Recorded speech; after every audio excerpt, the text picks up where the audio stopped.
Ladies and gentlemen, I'd like to call this joint meeting of the Carson City Growth Management and Planning Commission to order. There's a lot of people here today, so we're going to ask you to kind of bear with us and work with us while we work through all this. If you've noticed on your agenda, the Growth Management Commission meeting was scheduled to be first. We're going to move that to the end and start the Planning Commission agenda first so we can get through that. Please call the roll for the Planning Commission. Chair Borders, Present. Vice Chair Wiggins, Here. Commissioner Eswine, Commissioner Kilgore, Here. Commissioner Lloyd, Commissioner Perry, Commissioner Preston. A quorum's present. Thank you. Commissioner Wiggins, would you lead us in the pledge, please? Please stand. I pledge allegiance To the flag of the United States of America and to the republic for which it stands, one nation under God, indivisible, with liberty and justice for all.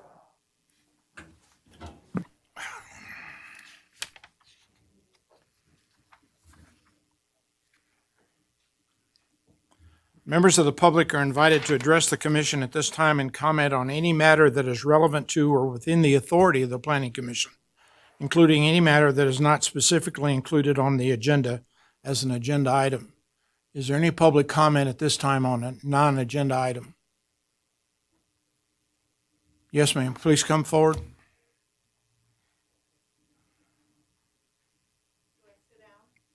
Sit down, sign the sheet, state your name.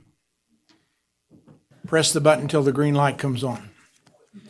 My name is Kathleen Franco Simmons, and I called earlier today to find out if this meeting would be presented according to the CDC requirements for preventing the spread of COVID. And I was assured that it would be, that there would be appropriate social distancing according to the CDC requirements, that face masks would be required by all participants, and I don't see that occurring. I would respectfully request that at least face masks be required.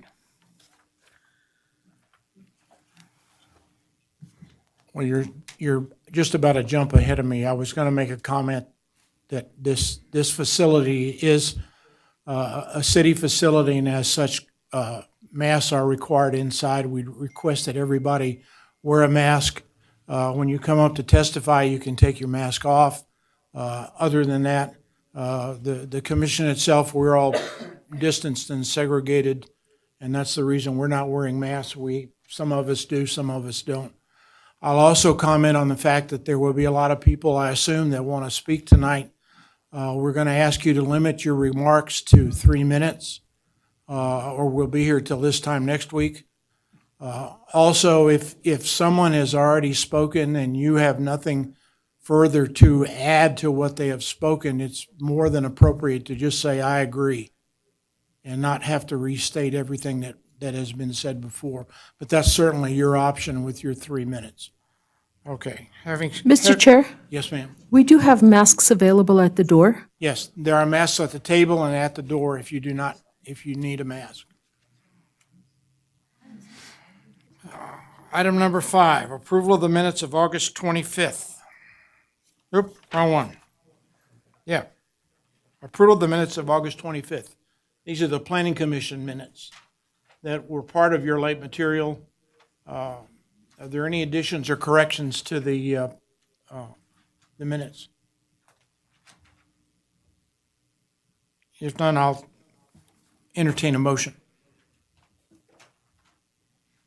Commissioner Wiggins? Yeah. I make a motion to approve the minutes of August 25th, 2021. Is there a second? Okay, second by Commissioner Kilgore. Any further discussion? All in favor say aye. Aye. Opposed, no. Motion carries.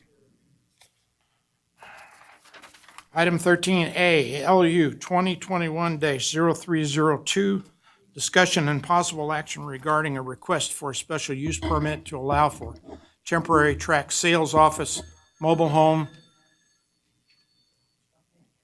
Please turn your telephone off. Thank you. Mobile home parking area, temporary office trailer, and advertising signage on property zone, single-family 6,000, located at 170, 192, 216, and 214 Wildcat Peak Drive and 1656 Monitor Peak Street, APN 004-04832, 33, 31, 30, and 29. That's two. Could you please get your phone fixed? Or remove yourself?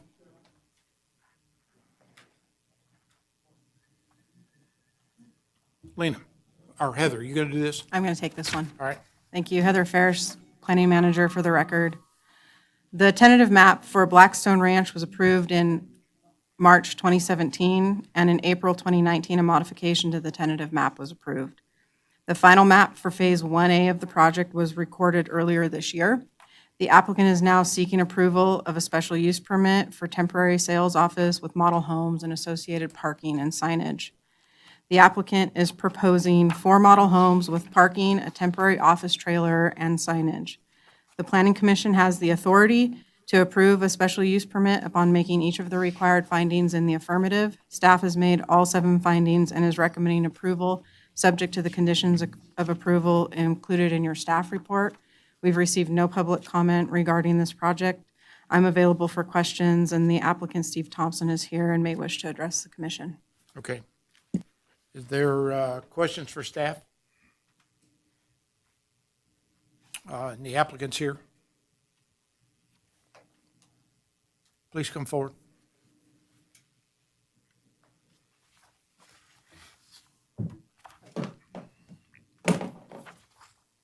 Steve Thompson with Ryder Homes. Okay. Mr. Thompson, are you familiar with the conditions of approval that have been laid out here? Yes, I am. And are they acceptable to you? Yes.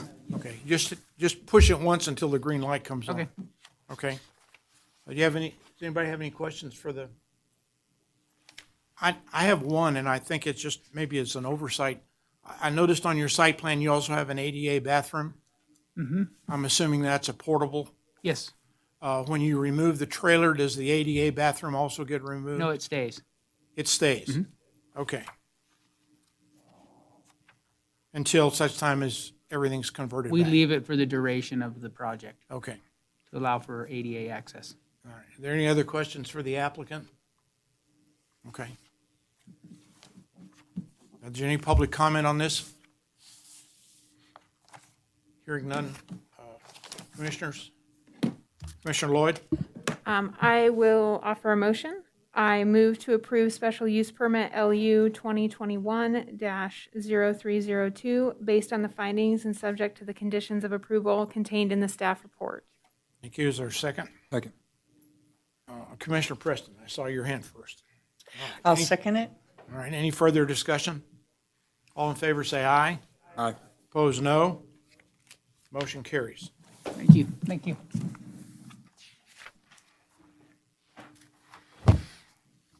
Discussion and possible action regarding a request for an extension of the expiration date of SUP 16-090, a special use permit to allow the operation of an unlimited gaming casino bar and additional signage on property zoned retail commercial planned unit development located at 3246 North Carson Street, APN 007-462-06. Heather, you can do this one too? Oh, nope. Good Sorry. evening. That's okay. Heather Manzo, Associate Planner for the record. So this request is located on the west side of North Carson Street, south of West College Parkway, as identified in blue on the site plan here. It's a 15,000 plus or minus square foot portion of that existing building that the roof is shown as white.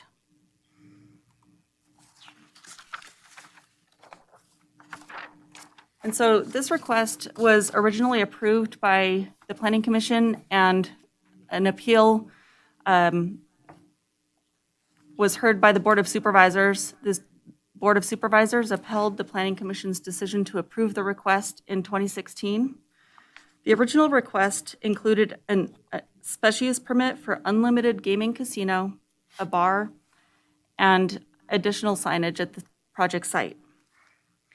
Since the project has originally been approved, there's been active and ongoing litigation associated with the property where the applicant has been unable to establish the use. So as a result of that ongoing litigation, the applicant has made multiple requests to extend the time associated with the approved special use permit. The current special use permit is due to expire November 17th of this year.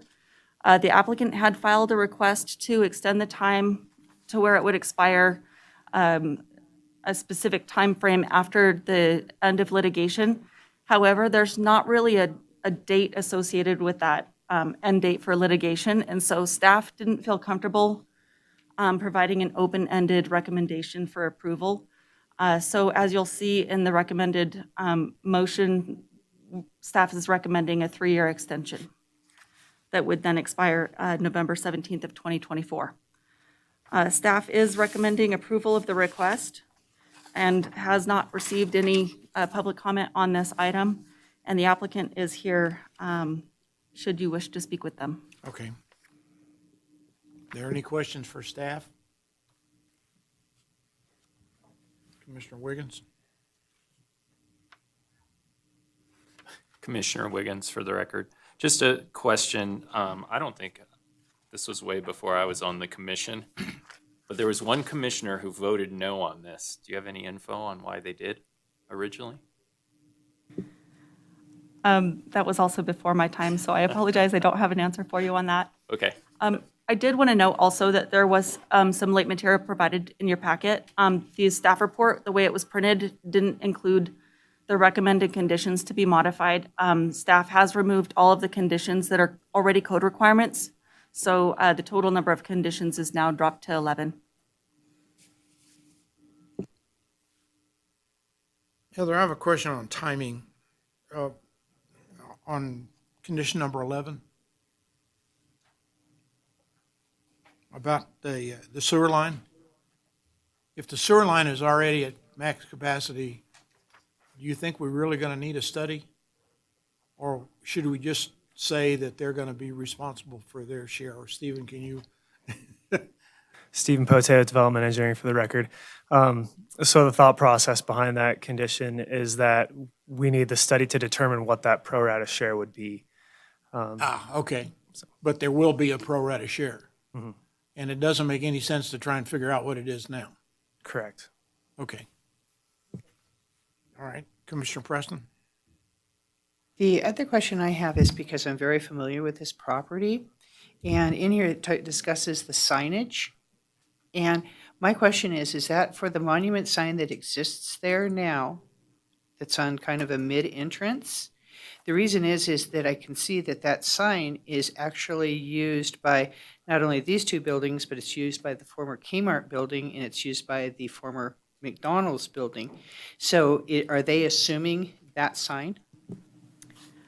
So I can answer that to some extent, but the applicant may want to provide additional clarification. There was a complete sign package that was presented in 2016 that included both additional wall signs as well as the additional freestanding sign area. I do believe the applicant does have some slides and can speak to that in addition to my comments if you'd like. I was on the commission when we heard this issue. I don't remember who voted no. I've slept since then. But I think the sign portion was primarily on the facility. Okay, not the monument? No, not, I knew they were going to have signage on the monument, and I believe if anything, they were going to extend the top piece of it a little bit. But they were still going to include all the other. Currently, whenever we have any kind of extension on any kind of sign monument, we actually have a separate, usually special use permit rather than one just for use, correct? Yeah. And like I said, it was a while ago, and my recollection is that it was primarily for the building. But let's see, Commissioner Lloyd? Okay, so I just have a question about the extensions. So if we do extend it, and I know that they had mentioned, and we put a time limit on that because staff was not comfortable offering just an unlimited extension.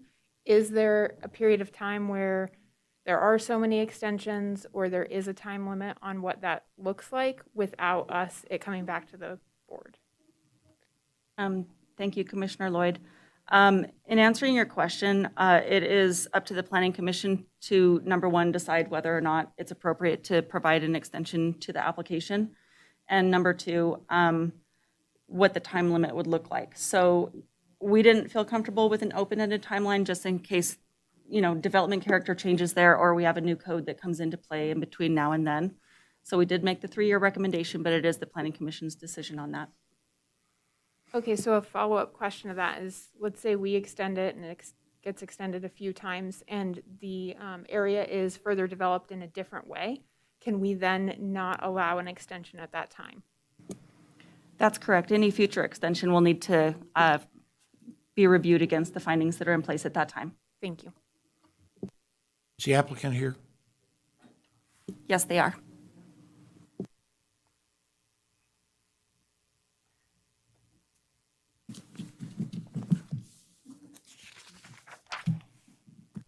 Please make sure your name is on there somewhere. Good evening, Chair, Commissioners.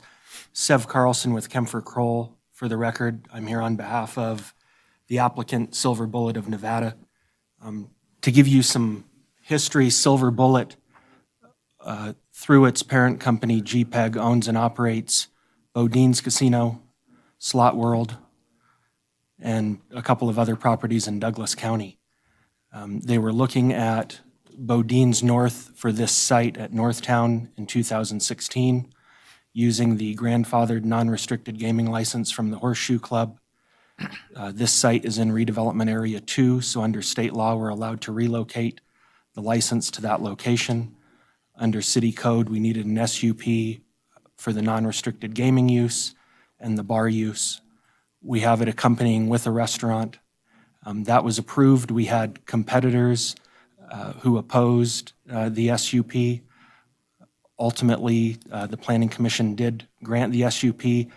I don't recall a specific reason on the record for the one dissenting vote. The Board of Supervisors upheld the Commission's approval. Some of our gaming competitors filed a writ petition and a lawsuit with the First Judicial District Court. That court dismissed their lawsuit. We went up to the Supreme Court and ultimately stipulated to its dismissal. So our gaming operators who we compete with don't seem to have an interest at this point in time. And the two lawsuits that are going on with respect to Northtown deal with 3 property owners. Silver Bullet's would-be landlord, who owns a majority of the center, the entity that owns the the Kmart facility, the former Kmart facility, and then there's two other parties, one that holds an estate for years on the old Kmart facility, and then the owner of the McDonald's parcel. And they're essentially fighting over restrictive covenants for the center. Depending on how that works out would ultimately impact whether my client would move forward with this project. If we can move through just quickly to the slides, just to the signage, I think that's really the one question that I've heard. Obviously, we have signage on the segment of the building, roughly 15 to 16,000 square feet. This would be looking west, if you were standing on the east side of the parking lot, kind of near the Starbucks. This would be looking south if you were standing out toward the former McDonald's parcel in the center. And then the freestanding sign would still maintain signage for the other tenants within the center. Our landlord controls this sign as well as its portion of the center, and obviously just taking that top portion and modifying it for the casino concept. With respect to the pending litigation that those other parties are involved with, my client's not a party to that matter. There have been multiple lawsuits, or one lawsuit that was decided. There have been 2 appeals. One of those appeals has just finished briefing in front of the Supreme Court. I wish I could tell you. I have clients who always ask me, how fast can we get through the Supreme Court? Optimistically, a year, is that realistic? Probably not. And then you have a second appeal stemming from the same case that hasn't even hit briefing yet. So that was the reason for our request of having an extension that expires once the litigation concludes.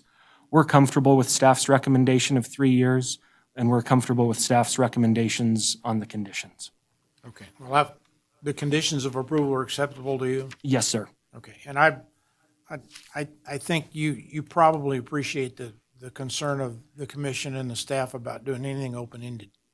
Certainly understand that. And, you know, where we have in the past looked at SUPs that are up for renewal because of non-performance, I think you have a pretty good excuse for non-performance in the fact that your landlord can't write you a lease. Right, completely out of our control at this point. Obviously, at this juncture, I don't know that the center's characteristics have changed significantly since 2016.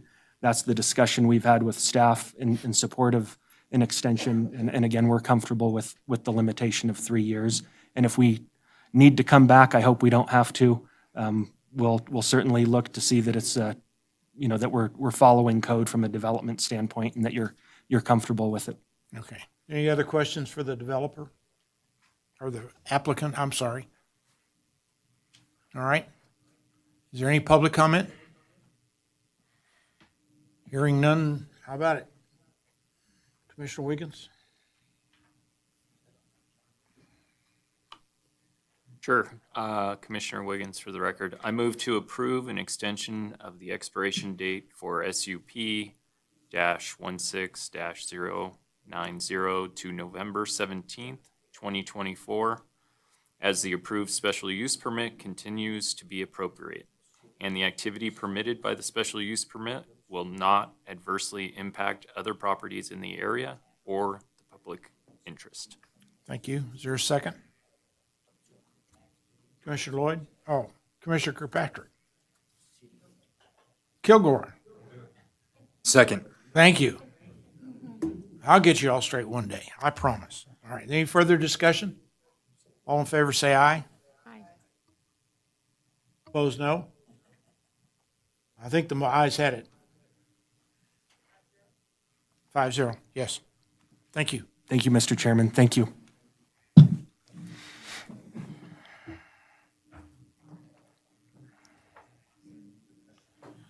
Let's see.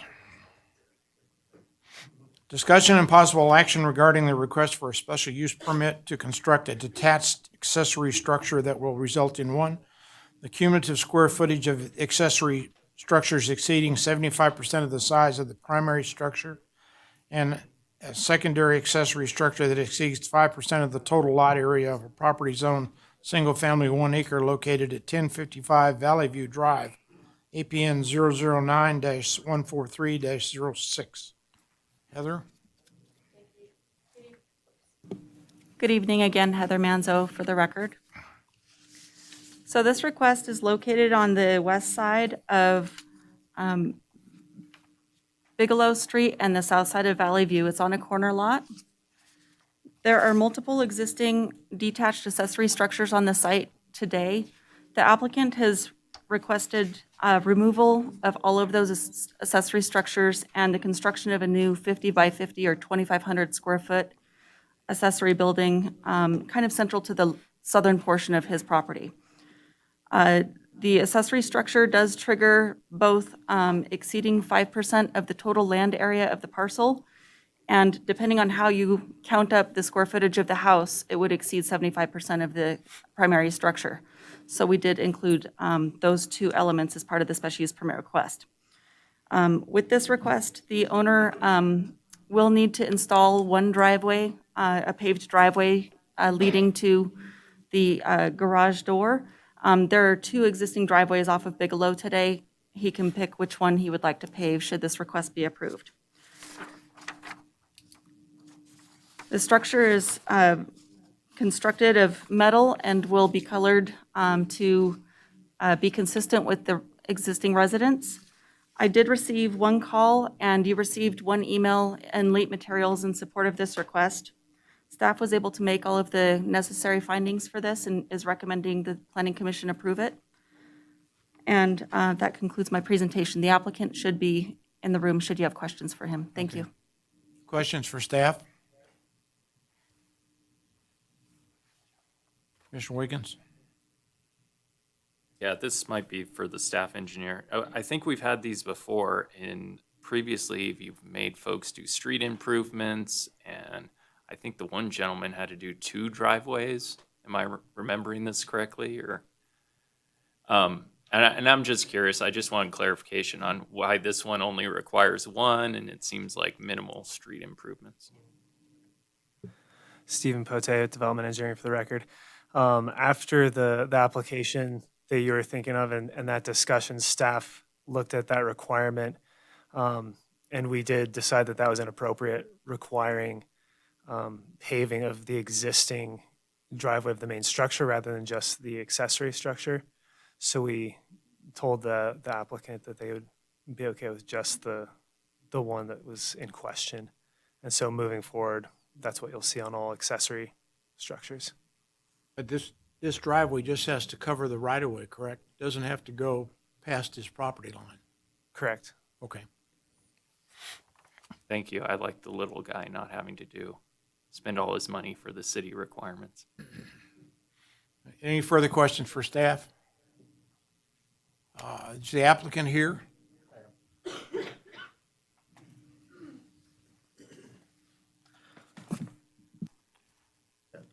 Chris Holland, owner of 1055 Valley View. And are you familiar with the recommended conditions of approval? I am. And are they acceptable to you? They are. Okay. I did notice that you stated in your documentation that you were going to remove those 3 buildings. Yes. Okay. So your 50-foot garage won't fit if you accidentally left one of those buildings there, will it?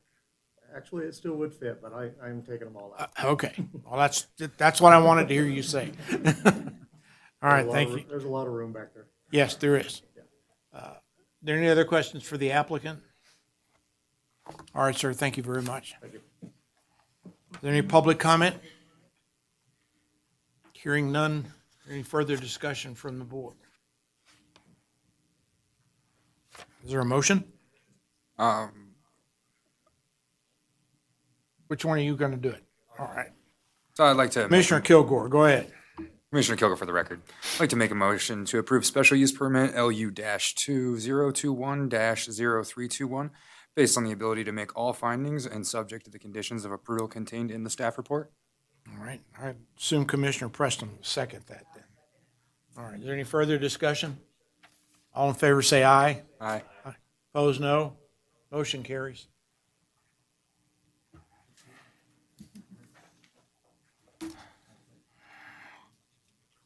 Discussion and possible action. Wait a minute. I lost my paper. Discussion and possible action regarding a request to amend the special use permit LU 2020-0009 to extend an existing greenhouse project to include worm composting of food waste and nursery crop operations at Carson High School on property zoned public located at 1111 North Solomon Road, APN 010041-64. And Heather, before you start, NRS 281A.420 requires me to disclose a conflict of interest and abstain from voting when I have a disqualifying conflict. I am a director of the Rotary Club of Carson City, and the Carson City Rotary Club is donating to the Greenhouse Project to support, donating money to the Greenhouse Project to support the worm composting portion of this project. While I do not have a commitment in the private capacity, in a private capacity to the Rotary Club does not have a business relationship with the high school, does not have an interest in the high school or greenhouse projects, and is only providing a gift to the Greenhouse Project for the worm composting. While I make this disclosure, NRS 281A.420 requires abstentions only in clear cases.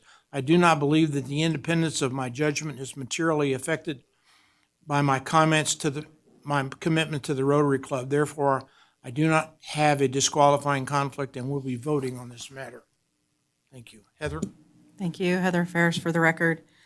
The subject property is zoned public and is the site of the Carson High School. On March 31st, 2010, the Planning Commission approved special use permit for the greenhouse project at the high school, which is used for vocational education and horticulture as part of the school's technical education program. The original greenhouse facility includes a greenhouse, garden, restrooms, and trash enclosure. In April of 2020, the Planning Commission approved an expansion of the facility to include an outdoor classroom and office space.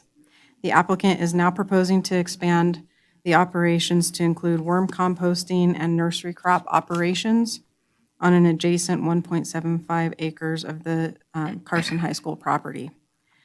The operation will include approximately 11,500 square feet of compost windrows, 11,500 square feet of nursery production with shade structures similar to hoop houses, a maximum 5,000-gallon, 12.5-foot tall water tank, raw material storage, a storage shed no larger than 200 square feet, a finished product storage area, and a 160-square-foot worm compost area.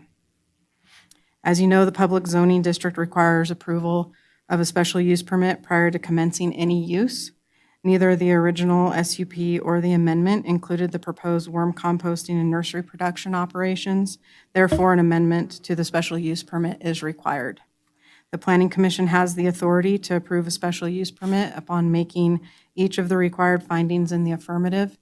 Staff has made all 7 findings and is recommending approval subject to the conditions of approval included in the staff report. I've kept this brief, but I'm happy to go through any of the findings that you have questions on or answer any additional questions that you might have. We did receive 1 public comment regarding the project, and that's included in your packet. With that, I'm available for questions, and I believe Chris Baker with Manhard Consulting is here on behalf of the applicant and may wish to address the commission. Okay. Any other questions for staff? Nope.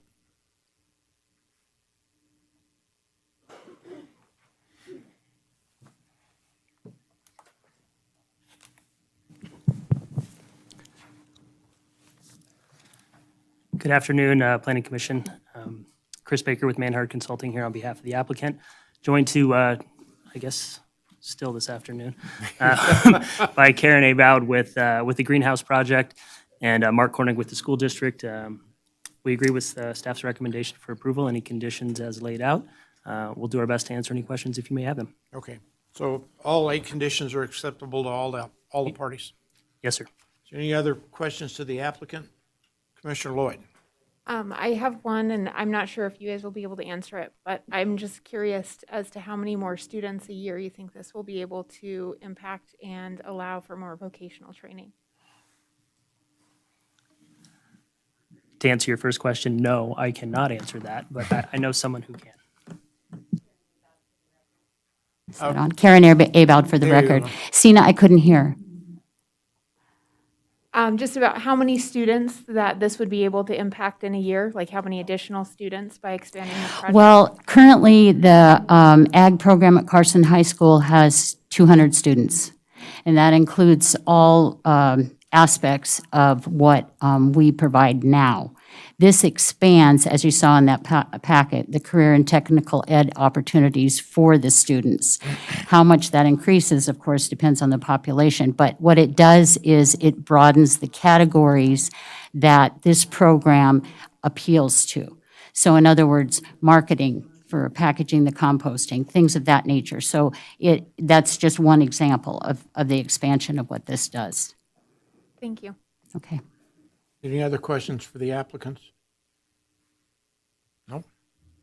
Thank you, guys. Any comments from the public? Please, come up. Identify yourself, and if you don't mind, when you're done, sign in again, if you Yes, haven't signed in before. I did. Okay. Good evening. My name is Mohammed Sattar.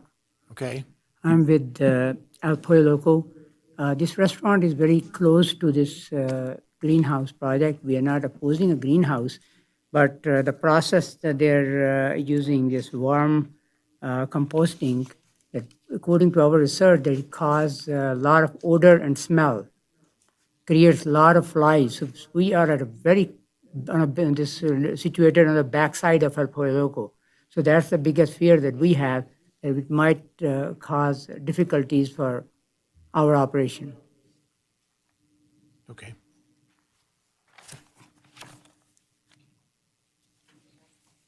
Yes, ma'am?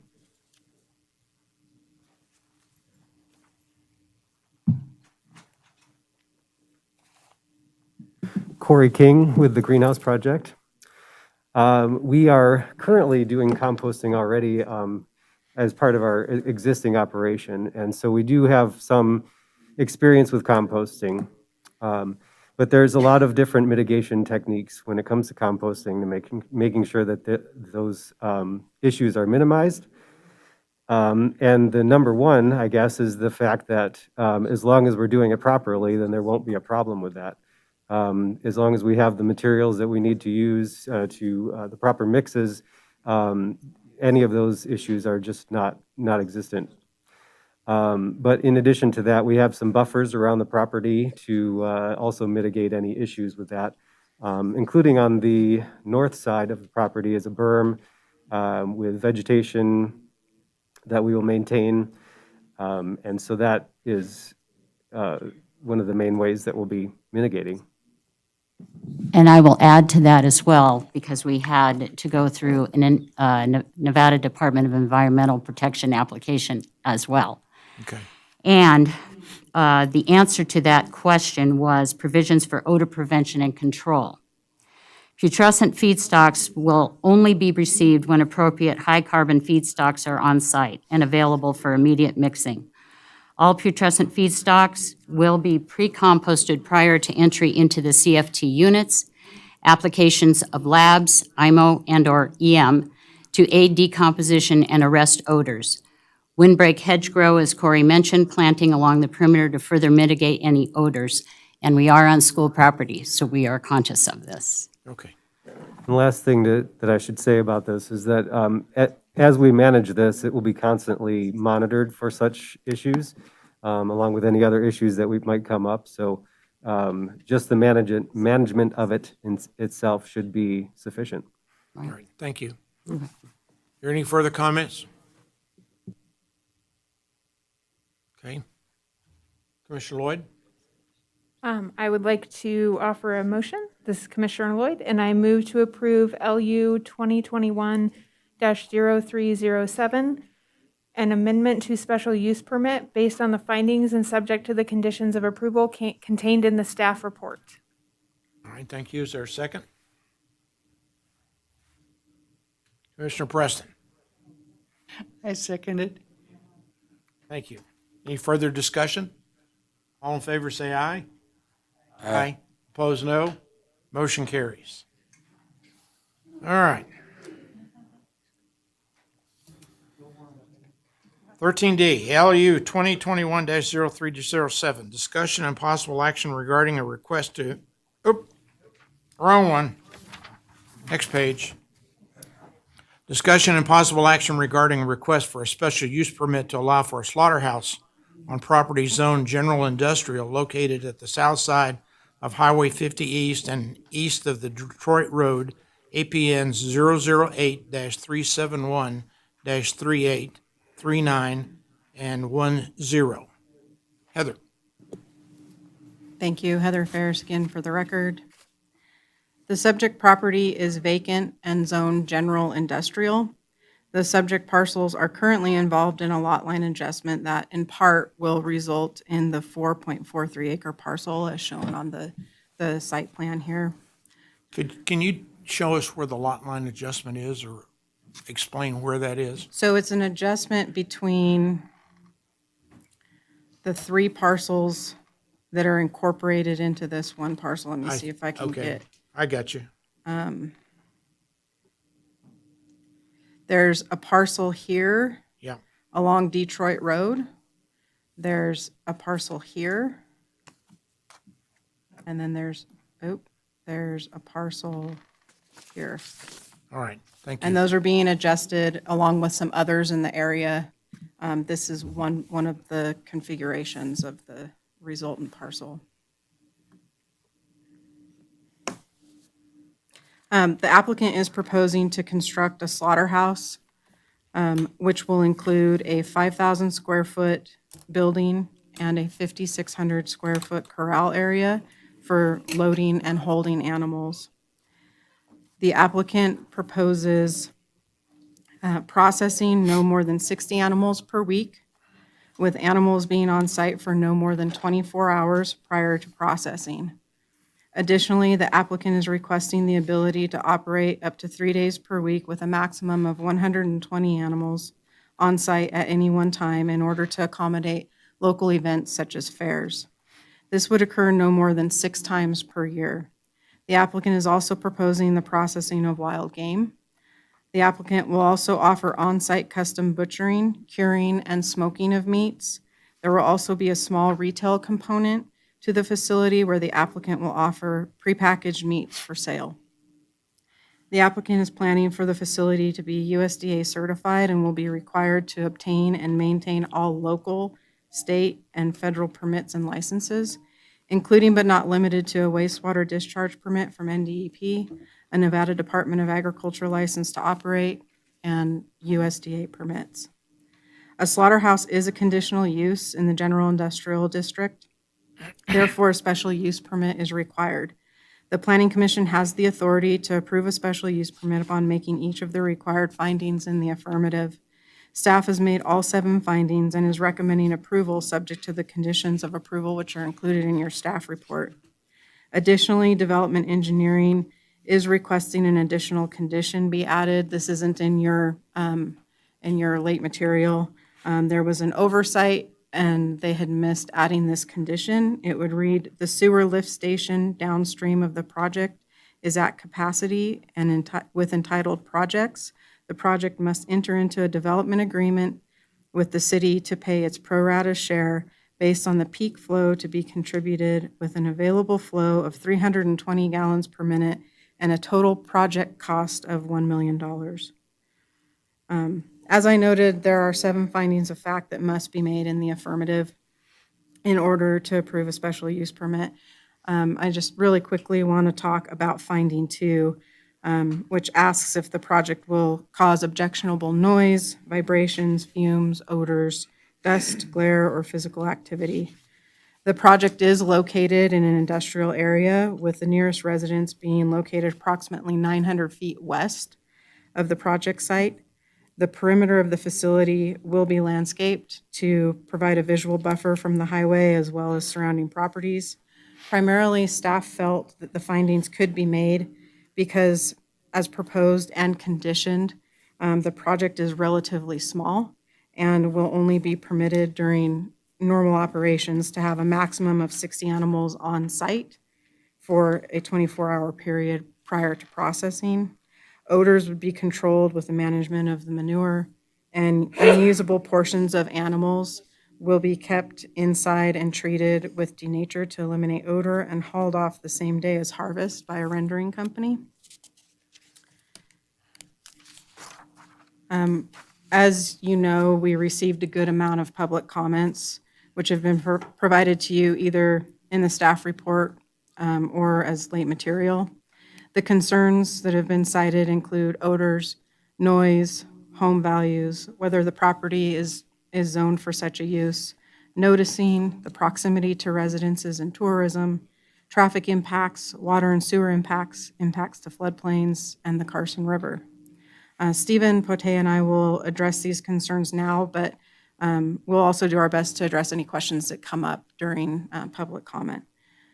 So with regard to odors, staff is recommending a condition requiring manure be removed from the corral area within 24 hours of harvest. Manure cannot be stored on site and must be hauled off and properly disposed of. With regard to odors from the slaughter itself, hides, fats, etc., would be treated with denature, and as proposed, the waste would be stored inside and will be hauled off by a rendering company the same day as harvest. Staff believes that noise is mitigated due to the relatively small operation proposed and is and the limited time that the animals would be on site. A total of 60 large animals will be permitted on site, with animals on site not more than 1 day per week and not more than 24 hours prior to harvesting. All harvesting and processing will take place indoors. The site is located approximately 900 feet from the closest residence. So in preparing for tonight's meeting, I was actually able to find a little bit of information regarding a study out of the UK where similar facilities were monitored for noise in holding pens where animals were held for 6 to 36 hours prior to harvest. The measurements were taken from approximately 6.5 feet to 13 feet from the corral, so relatively close. Cattle range from 52 to 79 decibels, sheep from 45 to 76 decibels, and pigs from 46 to 87 decibels, with peaks of approximately 110 decibels. For comparison purposes, normal conversation is between 60 and 65 decibels. An alarm clock is approximately 75 decibels. A garbage disposal is around 85 decibels, and a power saw or a heavy truck is approximately 110 decibels. So as you know, noise dissipates over distance as well. So a noise of 110 decibels at the event, so right up next to the animal, would decrease to approximately 80 decibels when measured from 20 meters, which is approximately 60 feet. And as I noted, the closest residence is located approximately 900 feet to the west. So that noise will dissipate even more over that distance. With regard to home values, I did have a conversation with our assessor. He indicated that at this point, it's impossible to know exactly how such a use might impact property values until it's in place and active and there are sales in the area. But even then, it can be difficult because there's so many other variables that dictate property values. With regard to zoning, the property is zoned for the use, subject to first obtaining a special use permit, which is why we're here tonight.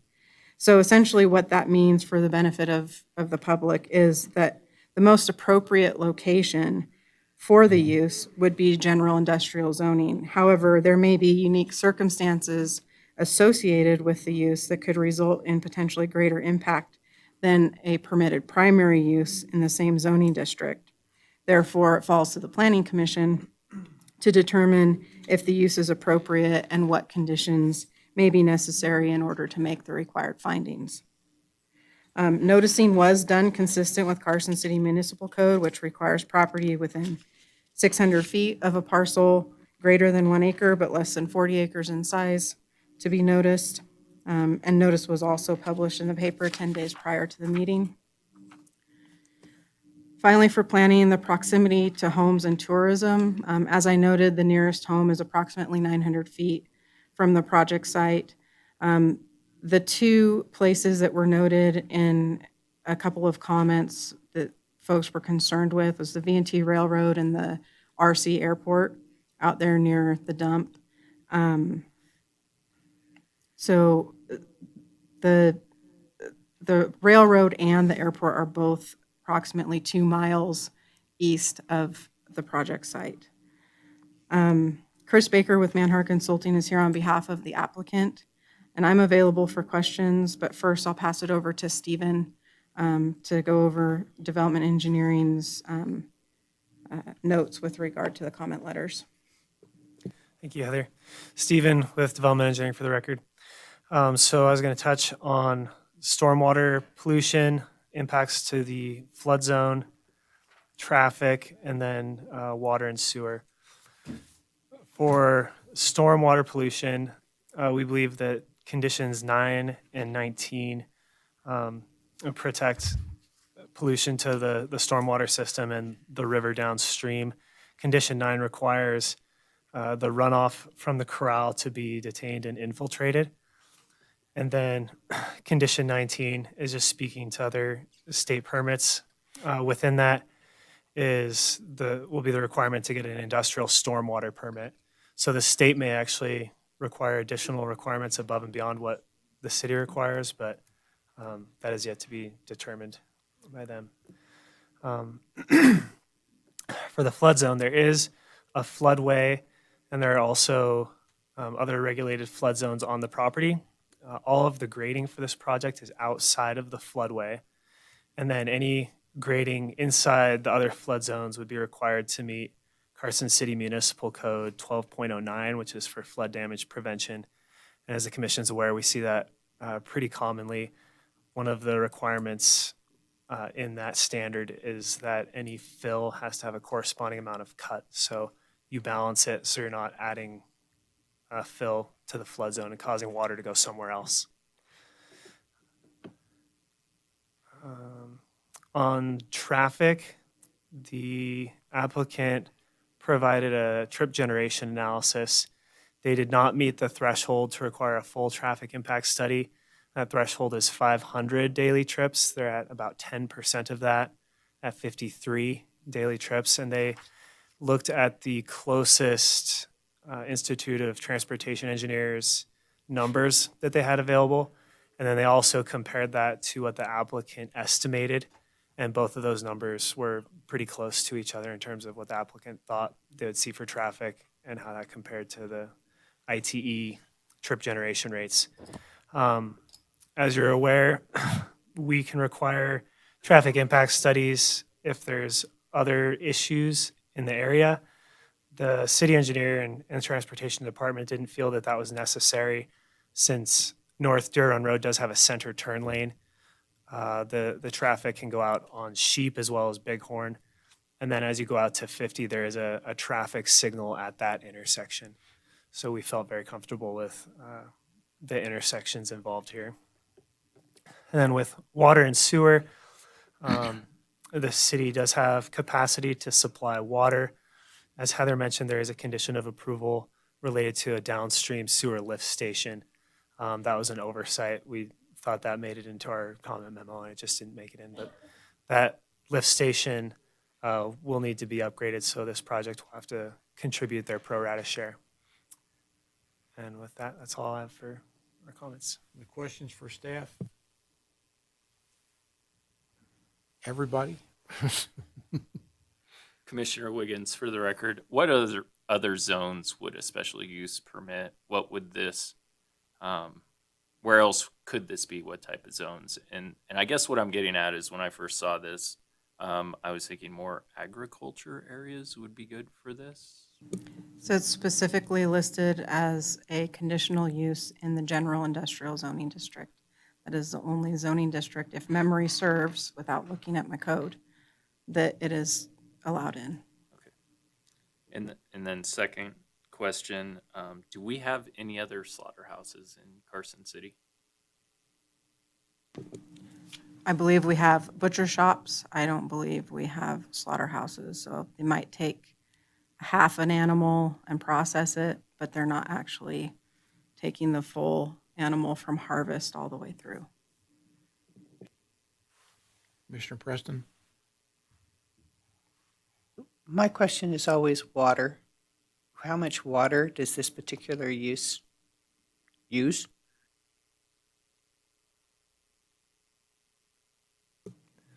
This is Stephen Pote, for the record, going off of memory, and I'll confirm this, but I believe it was 8,000 gallons per day. You say max. eight? 8. Oh, I thought you said 80. Thank you.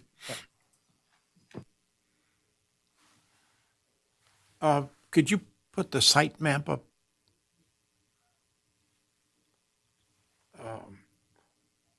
What is going to happen to this, the western portion of what is now Detroit Avenue, which is shown here as Detroit Road, I'm sorry. See where it comes down from the top to the bottom? That's actually a gravel road, and you can drive that all the way to Brick Road and drive around the whole property. Is that really a road? Is it going to be abandoned? Because they've got a cul-de-sac now on this other side, and I'm just trying to figure out what's going to happen there. Stephen Pote for the record.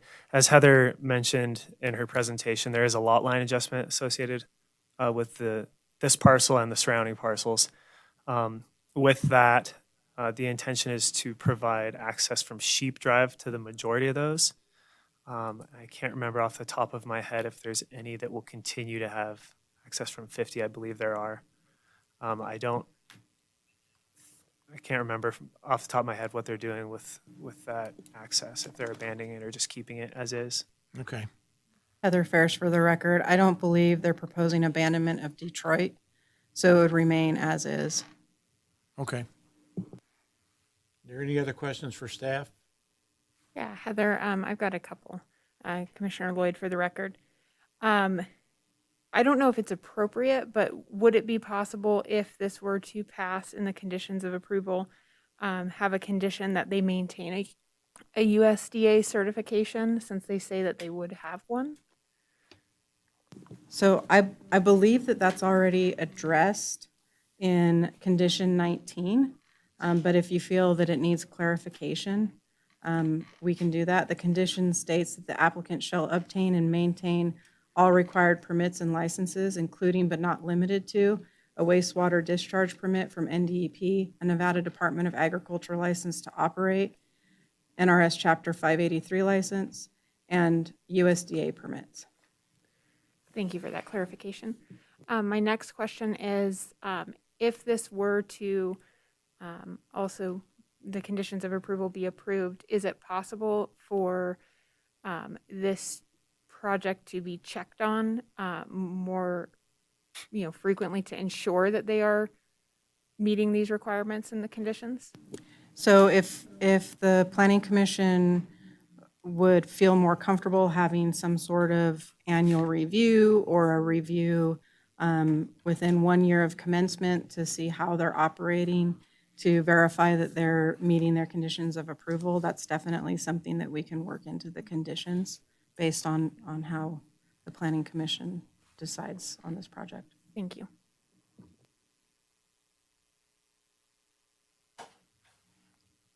How about the proposer? Are you all done? You got no more questions for staff right now?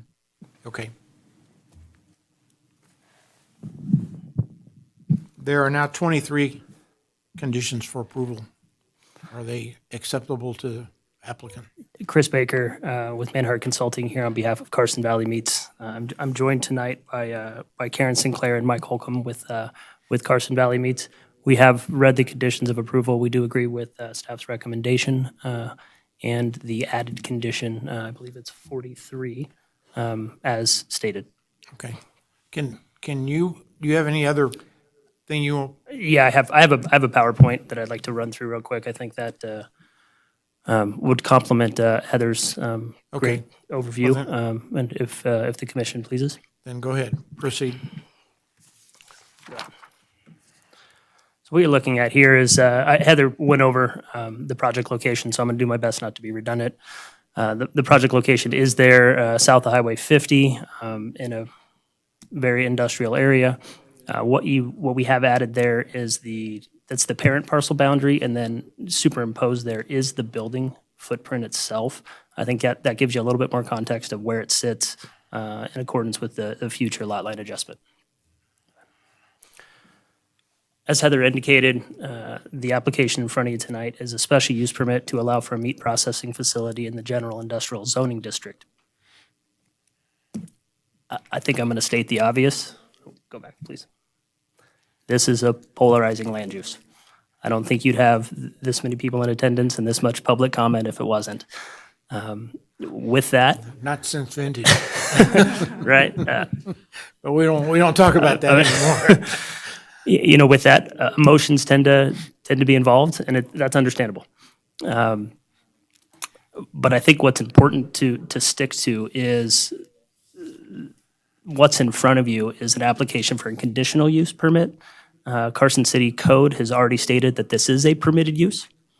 So you might hear a lot of public comment relating to the use itself, right? And, what occurs on site. But the decision of this commission is not based on that use. It's based on the impacts associated with that use in accordance with Carson City Code. So what you're looking at now is realistically an overview, kind of 100,000 foot level of all of the zoning designations, generally in the northern 3/4 of Carson City. You can see there's a little green dot where our site's located. That dash polygon is the airport impact noise corridor. And what you're really looking at, the gray area is the industrial areas of Carson City. Those areas have always been industrial. There's no goal here to seek a zone change, which was stated in some of the public comment that was included in the staff report. All of the uses, which I'll get into a little further, are primarily industrial based. I've got the definition there, and my vision's not quite as good as it used to be, but this is directly from Carson City Code relating to the general industrial district. The GI district is established to preserve an industrial district for uses engaged in storage or manufacturing processes that potentially involve hazardous or commonly recognized offensive conditions. I think this may qualify. Next one. What you have here is maybe 1,000 foot level. You can see the site in blue. And really what we're doing here is identifying the gray area that is that general industrial zone and calling out some of the adjacent uses. Immediately adjacent to the site is waste management facility. There's also a 3D concrete batch plant just south of waste management.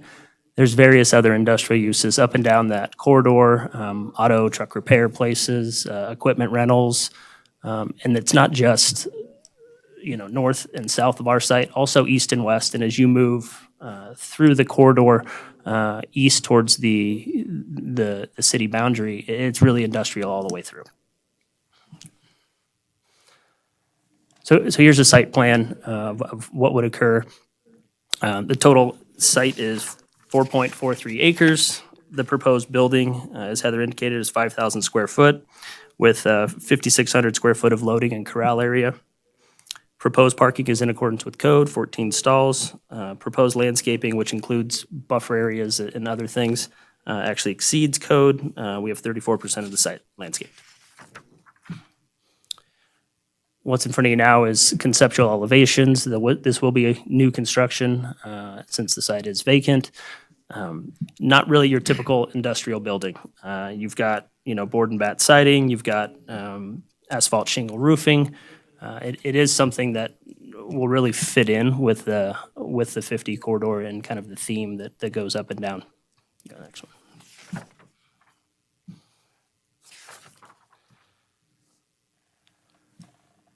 I'm not a rancher, so obviously my first question when I got involved in this project was, so tell me what happens, right? And I'm sure that's what's going through a lot of your minds. So we do have a flow chart here that really gives you the high level of what occurs on the site. As Heather stated, animals are delivered. They would be held in a corral for no more than 24 hours. Okay, so there will not be animals constantly on the site. This is a 24-hour period, and there's conditions in place to ensure that those animals are there for that short period of time. The next is harvesting. Important to point out that's actually going to only occur one day a week, except for those special circumstances, as Heather pointed out. Important to point out that the USD will be present on site on this day. All harvesting activities will be conducted indoors with humane treatment. Byproducts will be held in collection tanks and/or collected. Unusable product will be sprayed with denature, kept indoors, and removed from the site the day of harvesting. So that'll occur one day a week. Next is processing. All processing activities will be conducted indoors, right? So with processing, you're really looking at concerns relating to odor and other things of that nature. I think it's important to point out everything will be within the enclosed building. And then the last step is retail sales. So this is proposed to be a 200 square foot shop for local meat sales, provide unique cuts of products. And I think here's the most important part, is to provide a reliable local source of product. I know we're all wearing masks for a reason. It's been difficult to get a lot of products in grocery stores. You know, this could help alleviate some of those concerns if, unfortunately, we end up in this situation down the road. So again, getting back to what the decision is tonight is not use-related, but impacts associated with use. We went through the staff report, we went through the public comment and the late material. Mainly, we heard a lot of noise and odor complaints and concern. You know, so this slide specifically relates to noise. Noise on site would be related to the animals, which would be there in the corrals for 24 hours. There's conditions limiting that. And then the harvesting and processing activities. Again, the harvesting would only be one day, and all of those activities would occur indoors. As part of the noise impacts, what you see, oh, go back, please. What you see here is how those would be monitored and regulated. So this is going to be a very heavily regulated site, right, with USDA constantly in contact. So USDA regulates noise, and then staff has conditioned outdoor activity, like I mentioned, for no more than 24 hours. There will be a landscape buffer, which could help with any potential noise for the adjacent properties. And then again, harvesting and processing activity will take place only indoors. And I think it's important to point out, if you could kind of visualize the slide that was there previously relating to zoning, immediately adjacent is the waste management site. Immediately adjacent to that is 3D Concrete's batch plant. So what we're trying to express here is any noise concerns really would be consistent or less than the general industrial sites that are currently in the area.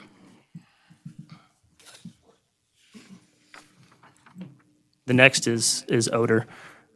Again, we really have a kind of a two-phased thing here. We have animals on site for no more than 24 hours, which obviously there could be some odor concerns. There are conditions in place to ensure that is handled accordingly. And then the harvesting and processing activities, which again are completely indoors. So how those would be mitigated and regulated, again, USDA is going to be involved in regulating that. There are conditions for outdoor activity for no more than 24 hours. There are also denature conditions and handling of materials, even though they will be indoors, to minimize odor. And then, again, the big thing is all of the harvesting and processing activities will be conducted inside.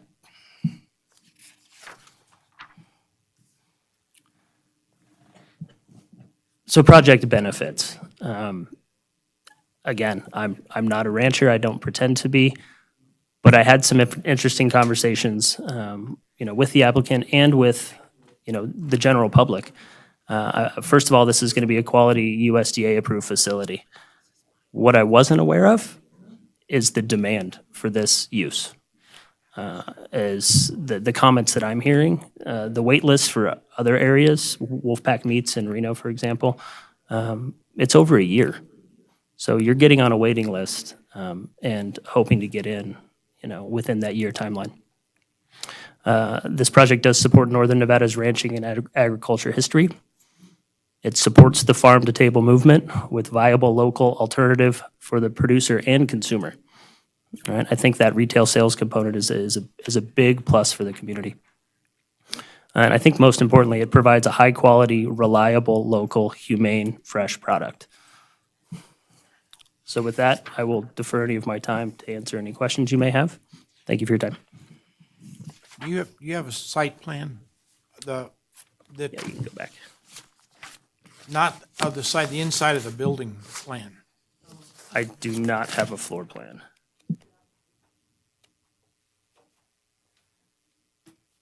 Yeah, that one. Not digital. It's also in the bound book.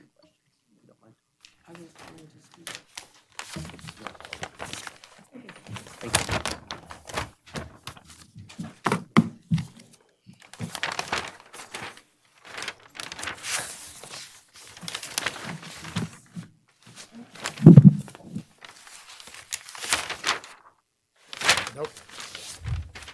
The other one. There it is.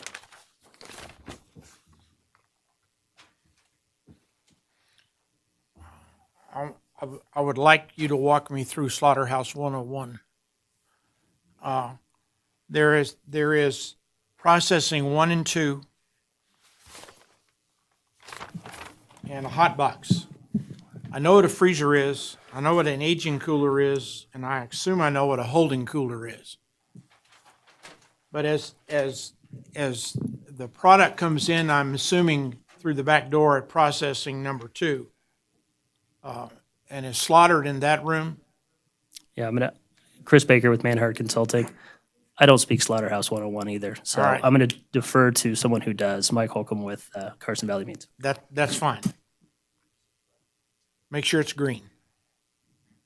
Mike Holcomb, Carson Valley Meats. Okay. So, Go ahead. okay, so animals will be dropped off. You'll have your holding pins, which are going to be adjacent outside of processing room 2. Yep. That is going to be your harvest floor. Animals will be harvested in that room. And then once that is been taken care of, then the animals will be rolled into, you have hot box, this 106. And then you can and then after the animals will stay in that cooler for a 24-hour process to get down to proper temp. Then those carcasses will then be rolled into, you have the holding cooler and you have the aging cooler. So then those will both just be coolers for hanging the carcasses while they're aging. And then once they're ready to be processed into individual cuts of steaks and so forth, that'll be rolled out through the rail system into processing room 1. Okay. And then once everything is done there, then it'll go into the freezer. So in processing room number 2 then, after we kill these 60 cows, all the offal and all the hides and all those things are going to be stored inside this room? They're going to be stored inside. Yes, they will not be put into a room where there's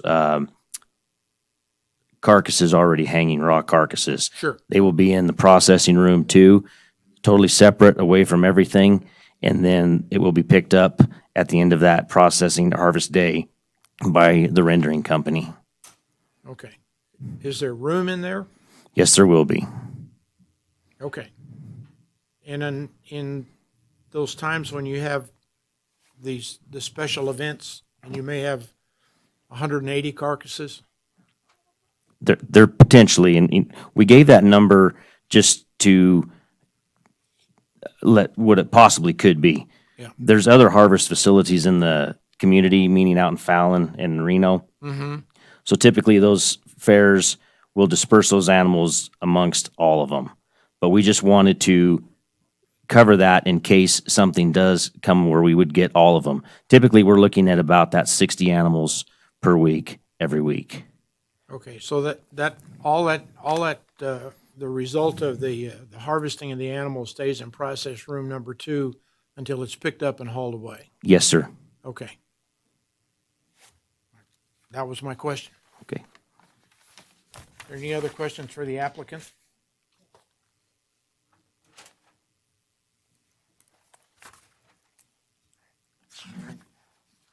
Can you give me an idea of what these 6 times a year are? Can you name a couple of them? You've got the Nevada Junior Livestock Show, which is the first weekend in May. Okay. And typically your fairs are going to run between the months of May and September. Mm-hmm. And that's it, just those, between those months. And it's not like they're all going to be in May and they're all not going to be in September. You've got, you had the Nevada Fair that was down in Yerington. I can't think the name of it right now. So you got Silver State Fair, which is in Yerington, and that's the middle of August. The biggest one will be the Nevada Junior Livestock Show, which is out of Reno, and that's the first weekend in May.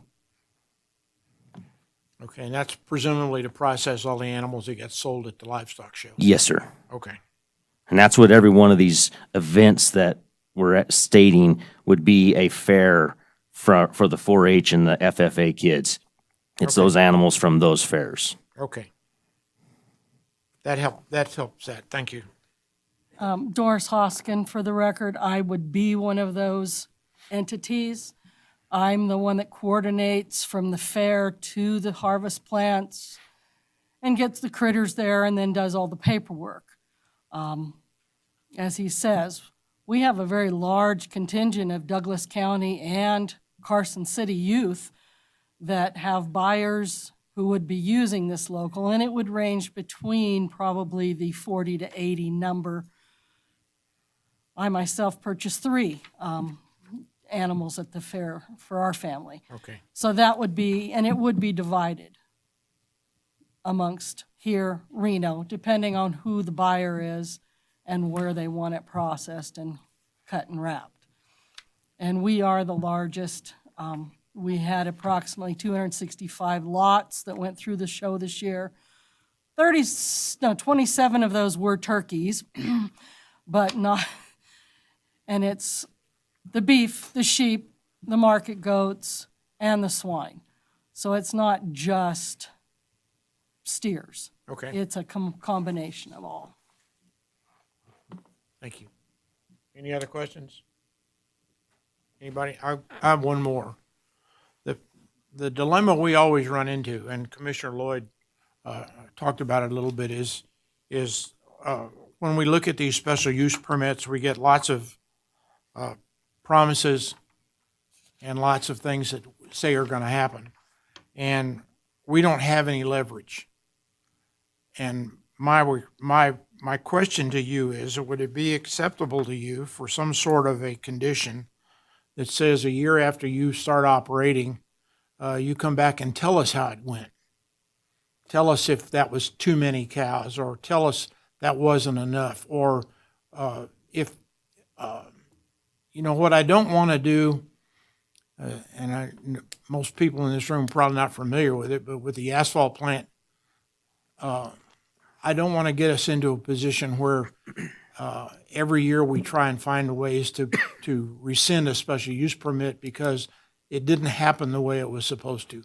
And I would like to find a way to write some sort of a condition that says, a year from now, come back and tell us how we're doing. Tell us that we did right, or maybe we need to modify it. But Heather, is something like that possible? Yes, I think I answered that for Yeah, Commissioner Lloyd. yeah, Yeah, I think we can draft something. okay. You understand what I'm saying, sir? Yes, sir, I sure do. I have no problem with that. Okay, Not at all. all right. We have nothing to hide. I'm not suggesting that No, you I'm- do, I'm and I'm not. not suggesting that he has Sure. something to hide either.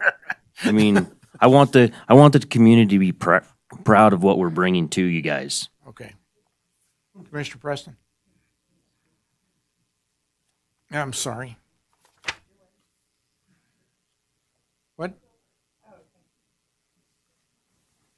I appreciate coming back, the first year, but because of the situation we did have with the asphalt plant, which was, rather contentious, my question is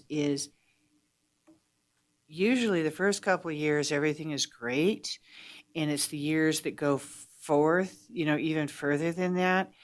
Because this is a special use permit, my question would be, would you be open to actually coming in even on an annual basis and just saying, hey, USDA, has renewed our permit. We processed so many animals. We were able to do it with these different things. These are the 6 special events we had, or this year we only had 4. And what you're actually, what you're seeing in the community as to what's being processed. Is it steers? Is it pigs? Is it lambs? Whatever it is, because those are different size animals, different quantities, and I would actually like to even know, how's things going in the retail store? I mean, just different things like that. And I was wondering if that's a possibility. I don't have a problem with that. I don't know, Heather, it wouldn't have to come back to the commission as long as it was an annual report to the staff. So I I would think think. it's the pleasure of the commission. So if you guys want an annual report from the applicant, you I would can, feel a lot more comfortable with something from the if applicant. you're looking for the applicant to provide that information to staff, that's another route we can go. No, I don't want you guys going out there counting carcasses. No, but have them provide that information to staff. Yes. So it can either be an administrative annual review, Mhm. or it could be an annual review in front of the planning commission. So I Well, think we can craft the condition either way.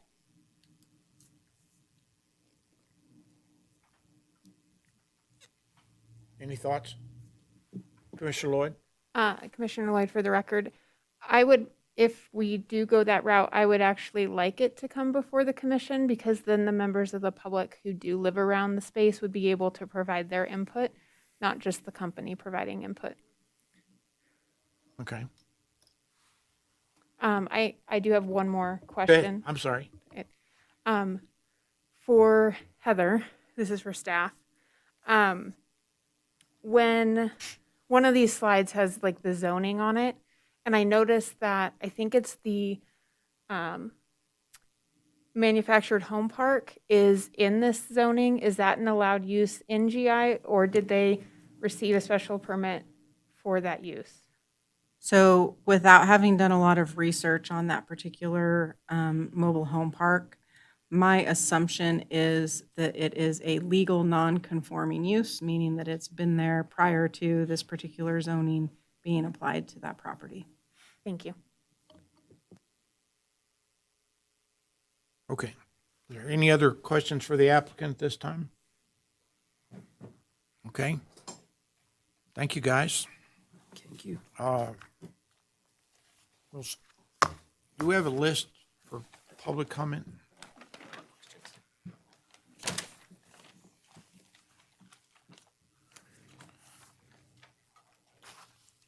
Okay. Heather, can you work on that while we're doing this? A condition? Okay, good girl. Sign-up sheet, I thought this was a Ah. public meeting. Excuse me, question to the chair. Outside my 3 minutes, could we have somebody talk for just a minute about the process? These guys obviously have had months and months and attorneys. They got pretty pictures on the walls. We had 6 days to prepare and look at this, and a ton of people do not even know this meeting is happening tonight because of the notification process. I could answer every single one of that attorney's observations, except the zoning one and a couple others. Except we had 6 days, and that included walking around letting people that were 1,001 feet away know that there was this type of thing going on. Sir, have you signed up to speak? I have. All right. I will, when you come up here and you can be on the record, then we can do that. The process is the applicant makes an application to the city. The city staff goes through the application, brings it to us. We consider it. The applicant has a chance to answer our questions, and at that time, we take public comment.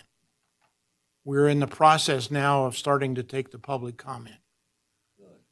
So that's why I have your sign-up sheets. I'm going to start calling names. We'd like for you, when I call your name, to come up. If you want, I'll call you 2 at a time so that one person can be ready. We'd like to try and keep you to less than 3 minutes, or we'll be here forever.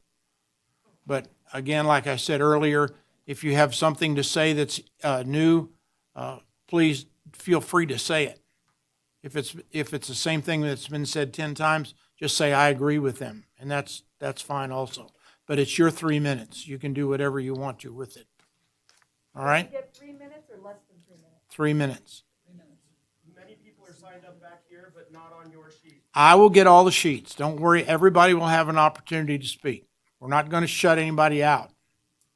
All right, I have Christy Bird and Charlotte Stewart are my first 2 on this list. When you come up and sit down, make sure that the microphone in front of you has a green light at the bottom. If it doesn't, push the button again. There you go. Identify yourself and have at it. Christy Bird, Empire Ranch resident. Whilst we respect commerce, small business, and growth, we do not respect the blatant disregard for our children, our homes, our peace, and our quiet. As concerned as we are for our property values, which will plummet, we are concerned more for the quality of life for our families. Carson Valley Meat was quite diligent in their agreement to restricting their facilities' exterior lights, use of roadways, stormwater disposal. What they neglected to address, or possibly hoped would be swept under the rug, was the sound of a slaughterhouse. The audio you're about to hear was taken 1.2 miles from a slaughterhouse on a quiet Thursday morning. Our residence is exactly 0.9 miles from this proposed location.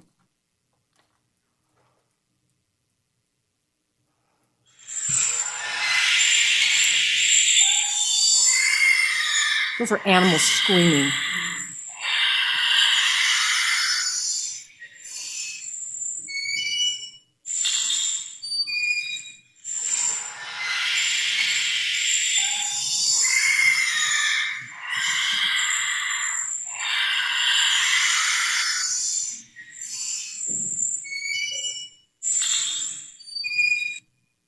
That's 30 seconds.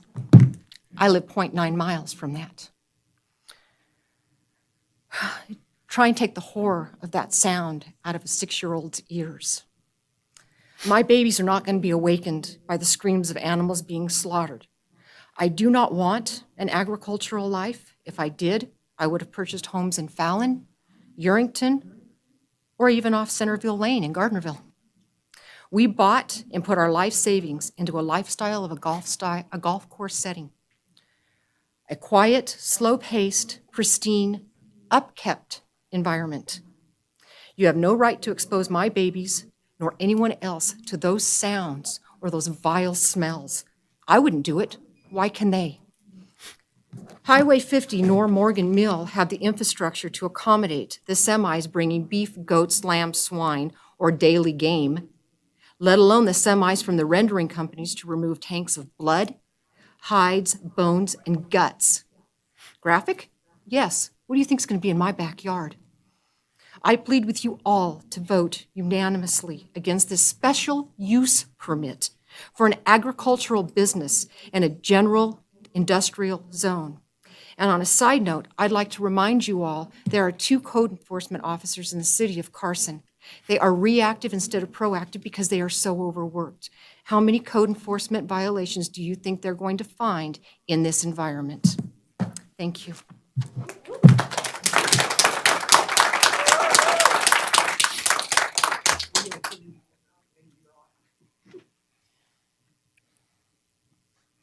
Charlotte Stewart.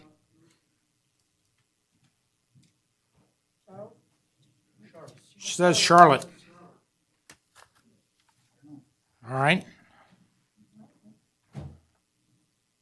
Travis.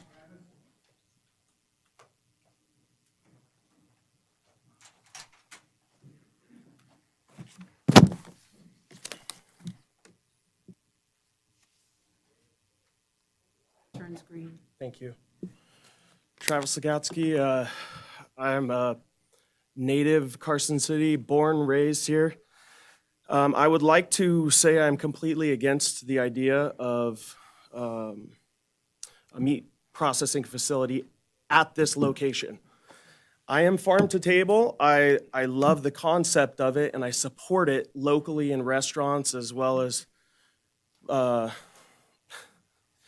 going to Centerville Lane, and I would support this if this was out there where it was originally supposed to be.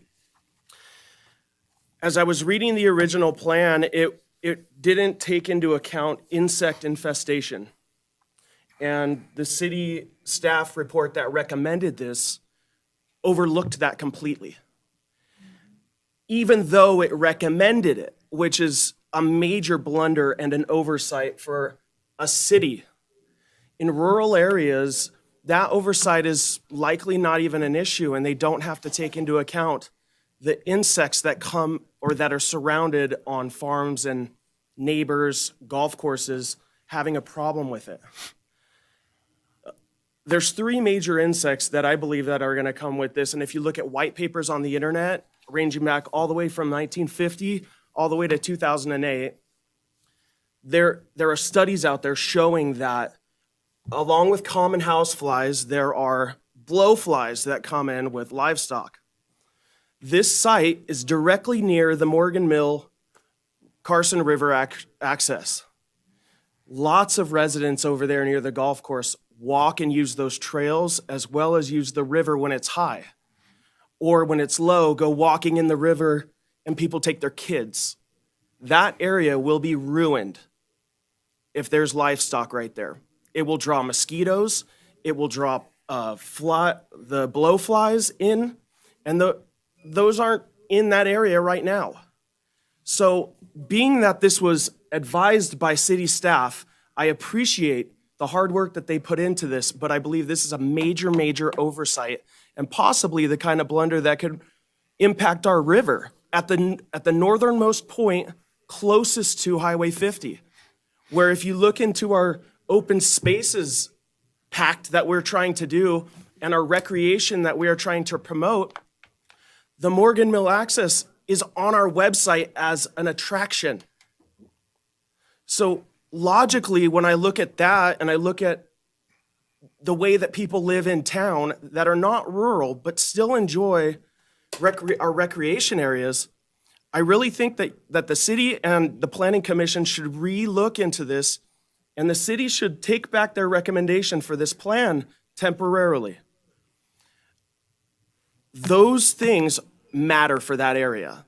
And if we're trying to promote recreation in this area, maybe rezoning that lot and doing something more along the lines of what was done up at Clearview Road and providing the landowners with the ability to help our local contractors, our local service members, other constituents of yours that are in this community, rather than helping ranchers outside. You guys have the power to actually separate what their consultant said, which was, this is a very polarizing issue. I would like to tell you it's not. In this community, it's not. But if you consider all the other communities and their consultant, they would like to tell you that it is. Remember that, please. So with that, I ask you to look into insect and all that, and you protect our Morgan Mill Road area, and possibly take Detroit Road all the way to Morgan Mill and highlight it on the freeway. Highlight recreation, help contractors, Okay. and Your time is up. thank you.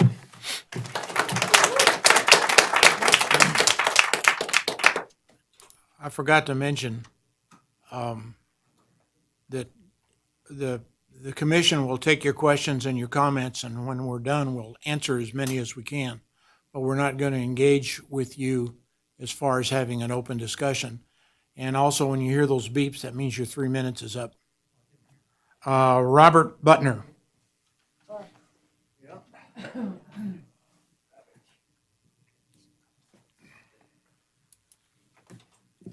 Well, green light comes on. I'm red, green colorblind, so did it come on? Yes, Thanks. looks like it. I'm on. There you go, you're on. Oh, this little light in here? I can see a light. There we go. Yeah, hi, my name's Bob Butner. I live at 4966 August Drive. My dad bought the property at 4920 August Drive in 1960. So I'm one of the longest living residents in this neighborhood. The actual oldest and longest living neighbor is here also. He was notified. I was 10 feet short of being notified, but I've been on that property for 60 years.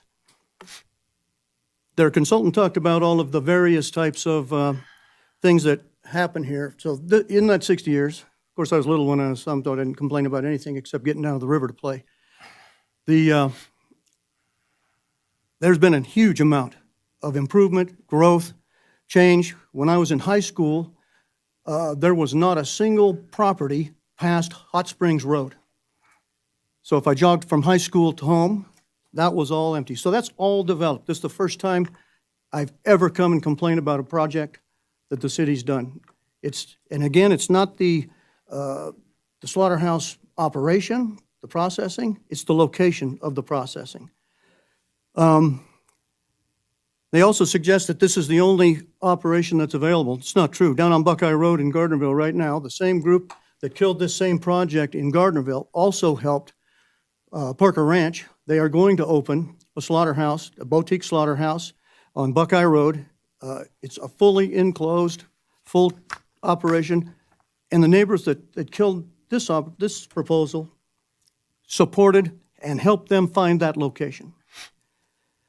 So the suggestion in finding one that it's unique, it's not unique. There's going to be one of these that handles this for all of our 4-H kids, all of our farmers that have trouble getting into the bigger slaughterhouses. That's all taking place. Also, there's already a processing outfit here in Carson City. Everybody knows Butler's Meat's been here for about 1 million years. I've been taking deer there for at least 30 years. They process about 500 to 600 animals a year, game animals. Noise. The lady addressed it a little bit. It's no kidding, he doesn't know much about ranching. I've heard cows, when they're separated from their calves, bellow from 5 miles away. It's a quiet neighborhood. At night, all of the industry that they talked about isn't happening. In the daytime, it's not particularly loud, but it's also industry, and we don't care. All the neighbors don't care. We're cool with it out there. We have a single street light in our entire neighborhood on the north side of the highway. So it's quiet, it's dark, and that industry doesn't bother us. These cows will be on the lot, cows, pigs.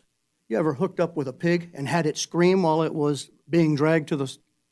It's an incredibly freakish noise.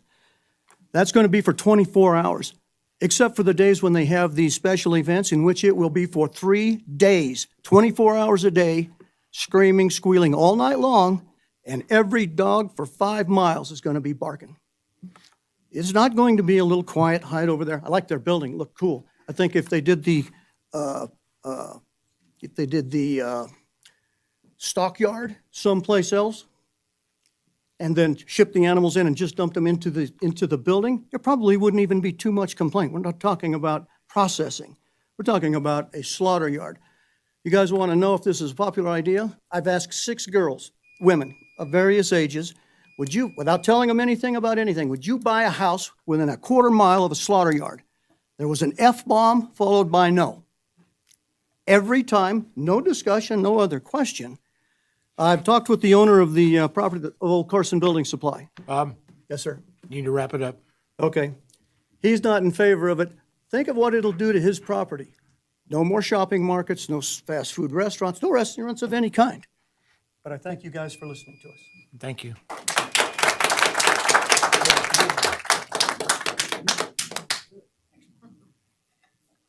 Barb Mathers? Or is it Mathers? Mathers, yeah, like Jerry Mathers, All right. the Beeve.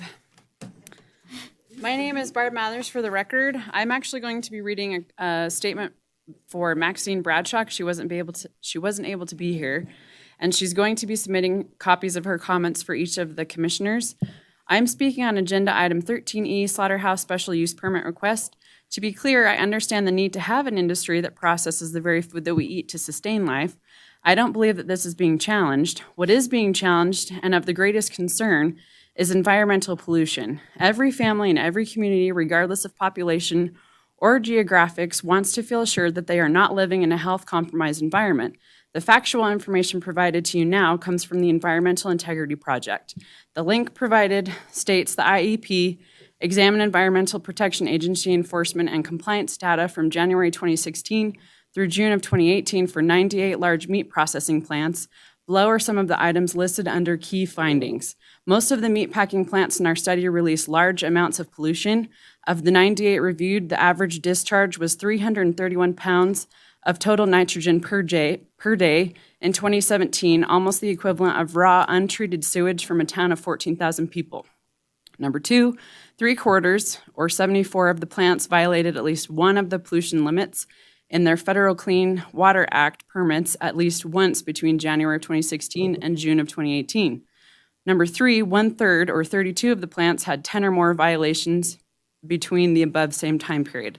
Number 4, large pollution loads and frequent permit violations are impairing streams and rivers.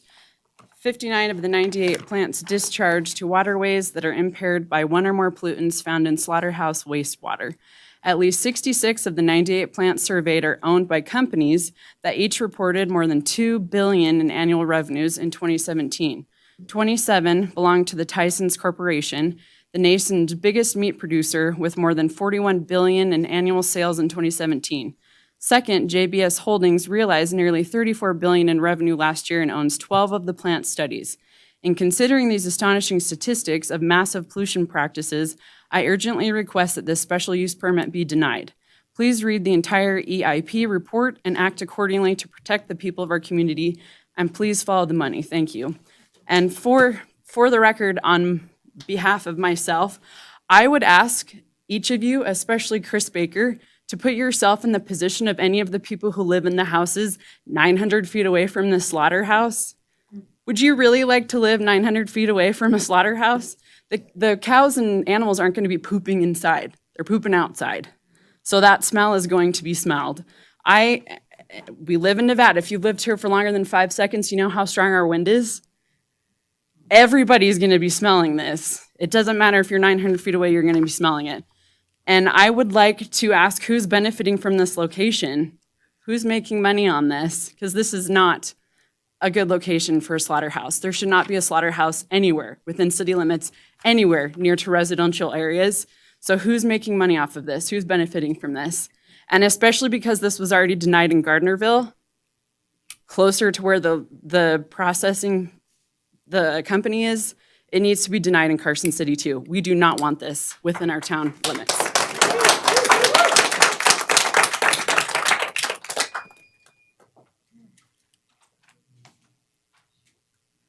Jennifer Vareve.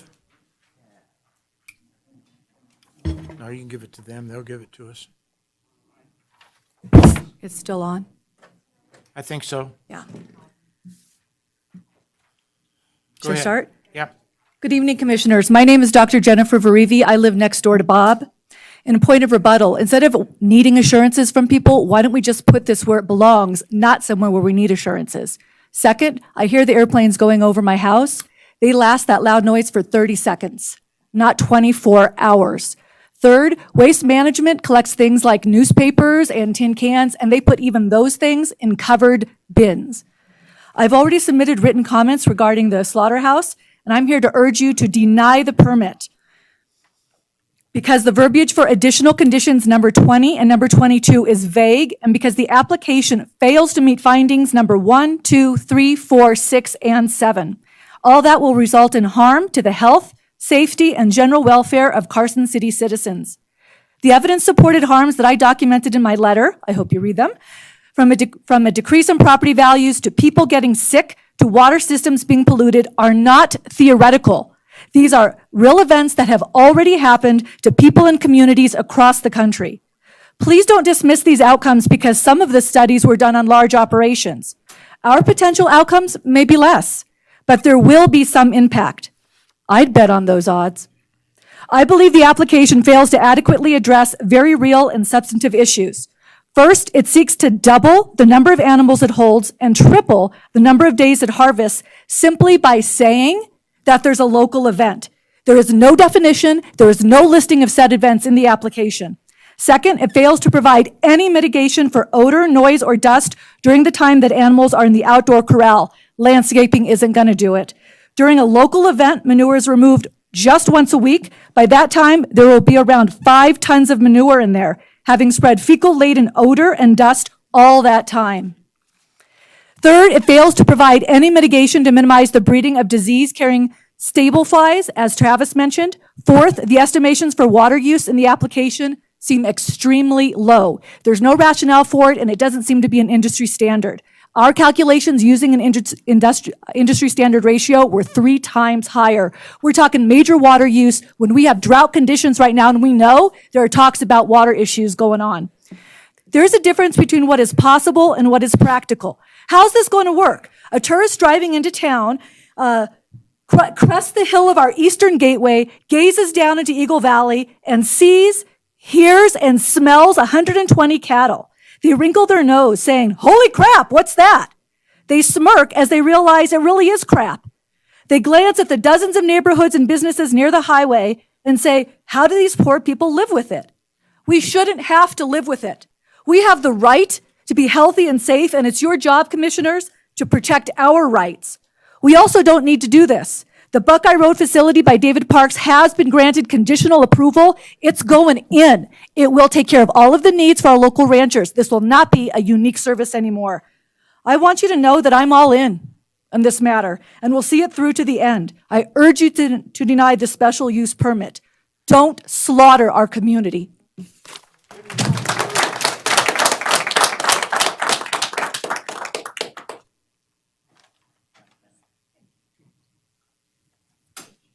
Carrie Ann Ortiz.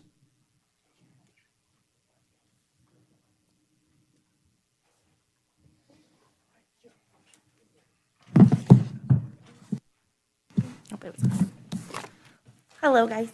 I'm Carrie Ann Ortiz. I've been born and raised here in the area. I'm a 4-H leader of 4 different youth clubs spanning Douglas, Carson, and Reno. I'm a Grange leader as well.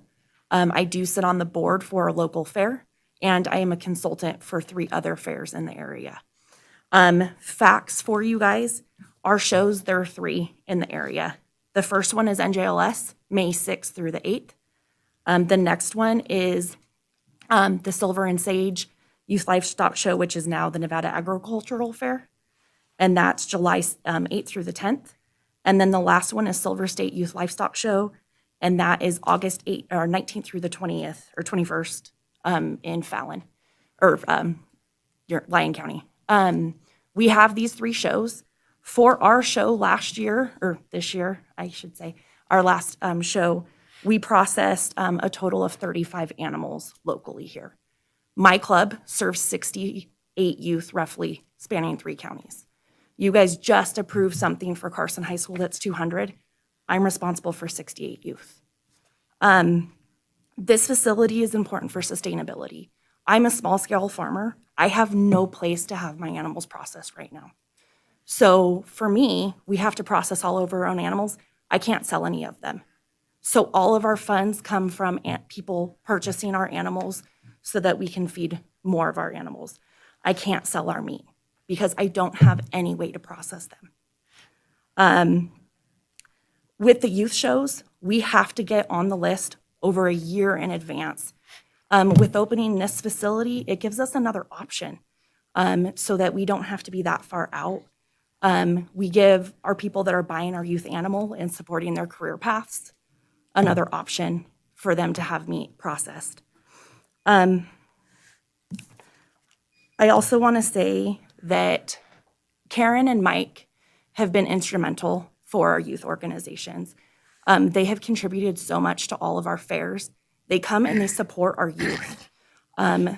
When you think of all of our fairs, if you've been in 4-H for a while, you know who Mike Holcomb is. He helps us so much with everything. Karen, since she's been here, has been amazing and been supportive of all of our youth. And as a parent of youth that are involved in agriculture, this is what I want for my kids. I want them to learn how to raise their own meat and be sustainable on their own.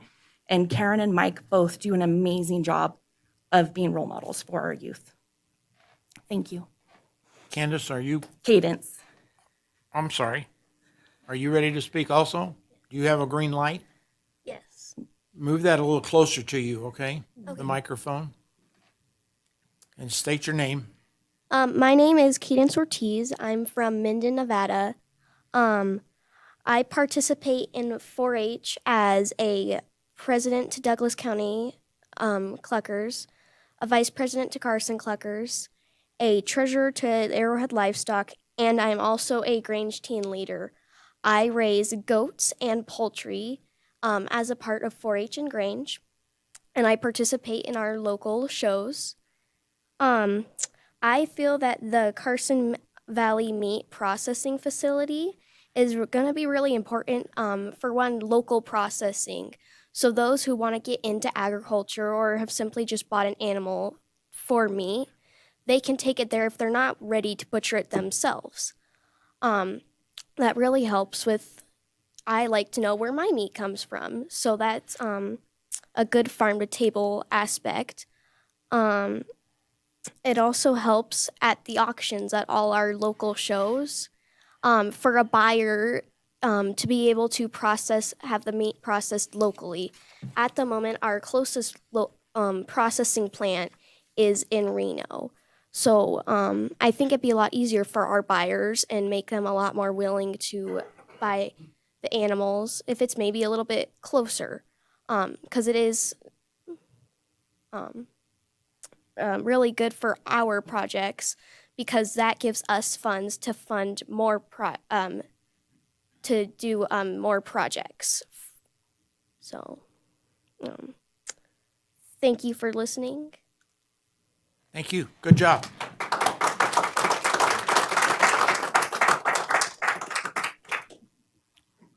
Lauren Chimino.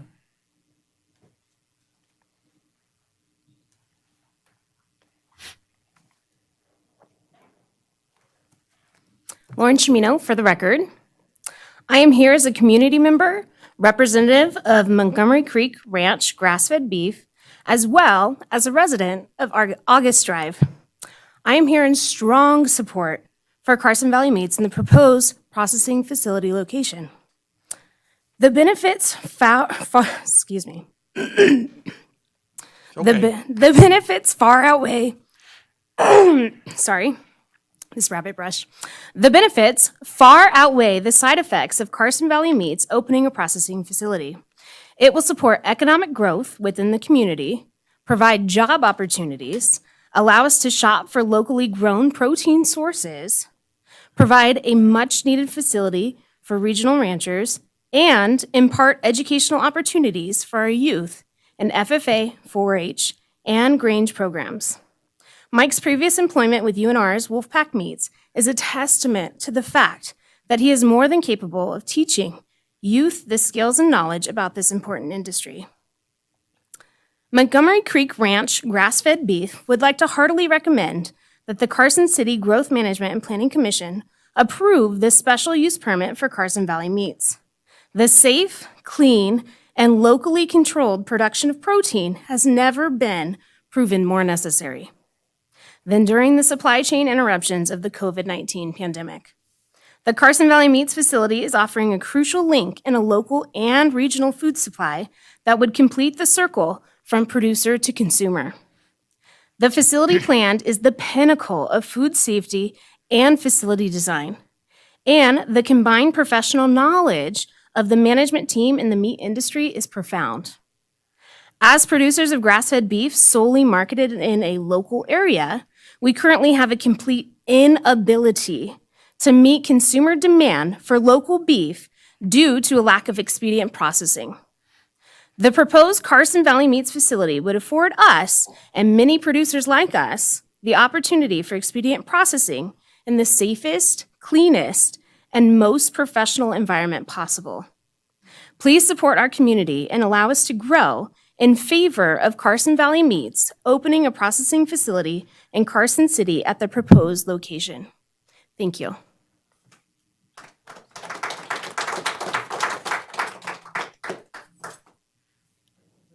Maria Sanchez.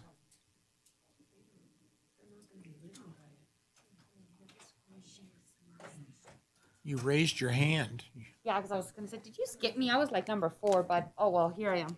I have more than one sheet. Oh, that makes sense. Maria Sanchez for the record. I'm here to represent all the Hispanic, Spanish-speaking community on that mobile home park. I have 2 children that I raised, and I've talked to them. I should have brought my daughter too, so she can get her point of view as well. So I explained them what that is. I am Mexican. I came here when I was 15 years old, so I know exactly how it is, to live with animals, and they kill animals and stuff. So it really doesn't bother me. But we are in a different it's different timings. It's not me living back in my hometown, where my family used to raise animals, and, we used to kill them and feed myself off of fresh meat. So I guess I'm not really opposing of the idea of getting that type of business, local business. It's just the location. I know a lot of the people already comment, so I just want to say that I agree with, living so close, and, the noise and the smell, and hearing that for 24 hours, at least once a week or more than once a week. I don't think it's, I would just want to ask all those people that don't live close by that agree, to open it. Again, the only thing I'm opposing to is the location. If it's what's outside city limits, then I guess I would be, happy to have that new industry, to come over to Carson City, but not in city limits. I also learned that the drain main line, it's going to be shared with that area because of where we live. And as of now, I mean, that mobile home park, it's pretty old. It's been there, like somebody mentioned, even before, the permit, because it's an industrial area, I believe. But it was, built or started it way long time ago. My point here is that as of right now, we have issues with our main drain sewer lines. So I can't imagine, having all those animals being killed and all that. Whatever they do to clean that, it will still end up on the same line. So that's also a big concern for me. And I just strongly urged you to deny the request for that location. That's it. Thank you.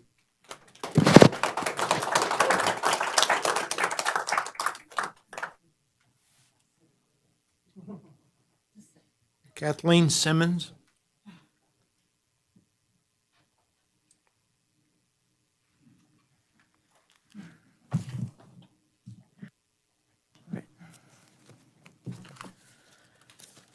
I have materials for you. Should I pass Give them to her. I did send in something earlier, but I made some additions to it and I added a map.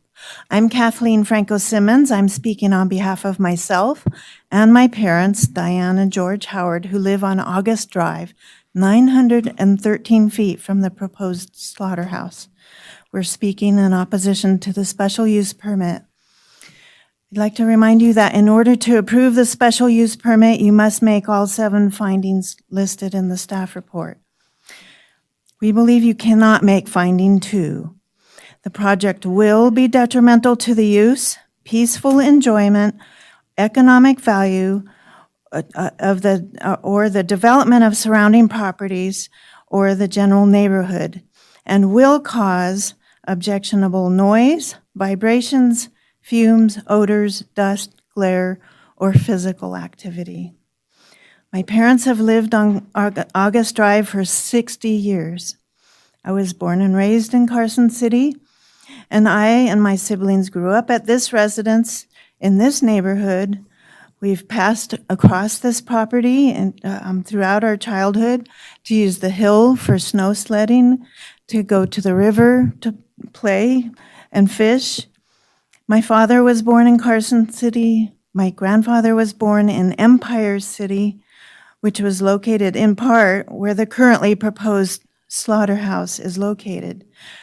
In the materials I gave you, there's a map of Empire City, and you can see where you could probably lay it right over that picture there with the matching up the bend in the river and see that it overlays that property, and it extends, Empire City would have extended to Empire Ranch Road and perhaps further. We have 5 generations who are or were in this vicinity. And I'm not going to get through all of my comments. I'd like to say that we do agree with all of the comments that have been made previously in opposition to this. Our main concerns are noise, the sounds of animals being delivered and unloaded from trucks, and put into outside open-air corrals and held overnight and being herded through chutes in the open air where we can hear. I believe that we will hear it 913 feet away. When the recording was played earlier, I had a visceral reaction to that. It makes me sick to think of it. The whole idea of this is repugnant. I know my family feels the same way, and we strongly, strongly urge you to oppose this. And I wanted to point out that in the photo on the wall up there, you have a blue circle or a line around this proposed slaughterhouse property. That big yellow highlighted area is our neighborhood, and we're right on the edge of that neighborhood, among the closest neighbors who are closest to the slaughterhouse, but not in, and also the trailer park is at least as close. I don't see that they're highlighted. So we thank you. And I didn't even get to mention Empire Cemetery. I have I have a grandfather, great-grandfather, and great-great-grandfather buried in that cemetery, and there's no mention as to how any of the mitigations will be as far as noise or impacts to the cemetery. And as an aside, the cemetery is also zoned general industrial, so the zoning map is a little bit wrong. Thank you. Thank you.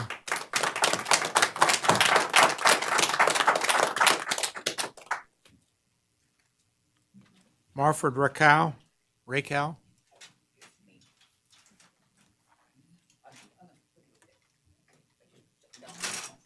I'm sorry, I could have given you some warning. All right, you're right. Thank you for your comments, sir. I stretch a little bit, I'm okay. Okay. We're fine, go ahead. All right, I'm gonna push this button here. If it's already green, you don't have to push it. Is it already pushed? Can you hear me now? Yes. Okay. State your name again, please, for the record. Manfred Roger Reckow. All right, thank I you. always used Roger or Manfred.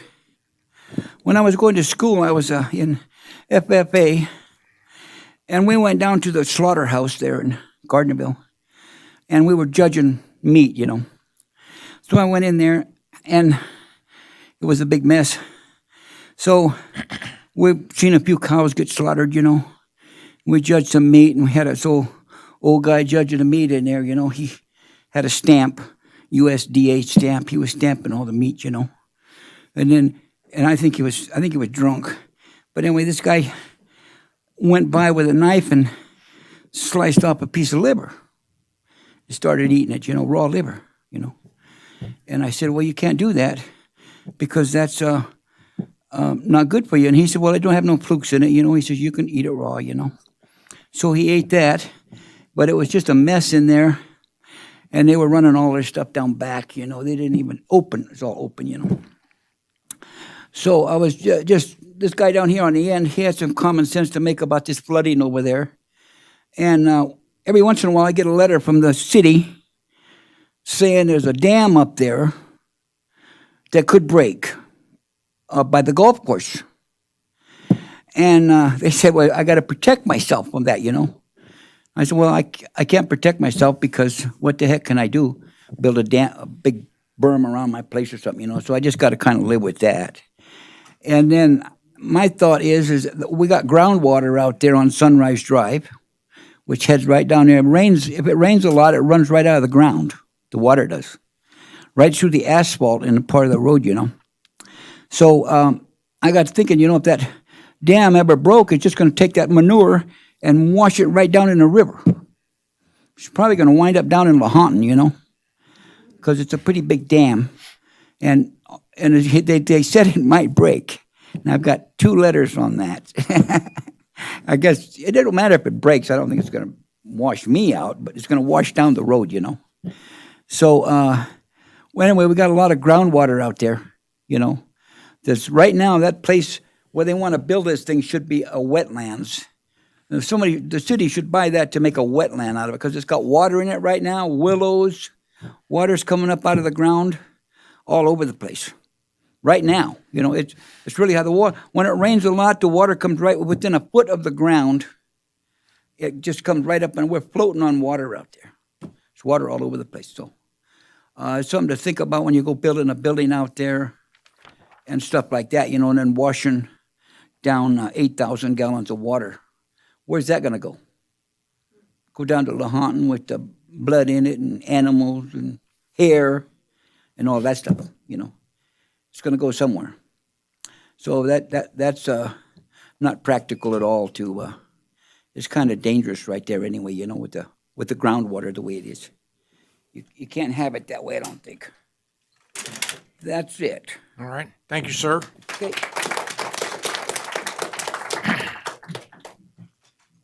John Uhart.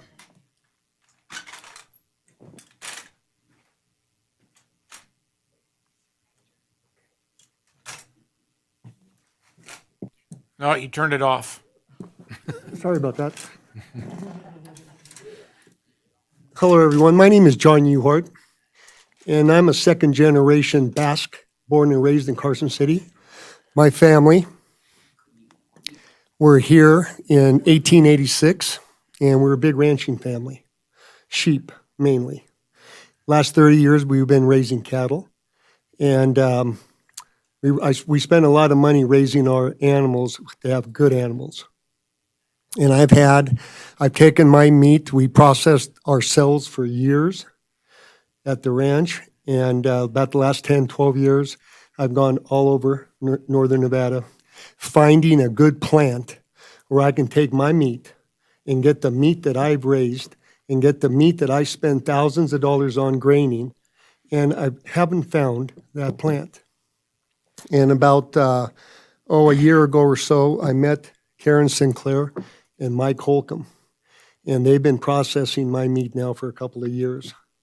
And the meat that I get back from them is the meat, because I can tell by the flavor, that I take to them, and I'm not cheated.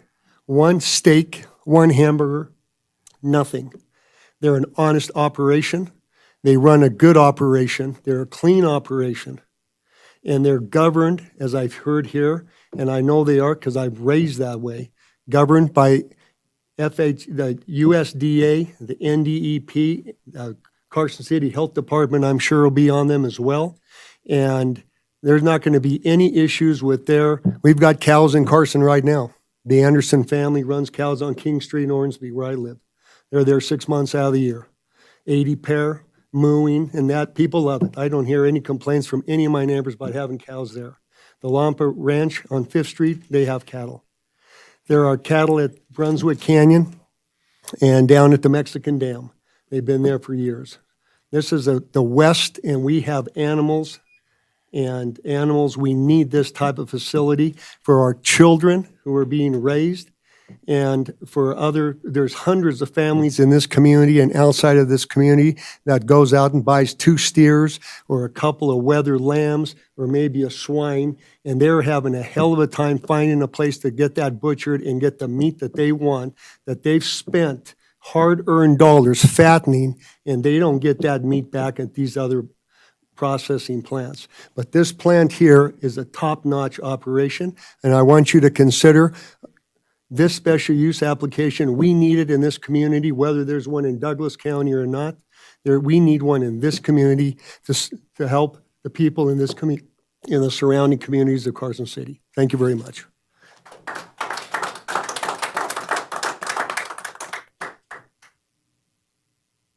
Ann Luhila? Is that right? Close? It took me months to learn it, so it's okay.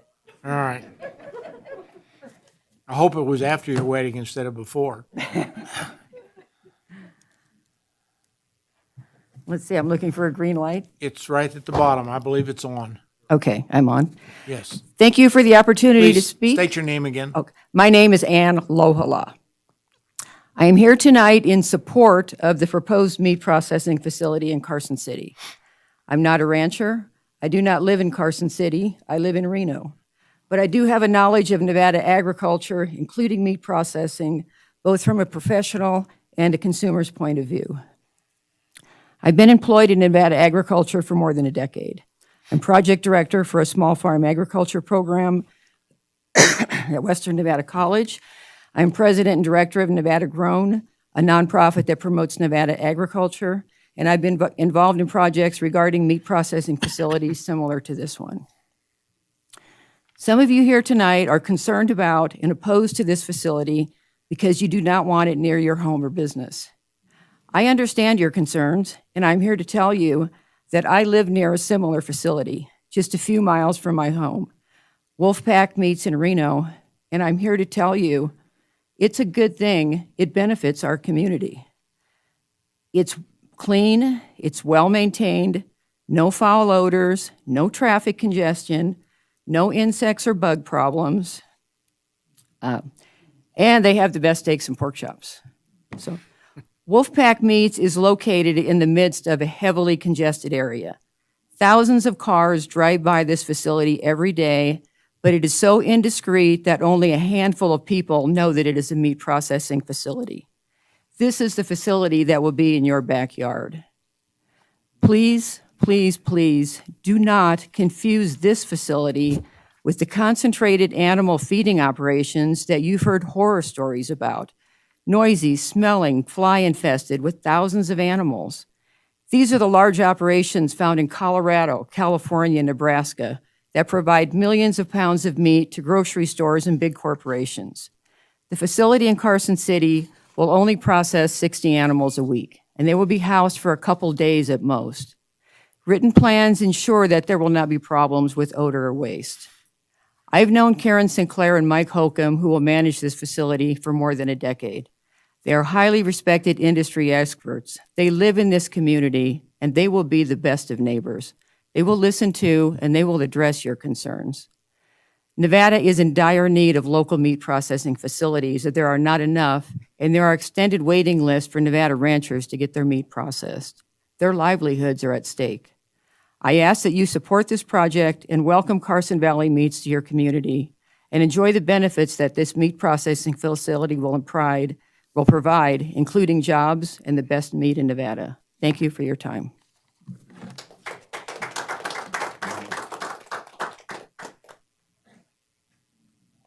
Charles Venables.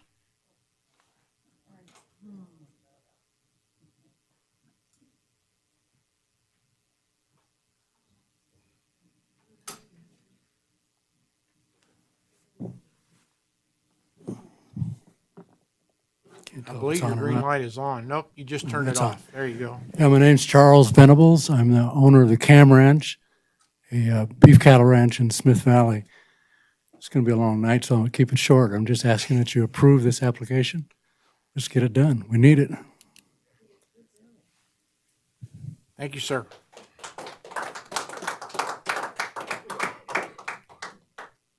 Doreen Mack.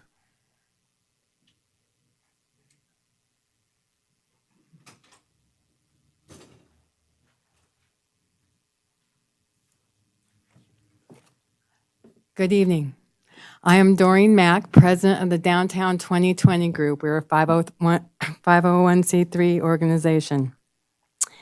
We had spent from 2009 through 2016 working on downtown Main Street, and we created an absolutely beautiful downtown core. The whole purpose behind this was to bring in businesses and to create a community down there, which we did till the pandemic hit, and we're still working on bringing in businesses. There's a place for this kind of business, but it is not in a populated area. There's land out between Silver Springs and Dayton that could be used. How about on the other side of Reno, out by Stead in that area, but not here. We don't need to be recognized for a slaughterhouse. We are known as, if you ask anybody what Carson City is known as, it's for prostitution. So we need to change that and make this a community and build on that and not add to the reputation of other things that we are. So I am hoping that you will not put this here in Carson City, and I'm hoping that you will look at other places where this could go. Small farms and sewers, and we have that, will bring in unwanted smells. I can't imagine what this would do. And the sewer plant itself has gone through all kinds of different things to change that smell, but it's still there.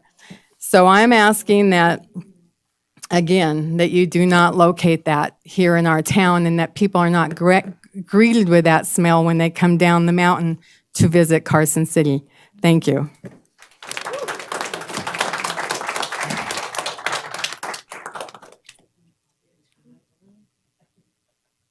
Anna Winston?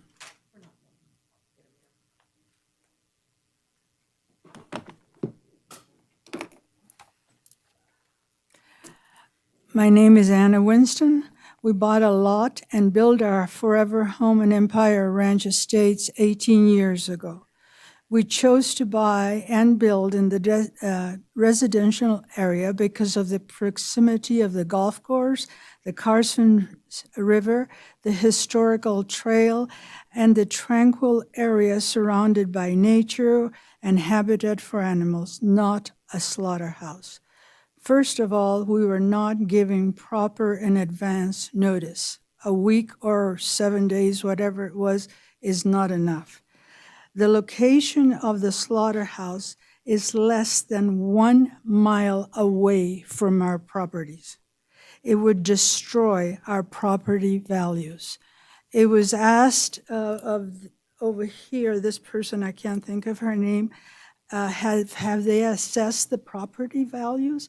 And they could not determine that. So noise pollution from dying animals, horrific. Odor pollution. It was also said by somebody that is for this, that they could minimize the odor. They didn't say they could control it, they said minimize it. Traffic. Imagine if a truck full of animals attempting to slow down to turn into Detroit Street from Highway 50 with vehicles going about 50 miles an hour or more. This is an accident waiting to happen. Or access from Deer Run to Morgan Mill, which can hardly accommodate a 1.5 car at the most. There are no sidewalks, nothing. The slaughterhouse would be right next to a mobile home park, residents that might not be able to move elsewhere. Imagine, they have children. Imagine if you would be living right next to a slaughterhouse. How do you deal with that? How do you explain to your children this? Imagine. I oppose the slaughterhouse less than 1 mile away from our homes for those reasons. This does not belong near a residential area. It belongs in a farming community, agricultural community, but not less than a mile from a residential area. Don't slaughter our community.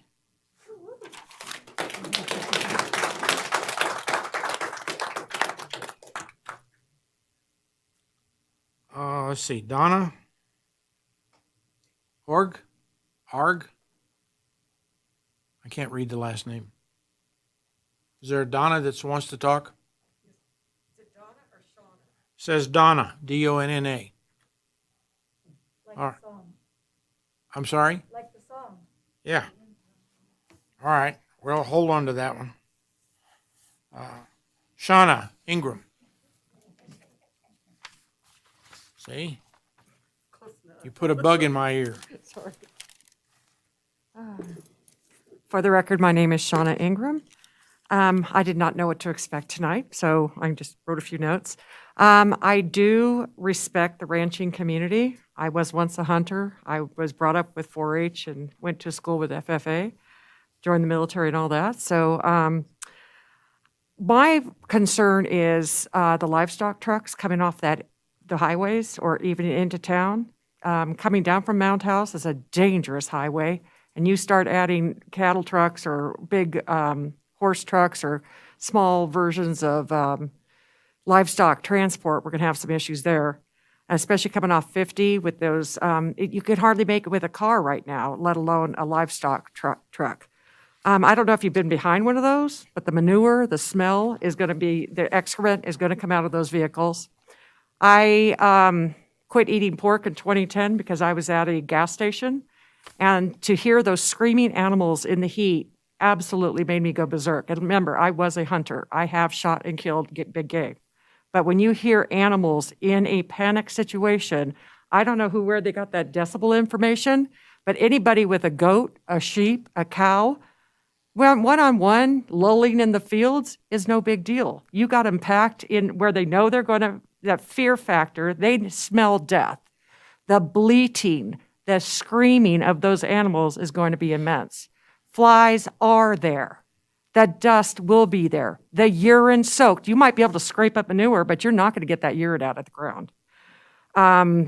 The most part for me is the congestion of the freeways. And like they said, we have really developed. I'm a native Nevadan. I'm proud of this town. This was Ormsby County. This has finally gotten to the point where we can be proud of what has been developed in our town. You come down, we have now the V&T Railroad there. We have some nice recreation. Look at the different areas along the river. Yes, we have Silver Saddle Ranch. Yes, we have some ag communities, but it is not in this, our town isn't, we're not a county. We're a small little city area that was become a county.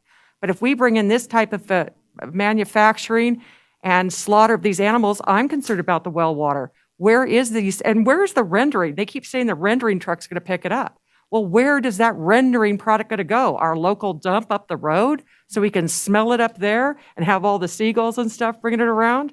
I mean, where is that blood and guts, tallow or whatever, going to be displaced at? Right up the road so we can all smell it?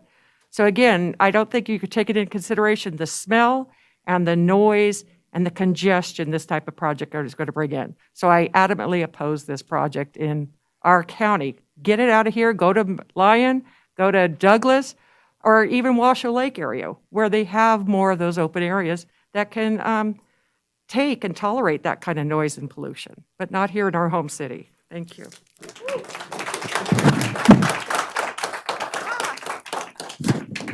Sorry. Maxine?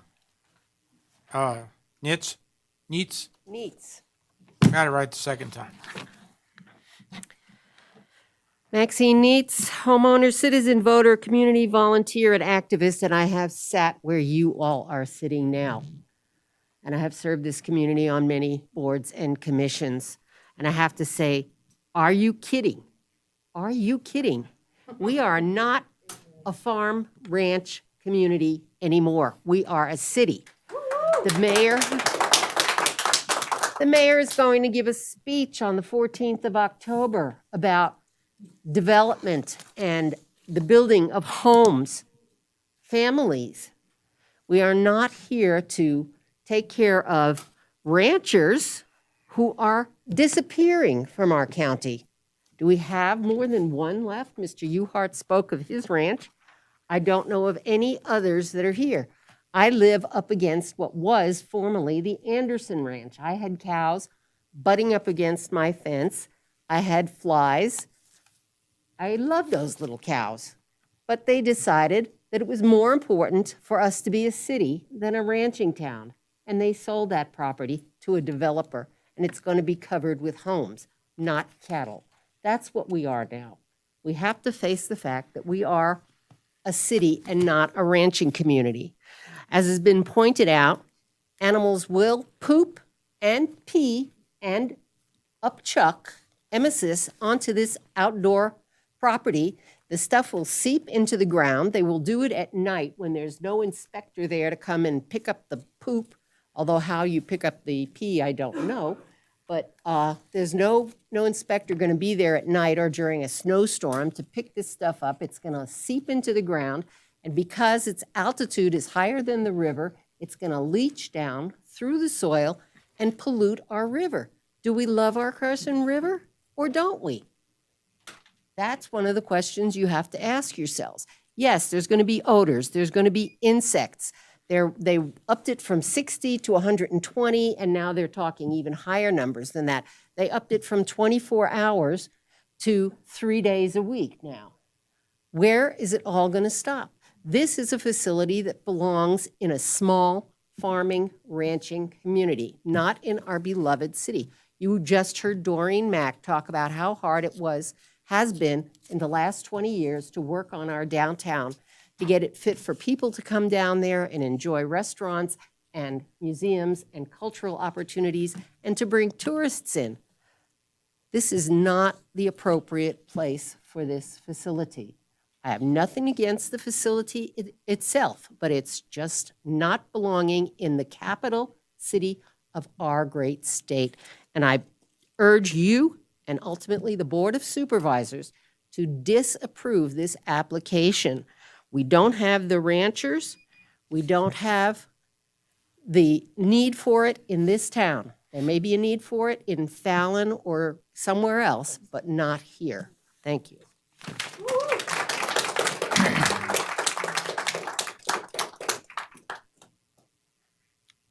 Charlie Bowd?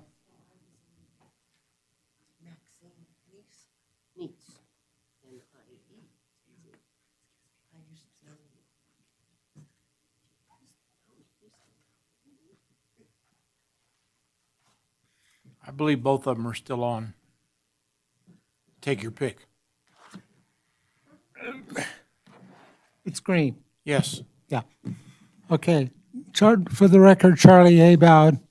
I'm here to speak in support of the proposed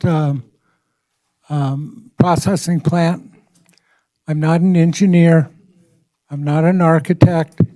And I'm not an environmental specialist. But two things I consider myself an expert on is one, local. Two, children, young adults. So that's what I'm going to speak to. One of the biggest problems in our area for people like me who used to be in the food service industry is getting reliable sources of USDA approved and stamped beef. Now, we've talked about Mike and Karen. Nobody's really mentioned the fact that Mike was the director of Wolfpack Meats, which sits in the middle of a megalopolis and coexisted as it is right now. He set the pace. His style of running a processing plant is as close to kosher as kosher can be without having a rabbi on staff, or I guess you'd say staff. It's at the highest level of this kind of industry. So, I've had maybe 20 years of doing business with Mike. I know what kind of person he is. I know what kind of facility he is. I couldn't do it myself, but anyhow, so I totally support Mike in their plan. Two, the kids. I know my time's up. The kids have a heck of a time getting their projects to market. A heck of a time. And I don't care that, or I do care, but Parks could build a processing plant there, and that will help. But it's not even close to enough. I mean, just listen to the testimony of the people. It takes up to a year. And by the way, one of the people I still buy my personal products for, their ranch is in Elko, and she has to bring her stuff down to Wolfpack Meat. Reservations a year in advance. They talk about the facilities in Fallon. Those facilities, only one of them is USDA approved. The other one is not. Okay, so if I want to raise a couple of heads of cattle and I serve it within my family, no problem. But if I want to sell, can't do it. It needs to be USDA. Like I said, follow the science on this, make your critiques, but don't forget the real element of it. I love it. I've been here for 43 years. I love these people who like to say, we're not it. That's not us. That's not us. Well, that's not me either. Thank you.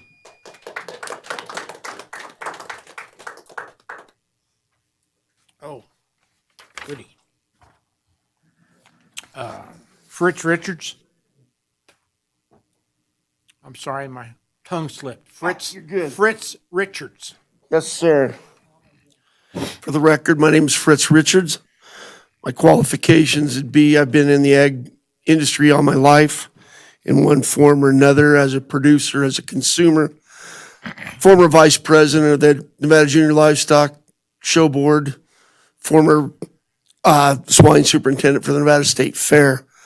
As such, I've had a personal experience with the lack of facilities for these young people and for our producers to have their products produced and marketed. I recognize the fact that, these folks, it's a very emotional issue being close to their homes. I've lived near processing facilities. I've been around the good, the bad, and the ugly. And yes, I would like to point out Wolfpack Meats. I would invite anyone with concerns about smell, sanitation, all the above, to visit Wolfpack Meats. Mike ran Wolfpack Meats. I would invite anyone to go personally and view. It is in Reno, Nevada. I'll address the fact that Carson, not an agriculture community. Yes and no, it still is a border community. Reno, Nevada is not an agriculture community, yet it supports a USDA plant. And the difference between a USDA plant and just a garden variety processing facility is huge, because it is regulated, it is inspected. And as Mike said, he would welcome oversight and inspection, because this man is a quality person. I've worked with him for many, many, many years. And it's again, I appreciate the people that live there and their concerns. You're talking about traffic. You're talking basically a 1 day a week delivery. You've got a 24-hour window. Minimal impact. This will be a minimal impact, and the value in the farm to table community and what these people are fighting to get. You could probably have 4 USDA plants in this area, and they would probably be at maximum capacity. I would just submit that I feel it would be in the best interest of Carson City economically and otherwise to approve this facility. Thank you very much. Thank you.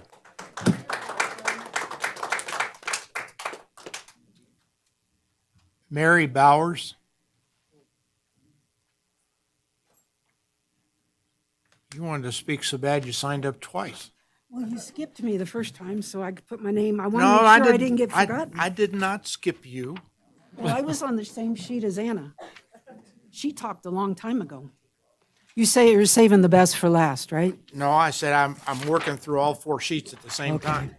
Well, I just wanted to, okay, so you can cross me off twice.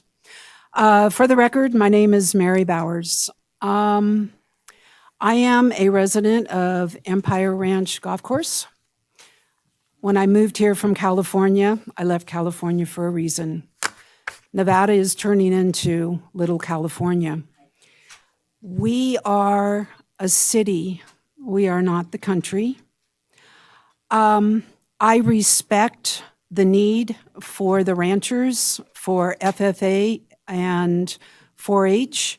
I respect their need for a slaughterhouse. However, not in our residential community. Even though it's zoned general industrial, it's right next to a mobile home park and other residential. I'm a mile and a quarter away from it. Why is Carson Valley Meats not in Carson Valley? Why Carson City? Because Douglas County said no, and they figure Carson City will say yes. I hope you take into consideration the residents. My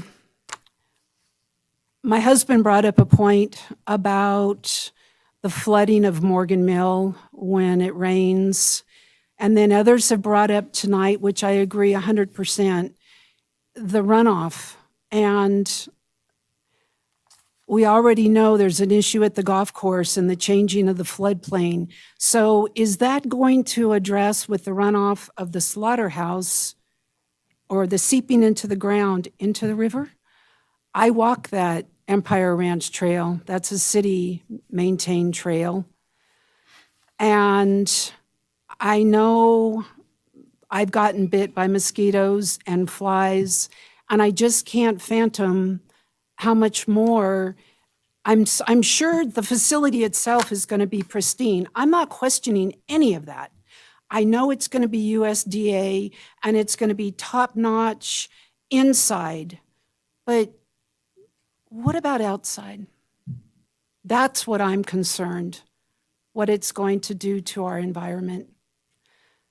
They started with 60, and like they said, they've gone up, and, you know, depending upon what's going on in the area.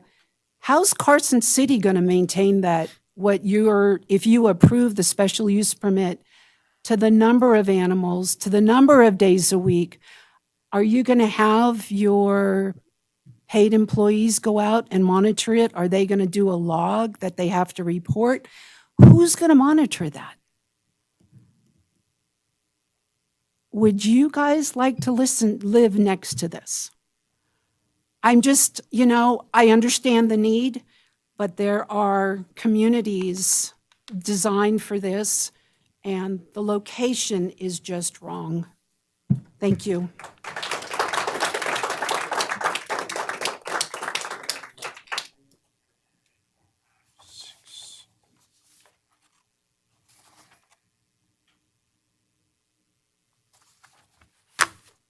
We have about a dozen more people to speak that have signed up, and the commission has been here for a little over 2.5 hours, and we're beginning to float. So if everybody would bear with us, I would like to call about a 5-minute recess, and then we'll pick this back up. I wanted to try and get through all this testimony first, but it doesn't look like we're going to make it. So I'm getting all these little notes. So let's adjourn for about 5 minutes.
through this now. Everybody feel better? What? Oh, tomorrow? You ready? All right. All right, we're back in session. And we are still taking public comment on our item about the meat processing plant. Let's see. Jenna Azar? She here still? How about Kendra Wilson? She's here.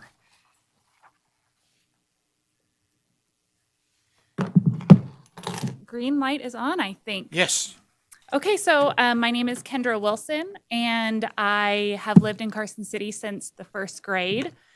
I graduated from Carson High. I moved to Reno to go to UNR, and I moved back to Carson City 7 years ago to open my business. And so I'm a business owner here in Carson City, Nevada.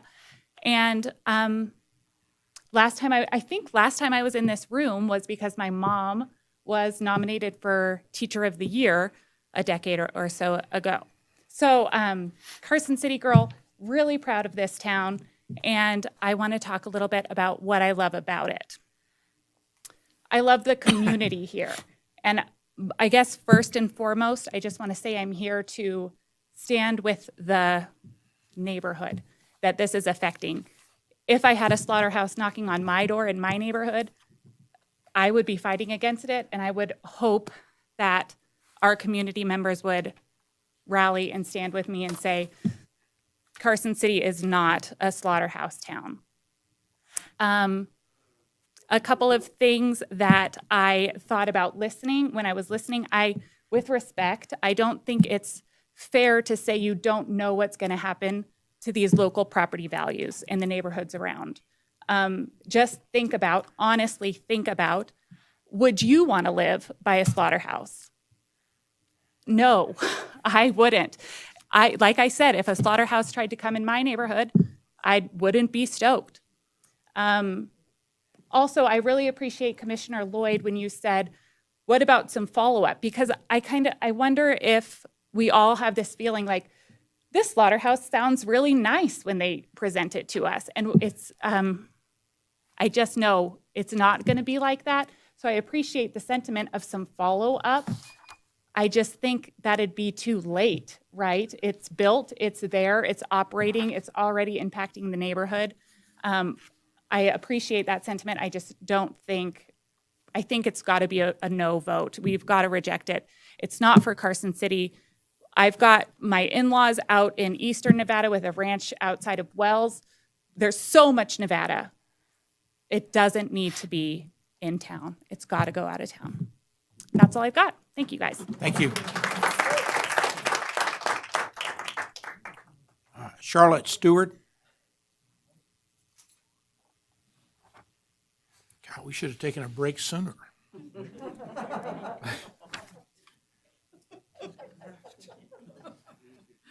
Kendra Wilson. Oh, you're another one of those two-timers. Two lists, okay. Jessica Dooley. She here? You, Jessica?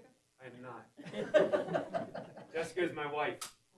She had to go home to feed my animals and kids. May I speak for her? Absolutely. The kids especially. I appreciate that. Please state your name for the record, Deb. Thank you. My name is John Dooley. I'm a property owner in Washoe Valley. We have a piece of land out there with a barn that some have seen from the highway, built relatively recent, but looks a little bit older. And we live out that way. We run several animals. We've gotten to know Mike really over time and have been highly reliant on him, very disappointed when he left Wolfpack Meats. I learned more. I didn't grow up raising animals at all. I learned more in the hours where I was delivering animals to Mike about processing, about all of it, in just a couple hours than I did anything else. But I wanted to talk just a little bit about really what I think this would do, not just for the community, but for us locally. When I think about really the reliance that we have on local processing, it is to deliver to really the customers that rely on us. And it's not just individuals like Charlie who spoke earlier. You've got huge demand at the business community for locally raised product. Right now, when it comes down to trying to deliver that, I'll talk just a little about the traffic. I can tell you that we try to deliver not just to restaurants, but to individuals who want something locally raised, ethically processed. And Mike's the right guy for that. What I can tell you is that we deliver no matter what. And as a result, the traffic happens anyway. I can tell you that for us, it's incredibly stressful for animals to travel to Fallon, which is where we go right now. The travel that goes through with these animals is putting them at more risk. So it's going to happen anyway, and I can appreciate the concern, but I will tell you that these are issues that exist. The potential issues that you've heard of, I think, have already been addressed. And when you take a look at the processing plant that is in Reno, it is something that is right next to the river in a metropolitan area, and it's already been tackled. The challenges that you hear that are hypothetical, they've already been addressed. But I think what's most important right now for this group is what I heard a little bit earlier, and that is the thought about what Carson's been known for. I'll tell you that it takes a lot of work to raise animals, and my day job is here locally. It's on the north end of town in an office there among a lot of shuttered buildings. I can tell you, I love this place. I grew up in Reno, but I've grown accustomed to living down here. I raised my kids here, and I want Carson to be a thriving community. I want them to be able to have a job here. But when I go to work each day, I pass 10 to 12 empty buildings and question why. Why isn't somebody else here?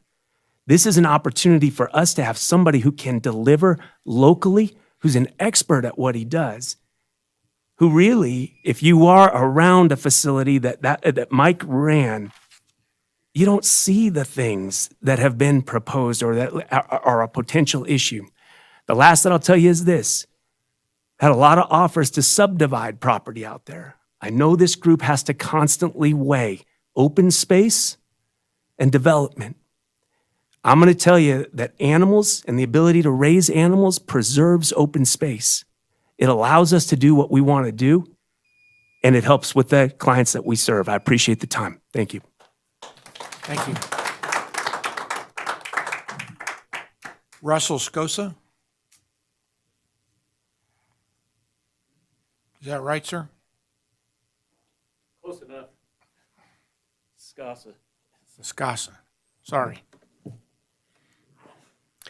Hello, I'm Russell Scasa. I live in Gardnerville. Our family's been ranching between Reno and Carson and Gardnerville and Alpine County for close to 136 years. And I just want to say, I think I'm here in support of this proposal. And I think you guys have a tough job. You have to try to weigh between the hysteria and people are being, a lot of comments have been of what they don't know, that they're afraid of. But as I've driven around Carson City, there's areas here that have backyard horses. There's quite a few areas that have horses penned up. I haven't heard the complaints that these people are complaining about from the horses, and I agree with John Uhart. There's been cattle around. We haven't heard the complaints. And so I think you have to follow the science, like Charlie said. You have to just kind of know that those things are going to be taken care of with the laws that you have and the things you can require. I also agree with the lady that was the two speakers previous that said, if you really want to know what's going to happen, just drive 30 minutes down the road and sit around Wolfpack Meats for a day. Wolfpack Meats is on McCarran Boulevard. And the university just sold the ground next to it for a subdivision. and nobody's talking about moving it. There's no problems. They haven't had any complaints coming out of there. I'd also like to say when I went to Douglas High School, as the previous Douglas High School graduate said, that we were close to the slaughterhouse. The slaughterhouse, according to Google Earth, was 700 feet from our high school building. And we didn't smell anything. We didn't have any problems. So a lot of this stuff you're hearing isn't going to happen. And if you, in reality, on the park deal, we don't know. The ranchers in Carson Valley weren't solicited to support that. So I don't know how it ever got through. The only time I ever heard about it when it was just about done. And just keep in mind, the guy that owns that slaughterhouse has 3,000 head of his own cattle. So we don't know what's going to happen there. And I am neighbors with Mike and Karen. I'd just like to say that I agree with Charlie and the other speakers. This is going to be, they are quality people. If there is a problem, they will work with you to solve the problem. Thank you.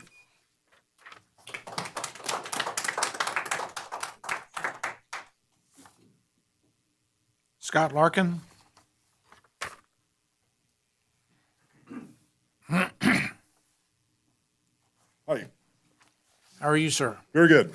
I'm coming to you as Please state your name again. Scott Larkin. Thank you. I'm coming to you as a business owner and a property owner in the same area. I'm probably the only one that has commercial property in the area that's spoken here tonight. I'm also a hobbyist rancher. I do 6 to 8. I finish 6 or 8 head a year. And I've been going to Mike to get it done. And there's a definite need for this facility in this area. Like other people have spoken, it's a year out to get in, especially when you're a hobbyist. I don't do this commercially for a living. I only do this for friends and family. It's important that we get a spot in there to get these things taken care of and raise our own meat. He's done a great job when I took it to him at Wolfpack Meats, and a lot of these complaints I didn't witness when I was over that facility at all. So that's what I had to say. So, okay. Thank you. Thank you. Carl Baker.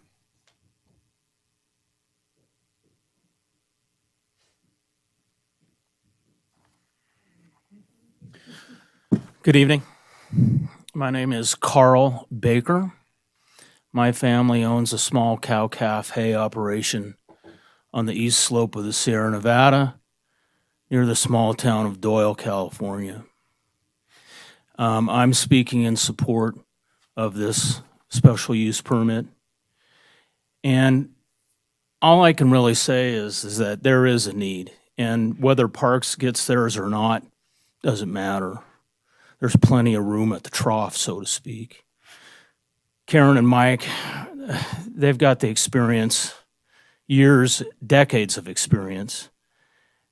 Everything is reviewed. You've got USDA oversight, USDA oversight, and they've, folks have talked about Wolfpack meat. I take animals to Wolfpack meat, and it is in a heavily populated area. When you go there, you're in, you're out, you don't smell anything, the place doesn't stink, there's no noise. I mean, all I can say is you guys got to trust what staff has done for you. And they've taken a lot of the guessing and everything out of it. I mean, they worked hard on that report.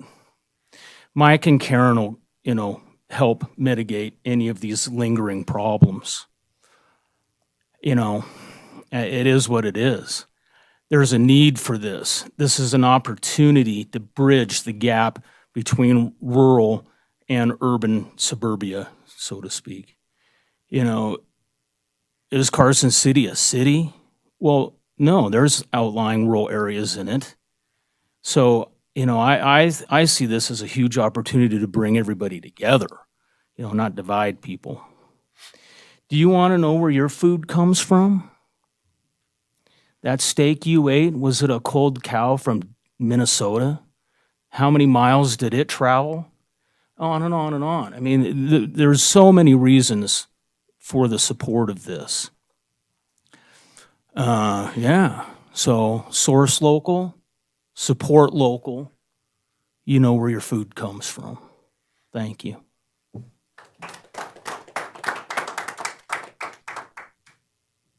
Juan Sanchez?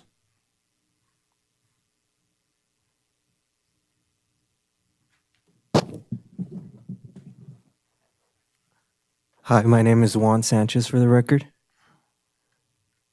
And I'm speaking against this special permit. I live in the mobile home park right next to where this facility is going to be. And I'm born and raised in Carson City, as well raised in that mobile home park.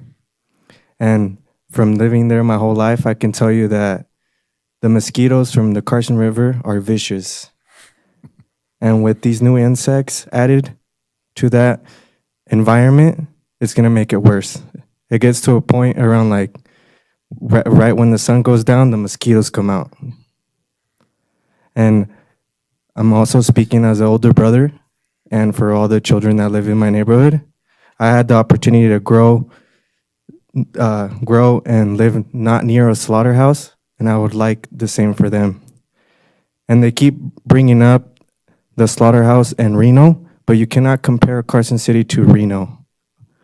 Reno is a bigger city and a bigger population. Carson is not.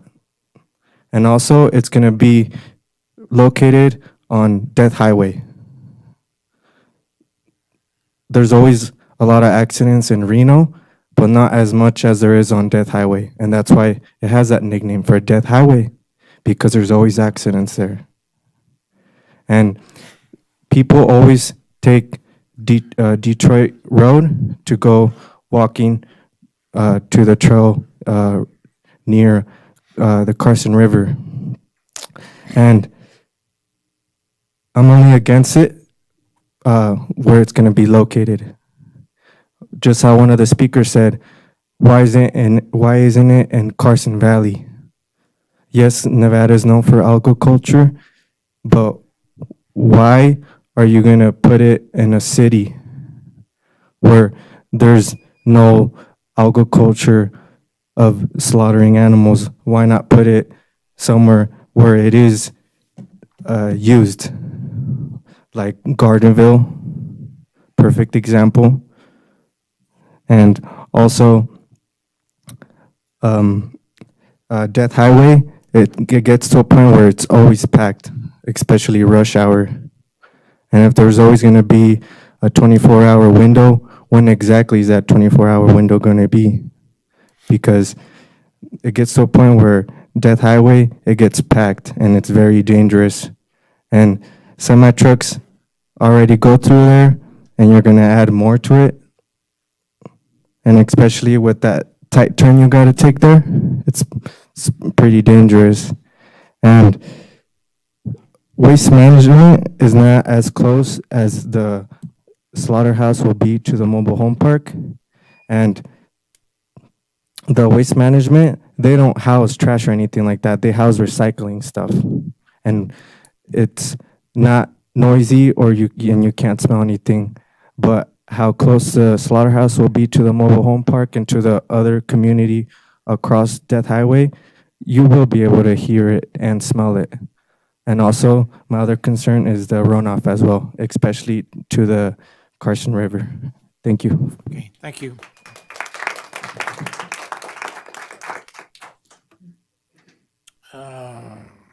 Scott Rasmussen?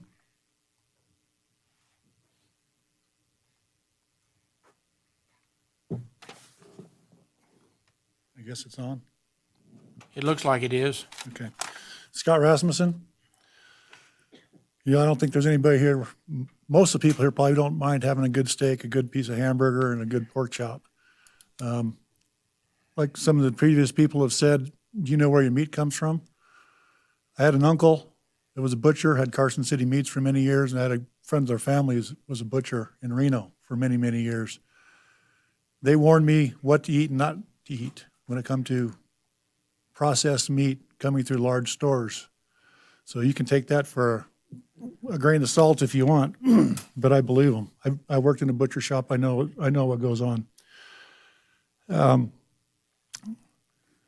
All of the other butchering facilities, processing plants they just keep failing, having problems and problems and problems. Mike's going to do a good job. I've seen some of his stuff in action. He's very clean, he's organized, he's professional, and I agree that he will continue that. A slaughterhouse is not a feedlot. Hay does not go in, so poop does not come out. So you're not going to have that smell that you think you're going to have from a feedlot. And a little bit of poop that does come out is going to be hauled away within the next day. Like somebody else said, there's horses in this town, in this city, that have more poop in their yard in neighborhoods than this facility will have when it's up and running. I heard something about the Park Slaughterhouse. I've done a little research on that. Yes, he's been approved, but no, he has some contingencies he's got to meet yet. And he's still not 100% sure he's going to do it because of the water situation that Douglas County is making him do.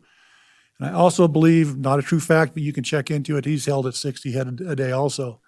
And Park Land and Cattle is probably that for a reason, because they need a processing plant for their own cattle. When you have thousands of head of cattle that you want to process every year, you need your own processing plant. Bentley did it some years ago. They said it wasn't worth the hassle. They got out. So we need somebody that'll do this and do it right. Talked about the mosquitoes. Mosquitoes live in the water, in the brush, and the grass. That's at the river. I've never seen mosquitoes on my cattle at home. Flies, I've seen flies in the backsides of restaurants, apartment buildings, and the dumpsters more than this place will have, because this place is going to be hauling away their byproducts on a daily basis, basically, where restaurants, grocery stores, everything that just compresses their garbage into a dumpster sits there for a week, or until if it has a large dumpster, it's a call when needed. It may be 2 weeks. I used to work in refrigeration. I understand what smell is. And if you pull up behind a restaurant that's been sitting there in the hot summer, you're going to smell it because that dumpster sits there for an extended period of time.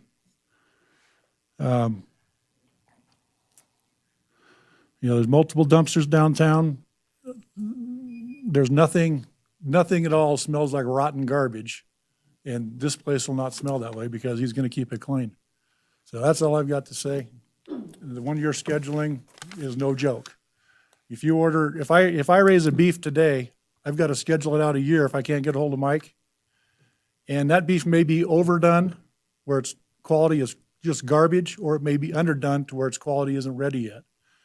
Working with somebody like this, with this type of facility, will enhance that for the small rancher and let them get their stuff done properly. Thank you. Thank you.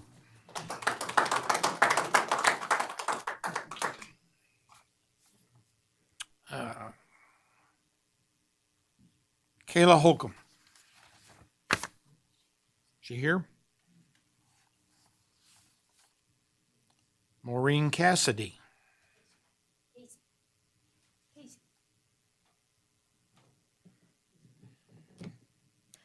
Good evening. My name is Maureen Casey. I am here as a resident of Minden, and I am the current vice chair of the Planning Commission for Douglas County. I want to say that David Park's project is conditionally approved, but he has to hook up to sewer and water. And if he doesn't do that, his project is a no-go. So there is no true approval for his project as yet. And one of the issues that he has is the cost of hooking up to water and sewer.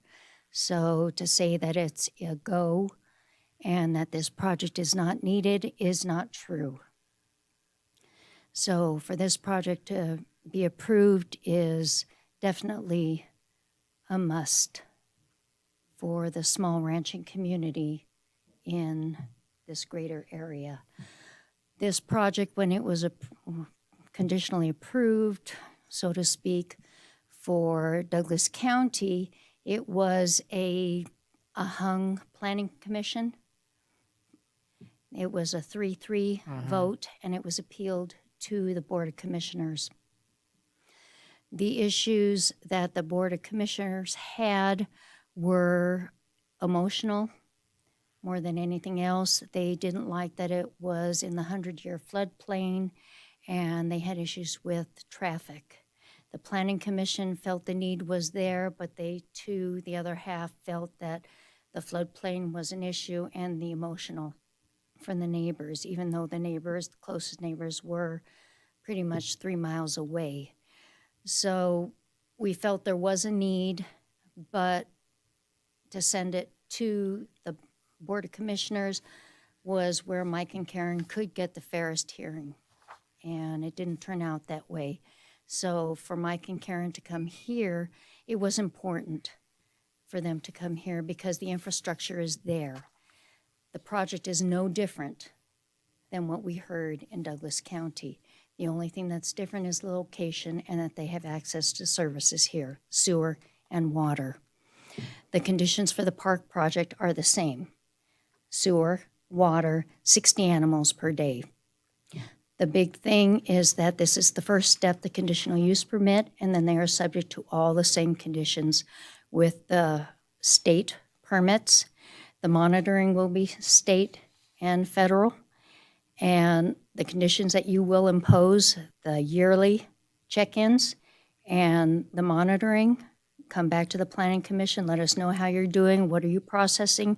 Those are wonderful check-ins, and I wholeheartedly support you on that.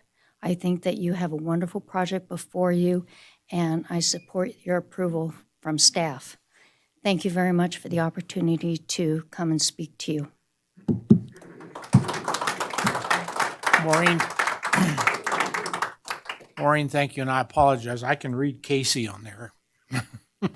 Well, Cassidy isn't bad. Yeah. Jolynn Harmer. Right, Harmer? Yep, Harmer. Okay. I'm getting a little punchy. Me too, waiting. Just a long night for you people. I am here in support of the processing plant.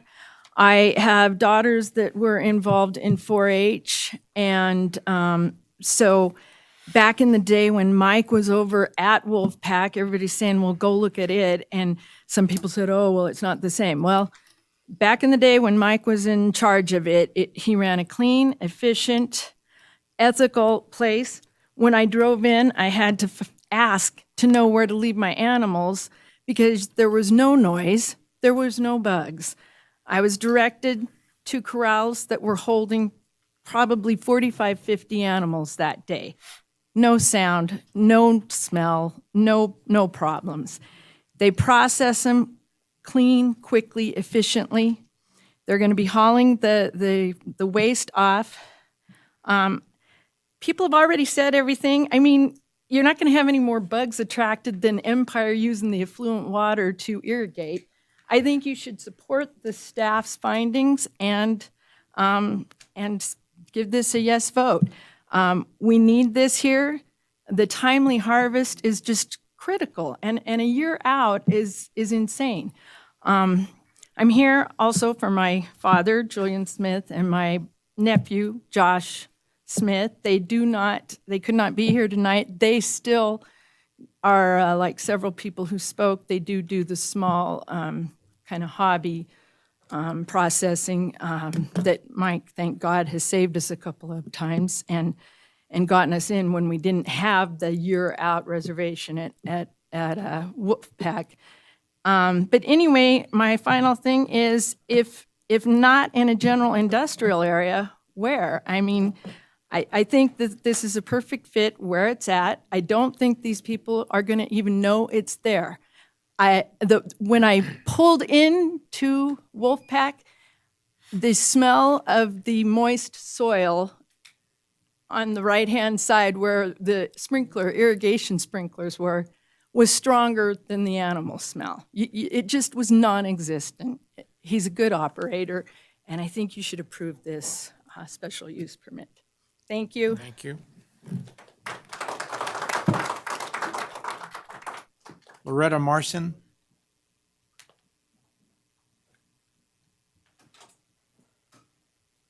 Good evening. My name is Loretta Marson. I am a resident of Carson City. I live not too far from where this proposal site for this slaughterhouse is. I came here in 1969.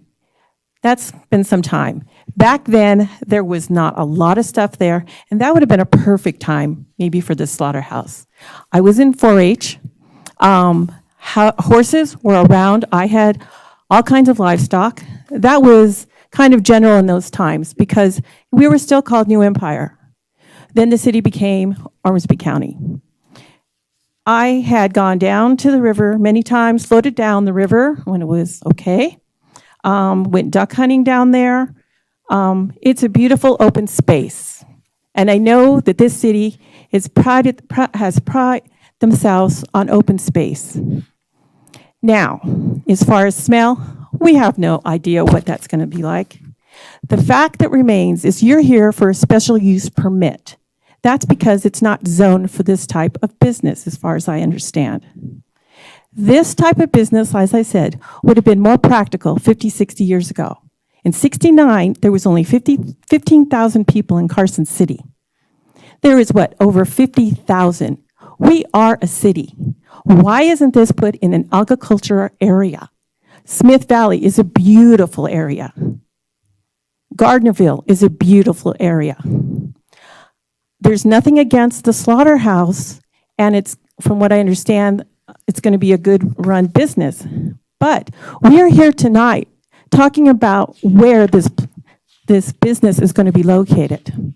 I have recently got in touch with the Department of Transportation because I live not far from the post office there. And let me tell you, I know there's going to be traffic. We've seen many accidents out our way. And I have complained to them because of the population coming from Dayton, it has been huge, and we have seen an impact. I would love to see, if we're going to build out there, more places for us and our children to be able to go down to the river, and for families. Again, I have nothing against the slaughterhouse, but I have to say, this is not a place for it in Carson City, and I'm going to stand by that as a Carson City resident. Thank you.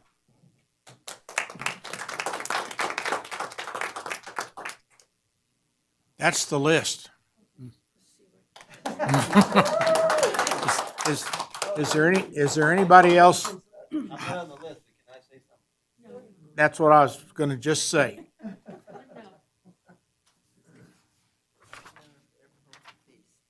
Sir, we're going to have you back. You're going to have me back? Oh, sure.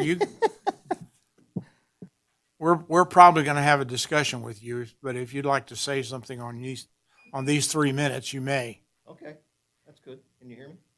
No. There you go. Okay. Identify yourself again. What I'd like to say is where they're going to build. Identify yourself for the record. Oh, Roger Maxwell. I live in Empire Ranch.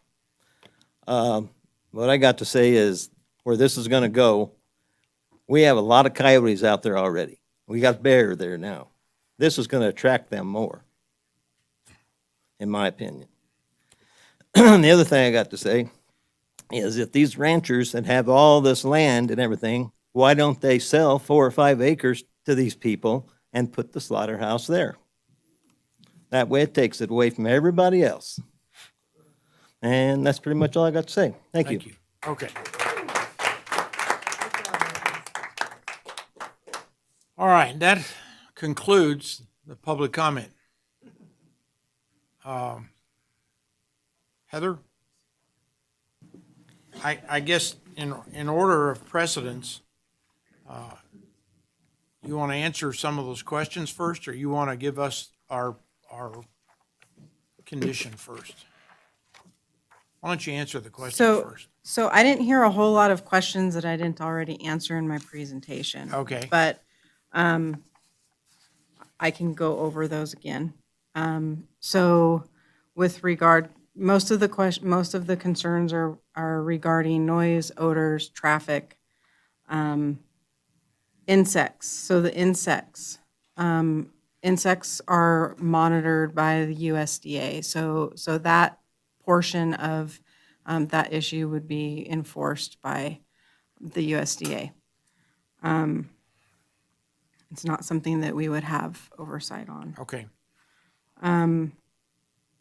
There was some additional questions with regard to flooding of Morgan Mill and some question about a dam in the area. So I'll let Stephen respond to that. Stephen Pote for the record. So speaking to the dam and the notice that the gentleman was getting, I'm not familiar with a dam in the area. I looked over our GIS map to see if there was something maybe that I wasn't familiar with, and I didn't see anything that would cause a need for a notification like that. So I'm not sure where that's coming from, but just based on our look at it, I don't see that risk of a dam breaking and water flowing through the site. Okay. Based on that, I mean, there is a flood zone, so there's, in a 100-year event, there's water flowing through adjacent to it. But runoff from the crowd was touched on a lot, and again, there's the conditions for infiltrating the runoff from the corral, and then also the requirement to get an industrial stormwater permit from NDEP. There were many comments about vehicles. Specifically, I heard mentioned often turning from Highway 50 onto Detroit and also turning onto Morgan Mill. The access for this site is off of Sheep Drive, so all the vehicles would be coming onto Deer Run and then turning onto Sheep. There is a center turn lane there, so again, staff didn't see an issue there. Would you please speak up? We can hardly hear you. Sorry about that. And then the only other item was with respect to flooding on Morgan Mill. Again, since the access is via Sheep Drive, which is higher up, I don't see that that's really material to the permit. Okay. I have a question about Wolfpack Meats. You going to answer it? I'll do my best. If not, I will welcome Mike. I also have I took notes, and I think there were a few things that were brought up through public comment that I think we can shed maybe a little bit more light on. If it pleases the commission, maybe to do that prior to your question. All right. Location, right, is really why we're here. And can you move your mic a little closer too? Yes. Location, right? That's really why we're here. There's been discussion of why can't this be in a rural area? Why can't this be in an ag area? To run a adequate USDA facility, it needs to have adequate services. It needs water and sewer. You heard the planning commissioner from Douglas County state the main reason why the Centerville location was denied was because of lack of services. It was 3 miles from residential properties. The park facility that has had much discussion tonight is a conditional facility only based on water and sewer. Water and sewer is in cities. Water and sewer isn't adequate in rural areas. That's why this location is so desired. Again, it is a general industrial area, and this is a general industrial use. Are there going to be impacts? Yes. The level of those impacts, I've heard both sides, right? You've heard both sides. You bring up Wolfpack Meats. I live in Reno. I drive by it every day. I didn't know what it was. It's immediately adjacent to the river. It's actually in the floodway, not in a flood zone. And everything that I've read researching this project, it has an impeccable track record. And I think a lot of that goes to the operator, and the operator's sitting right here next to me, who was operating that for years. So that same quality is what you're going to see here. Traffic. I heard semis. Deliveries of animals aren't going to be done in semis. This is going to be 1-ton trucks with ag trailers. The only semis would be for off-haul of renderings. There was question about location of renderings. Does that just go to the Carson dump so everyone gets to gets to smell it. The rendering plant's in Reno, right? Let's see here. I think we've touched on flooding. Stephen did a great job on that. Really what it comes back to is most of the concerns seem to be with the outdoor activity more than the indoor activity. I gathered that from the public comment. You know, that's noise, that's odor, that's potential environmental concerns. I'm very interested to see the discussion of the commission and see where that goes. I think there are potential solutions that we can discuss to help further mitigate those above and beyond even the conditions. So with that, I would turn it back over to the commission. Thank you. All right. Commissioner Lloyd? I have a couple questions. This is Commissioner Lloyd for the record for the applicant. But I first wanted to just have an observation moment real quick. And I just wanted to say thank you to all of those who were giving public comment, who were supportive and respectful of the opposing public comment. I think that the group has done a great job with that tonight. So my first question is, can you elaborate on the archaeological impacts for this project and what would be done to mitigate it if this were to pass? I'm sorry. I think the middle of that got caught up in the mask. I couldn't quite. Were you saying environmental or archaeological? Archaeological. You've kind of addressed the environmental, and I know that one of the questions in the material did address the historic nature of the area. So I'm just curious. I mean, as far as there's going to have to be geotech studies, as part of the final design process, and that would have to be submitted and vetted through Carson City. Thank you. And then my next question for the applicant is, why is it so important for the facility to be rated USDA? For the record, Mike Holcomb, Carson Valley Meats. It's impeccable. That's what you need is USDA, because when you have USDA stamp of approval upon your packages, that allows the owner of that product to sell that to any person that he or she wants to do that to. When you have that USDA bug number on that, you can sell that with anywhere within the 50 states of the United States. You can go across state lines with that product. If you have just a state inspection, you cannot take that product legally across state lines and sell it. So that's why it's very important to have USDA on your packaging. Thank you. You're welcome. My question earlier was going to be about the plant in Reno. Does it have outdoor pens? Yes, sir, it sure does. Is it very similar to what you're proposing here? Yes, sir, it sure is. Okay. That was never made real clear, and that was, one of the biggest issues I see so far is like you said earlier, it's not what happens inside, it's what happens outside. Mm-hmm. Okay. Are there any other questions for the applicant or staff? All right, guys. Back to us.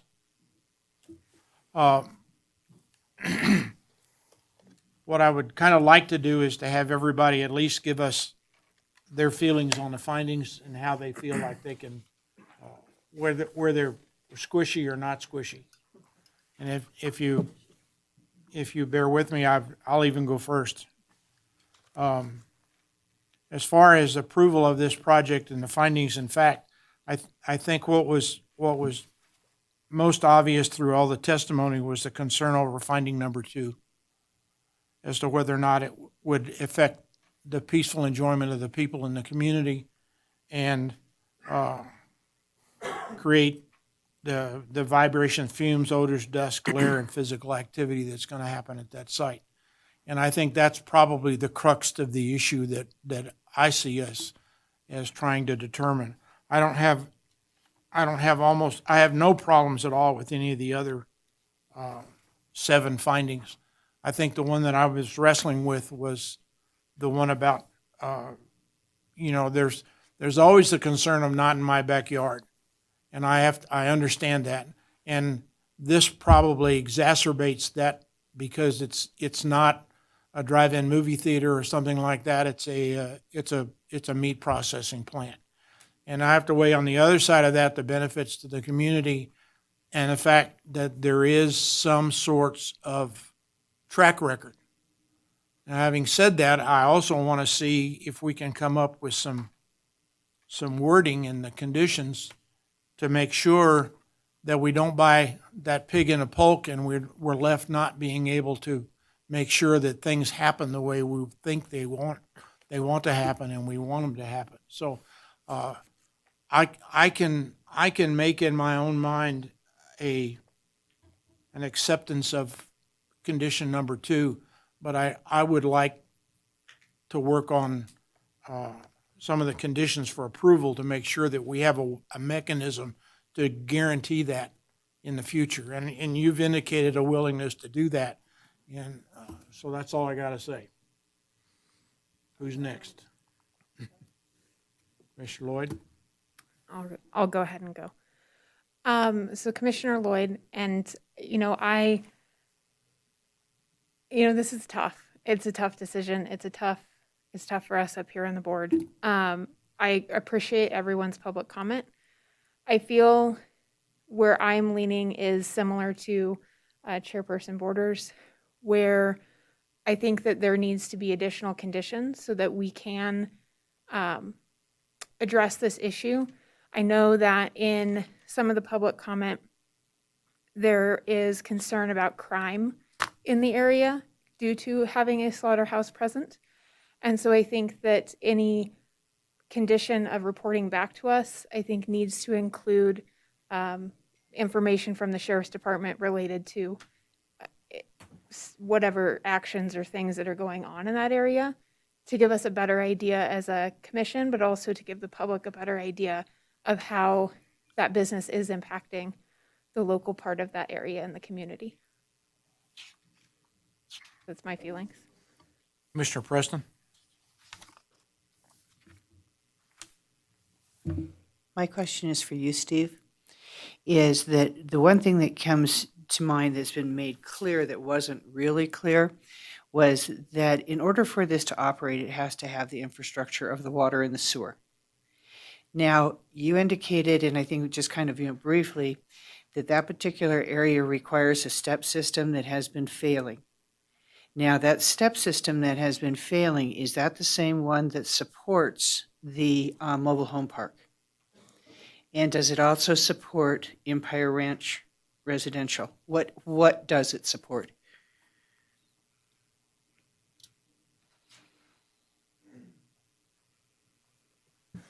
Stephen Pote for the record. Having trouble opening up my GIS map for some reason. But just to clarify, it's a sewer lift station. It's not technically failing. It's just at capacity.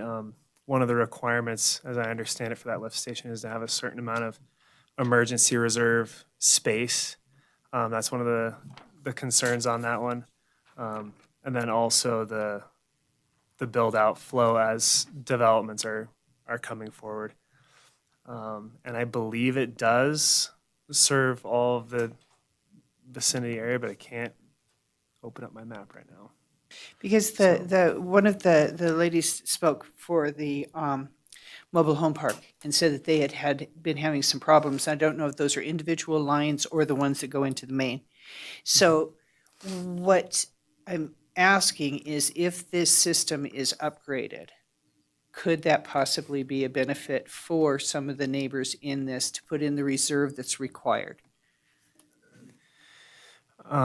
So the lift station is downstream quite a ways from the mobile home park. It's down on Morgan Mill. So I wouldn't anticipate that locally at the mobile home park or the neighborhoods north of Highway 50 that they would even be aware of the functioning of that lift station. Steve, my other question for this is also that currently I know that I live on one of the golf courses, and it is actually watered primarily with effluent. Now, the effluent sometimes also has kind of a fecal type of a material smell too. And that's one of the things that kind of came up back a couple of weeks ago or a couple of months ago when we were talking about flat fields and things like this and effluent in this. And my question is, are the smells gauged any worse than the effluent when we water the golf course? I don't know if that's something that I'm prepared to speak to, honestly.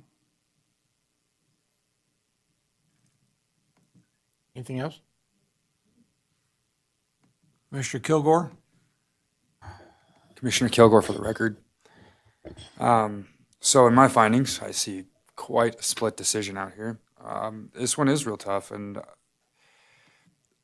I don't know, it definitely comes back to finding two. I don't see how, if we have this many people, especially people that are adjacent, the nearest neighbors, of course, speaking up in basically directly referring to how it's going to be detrimental to their peaceful enjoyment, the development of the surrounding properties, the objectionable noise, vibrations, fumes, odors, dust, glare, physical activities. This is proposed 900 feet from where someone lives. I am no stranger to animal processing. I did only do it for one summer, but I did work at an animal processing plant in Payson, Arizona, for one summer in my life. So I'm quite familiar with smells and sounds of that. 900 feet seems a bit of a stretch for what will cause no objectionable noise. So in my opinion, and personally, of course, based on taking everyone's word here for what it's worth, there's absolutely no way that this is not going to be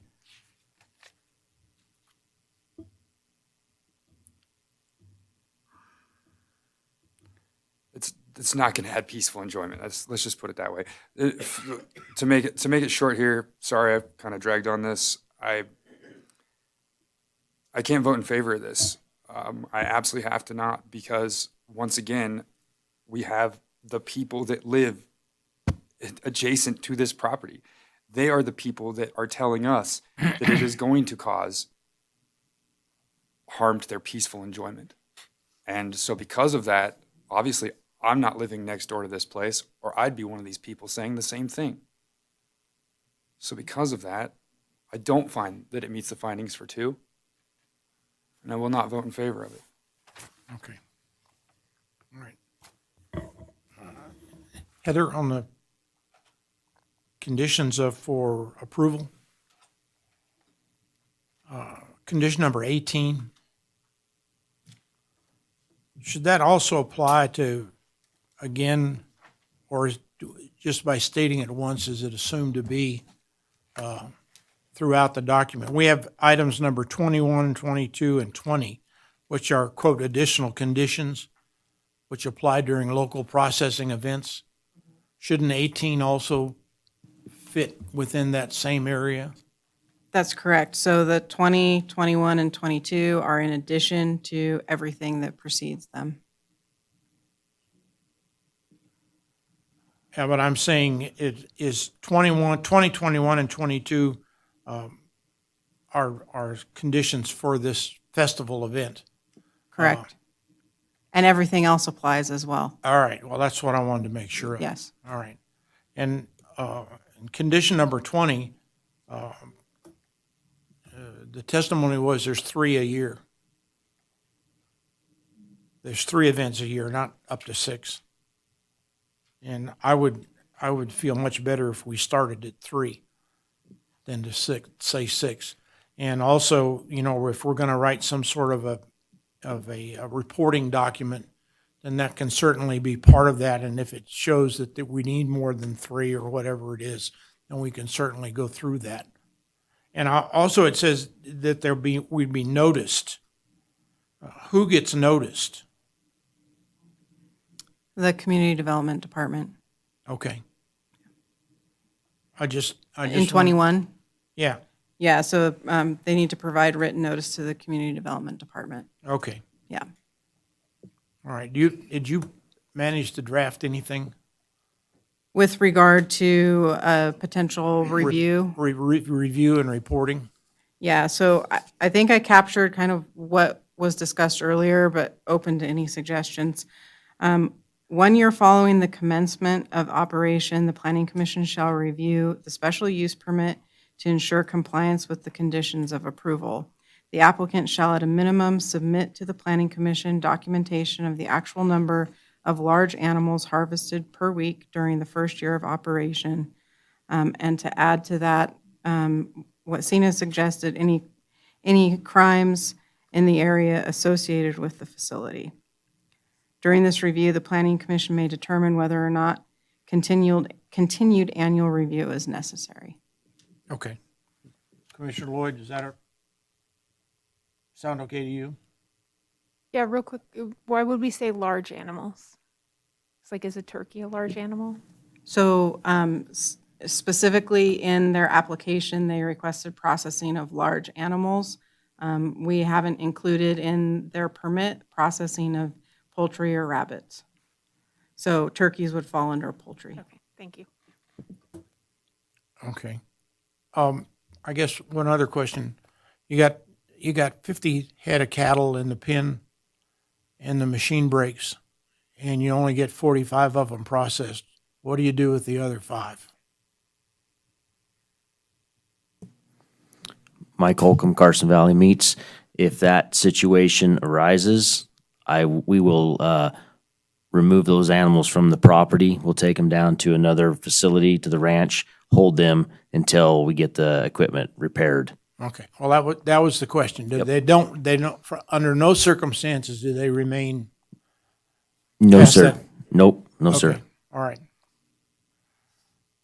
Okay. Any other comments? Mr. Wiggins. Commissioner Wiggins, for the record. Everyone else talks, so I feel like I should probably do that too. Couple items. Number one, too many conditions in these reports sometimes make me nervous. And so that's number one with this. Number two is a lot of what the Planning Commission is here for.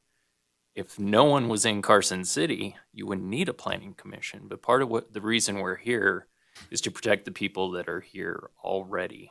For that reason, I wouldn't approve a commercial farm probably in this area because of the residents. And additionally, we heard about the other place that was proposed. Their residents were 3 miles away. I could get my head around that. 3 miles is pretty far away, but 900 feet, not very far away. So for those reasons, I can't really find us meeting condition number 2. Thanks. Okay. All right. Well. Mr. Chair? Yes, ma'am. If I may. Are you getting ready to ask for a motion? I was thinking about it. I sense that. I'd like to clarify the record, so I'm going to ask some questions, if you don't mind. All right. Mr. Chair, I heard you say that you felt the focus of this application was finding 2, and you were okay with the other 6 findings of fact. Is that correct? That's correct. And your focus was on the impact of peaceful enjoyment. You also referenced a track record, and there was a lot of discussion about wolf pack meats and so on and so forth. I'm wondering if as part of that, you're looking for a non-transferability condition. I'm just putting it out there. Or if you're just okay. Well, yeah, that would be a fine idea. I just don't know how to write that. You just say it's not transferable. Oh, it's not transferable. If that's where you are, I'm not putting words in your mouth. I'm going to ask other commissioners questions in a minute, so you can Yes. think about that. All right. Vice Chair Wiggins, you focused on finding number 2. Does that mean you're okay with the other 6 findings of fact? Yes, I was more concerned about having farm animals and that type of operation near residential communities. Okay, on page 7 of the staff report is finding number 2. Can you look at that? And the reason I'm asking these questions is because I'm anticipating an appeal. And I want to be really clear on where this commission is should an appeal go to the board. So when we look at finding number 2 on page 7, and can you identify what part of that finding is causing you to not make the finding? Yes, Commissioner Wiggins, for the record. So I will read the underlying portions. This could be detrimental to the surrounding properties or the general neighborhood. And essentially, they were there first. And so the applicant, in my opinion, needs to prove that he is not going to impact what's already there. And just as I said before, I don't think a farming operation or cattle or anything there going in after the fact would be appropriate. So it's the fumes, the odor, potential noises. It's different if it's already an existing, I guess, field with animals in it, and you buy a house next to it. That's not what we're talking about. This is coming in after the fact, so because of those concerns. Thank you. Question? Yes, I think that clarified the record. Commissioner Kilgore, you were clear that in finding 2, your primary concern was the peaceful enjoyment. Is there anything you want to add to that? Commissioner Kilgore, for the record, yes, I'd like to say that based on, what we've heard, it's obvious to assume that we have a stand-up gentleman here, Mike Holcomb, wants to run an outstanding business and has in the past done so. And it's obviously a need that needs to be filled. I totally understand that. There's no doubt about it, according to many things we heard today. So, and I am totally behind that. But in this area where it comes so close to people, and I'm supposed to have a finding that says it's not going to be detrimental to peace enjoyment and the development of the surrounding properties even, or objectionable noises, all these things are definitely going to be an issue. And I say that because of my experience in the field and because of the limited distance between the adjacent property and this proposal. Does this mean that you can make the other 6 required findings of fact? Yes, I can. Okay, thank you. Commissioner Lloyd, you kind of talked about more conditions. You were focused on condition 2. Do you want to elaborate for the benefit of the record? Sure. Commissioner Lloyd, for the record, I still have a concern with the residents that are in that, in the same zoning as what this is proposed to be zoned as. In the statement of the nearest residence is approximately 900 feet west of the project site, with additional homes being located as close as approximately a half mile or a quarter mile. I'm more concerned about that immediate park and not necessarily the homes outside of that. Not that they don't have concerns, but that is where where I am still having issue is with that item, that area of finding number 2.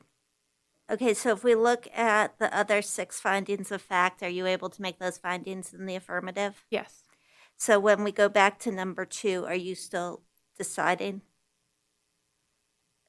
right now? Yeah. Okay, that's fine. Commissioner Preston. I too am struggling with number 2. And I think the one thing is it's not so much the people across the highway, because I think that there's already a buffer there because of a highway. However, I am concerned about the mobile home park, because I think that is too close. As far as the other residents, I'm not really that concerned about them, but the mobile home park, yes. The question that I have is, gosh, can you scoot it over to the next parcel?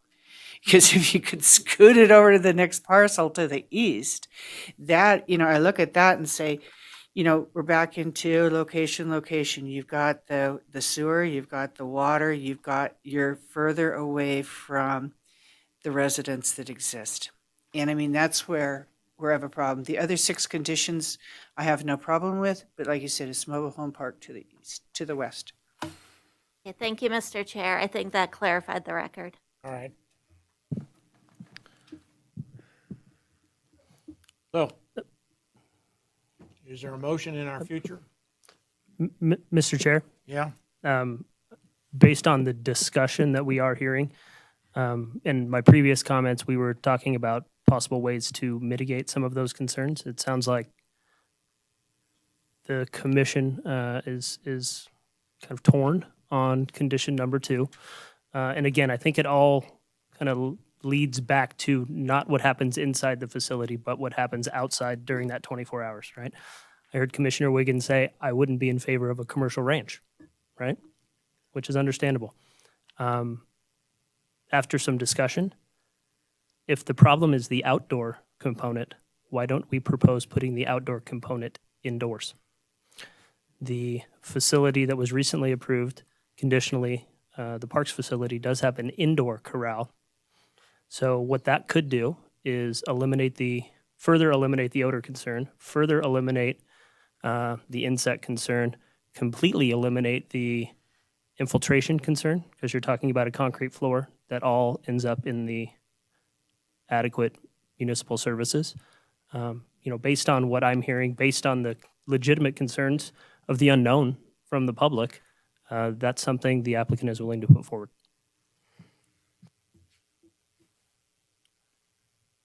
That's generous.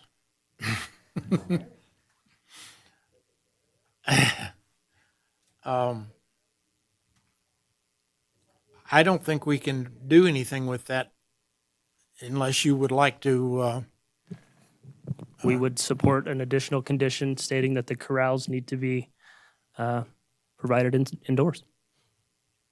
I mean, I believe it's that simple. Commissioner Preston? Okay, an indoor facility would actually mitigate noise, dust, insects, and smell. All of those things. Mike Holcomb, Carson Valley Meats, yes, ma'am. If that's the case, Can I raise a point of order? This is brand new information we didn't have. And you Ma'am. didn't have a new public hearing if you're gonna present new information. Actually, I was down to talk. My name is Charlotte Stewart. I'm the manager of the mobile home park right next to where they want to put it.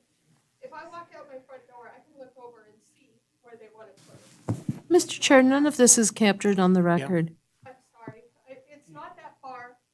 Our sewer system shares, it goes under and towards where their property is. We already have a lot of trouble with our sewer system. Ma'am, we've identified that, and we're past that. Okay. Okay? Yes, and our good city engineer over here is gonna take care of that. He promised me. Heather, can we accept a condition like that and move on, or do we have to reschedule So this? I think we can accept a voluntary condition by the applicant in order to help to mitigate those concerns and assist the planning commission in making finding too. Okay. So, I mean, I was scribbling while you guys were talking. I can read something into the record and see if that's what you guys are thinking. Okay. Based on a voluntary condition by the applicant, live animals shall not be kept indoors on site. No open No, wait, wait. corrals. no, outdoors. Not be outdoors on. Yes, sorry. Shall not be kept outdoors on site. No open corrals will be allowed. The building shall be designed consistent with the approved processing building. Yes, So sir. it would Yes, look sir. similar. Yep. Everything's indoors? Yes. Everything. Yes. No windows.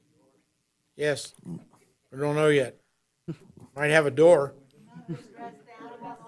Would Wait. This does not this is not an open discussion, y'all. I'm sorry.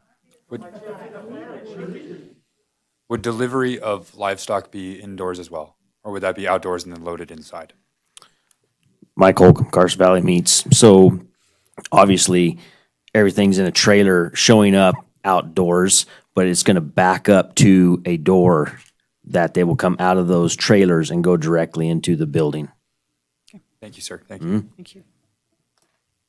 So we have that as what, condition number 23?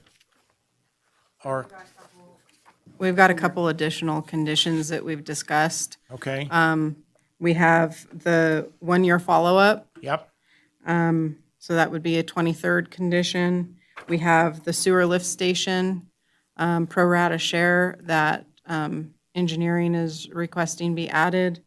And then, so that's 24. This would be a 25th condition to require animals to be indoors. okay. Um, And what And- about modifying 20 to 3 instead of 6? The pleasure of the yes. planning commission. Okay.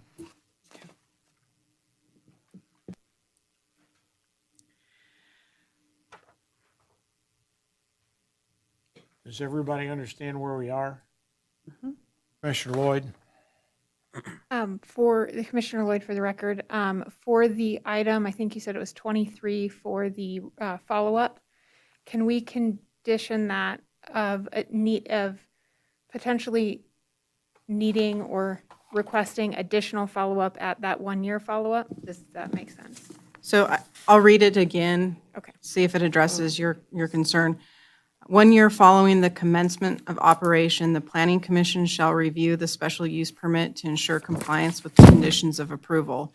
The applicant shall at a minimum submit to the Planning Commission documentation of the actual number of large animals harvested per week during the first year of operation and any crimes in the area associated with the facility. During this review, the Planning Commission may determine whether or not continued annual review is necessary. Commissioner Preston? Did we also talk about condition 6 for transfer? Meaning the special use permit cannot be transferred to a different entity without coming back here? So that's not condition 6, but we No, can no, no, add it. 26. 26. I think we're to We 26 can, now. we can add it if that's what Yeah. the commission is interested in doing. I think that's what Hope was asking me. My suggestion, yeah. I was gonna say, it's whatever you want. Okay. All right. Can you, Would you like me to review the additional conditions again? let's do this all one more time. Okay. So we're looking at adding additional conditions, which I'll read into the record. 1 year following the commencement of operation, the Planning Commission shall review the special use permit to ensure compliance with the conditions of approval. The applicant shall at a minimum submit to the Planning Commission documentation of the actual number of large animals harvested per week during the first year of operation and any crimes in the area associated with the facility. During this review, the Planning Commission may determine whether or not continued annual review is necessary. Okay, At the request of Development Engineering, we would add the sewer lift station downstream of the project is at capacity with entitled projects. The project must enter into a development agreement with the city to pay its pro rata share based on the peak flow to be contributed with an available flow of 320 gallons per minute and a total project cost of $1 million. okay, We would add a condition as volunteered by the applicant. Based on a voluntary condition by the applicant, live animals shall be kept indoors on site. No open corrals will be allowed. The building shall be designed consistent with the approved processing building. okay, And an additional condition that the special use permit shall not be transferable. And then Additionally, at your suggestion, Mr. Chair, reducing in condition number 20, the total number of additional times per year that they can exceed the 60 animals to 3 times. Right. Okay, I believe that covers it. all right. That is acceptable to you guys? Chris Baker, for the record, on behalf of the applicant, we agree with staff's recommendation for approval and the amended conditions as proposed. Okay. Are there any other comments from, yes, Commissioner Williams? Yeah, I was just confused on the first one, 23, the crimes. What, I would think that should be violations of the SUP, right? So what Commissioner Lloyd suggested is that we review any crimes associated with that facility, because at least one of the comments received included information regarding higher crime rates associated with slaughterhouses. Okay. Any other questions? Mr. Chair, before you take a motion, can each commissioner speak specifically to finding number 2 and whether or not you can make it? Thank you. Okay. And with the condition, with the new conditions, I don't have any problem with condition number 2. Commissioner Wiggins, you be next. I'm good too. This meets my biggest concerns. I'm good. Commissioner Lloyd, I'm good with finding number 2 with the conditions. Commissioner Preston, I'm fine with finding number 2. all right, Additional conditions. and Commissioner Kilgore. I probably have to hear from the public again, considering it's based on their opinion. Now, you got to make a choice here. I already have then. All right. I state the same. I can't support it based on condition 2. And we're still citing peaceful enjoyment in the residents who live 900 feet away. Absolutely. Thank you. According to their own words. Okay. All right, is there a motion? No stigmatism.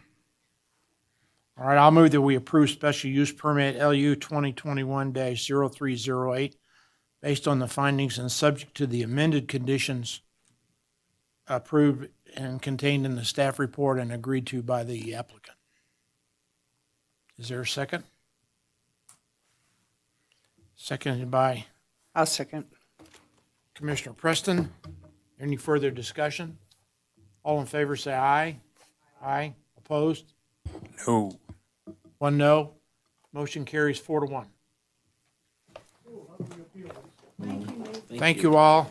Thank you again for your patience and your Mr. Chair, if we can just well-behavior. announce that this item can be appealed. The appeal needs to be submitted within 10 days. If you're interested in more information about how to appeal the decision, please contact Heather Ferris, who presented this item. Her contact information was on the notice. Thank you.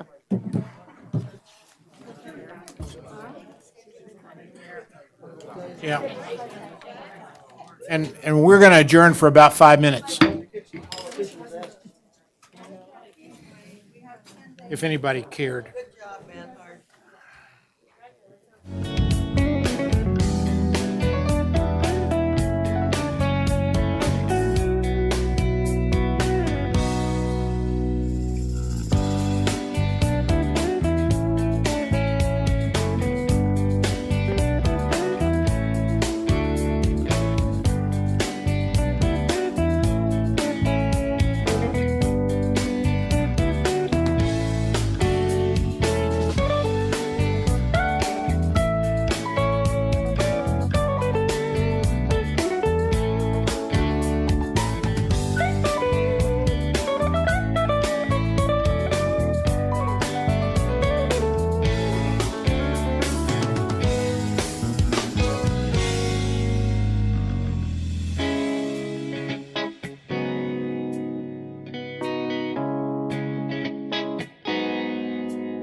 Guys are on the downhill pull.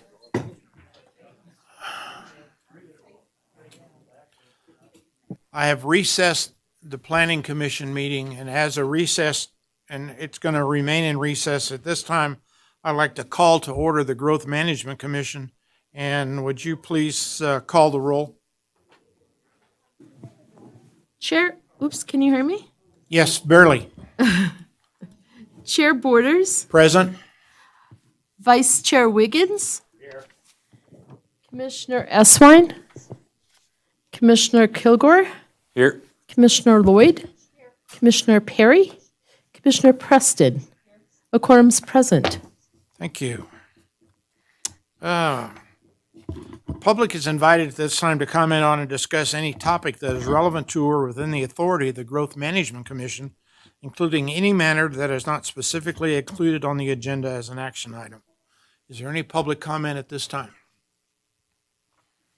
The next item is the approval of the minutes of August 25th, 2020. Mine says 2,202, but I'm assuming it's 2021. Are there any additions or corrections to the growth management meeting minutes?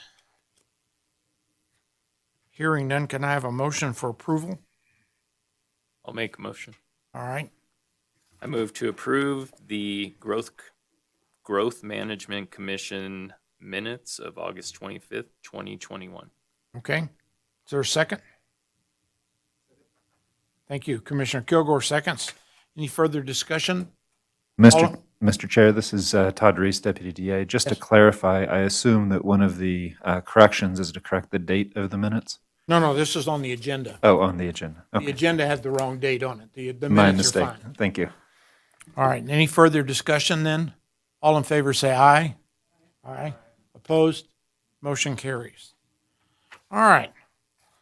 Item 6A, GM 2021-0131, discuss on possible action regarding a request for the growth management approval to allow for a daily water usage of 29,500 gallons per day for the proposed drive-through car wash on property zone retail commercial located at 3390 South Carson Street, APN 009-111-28.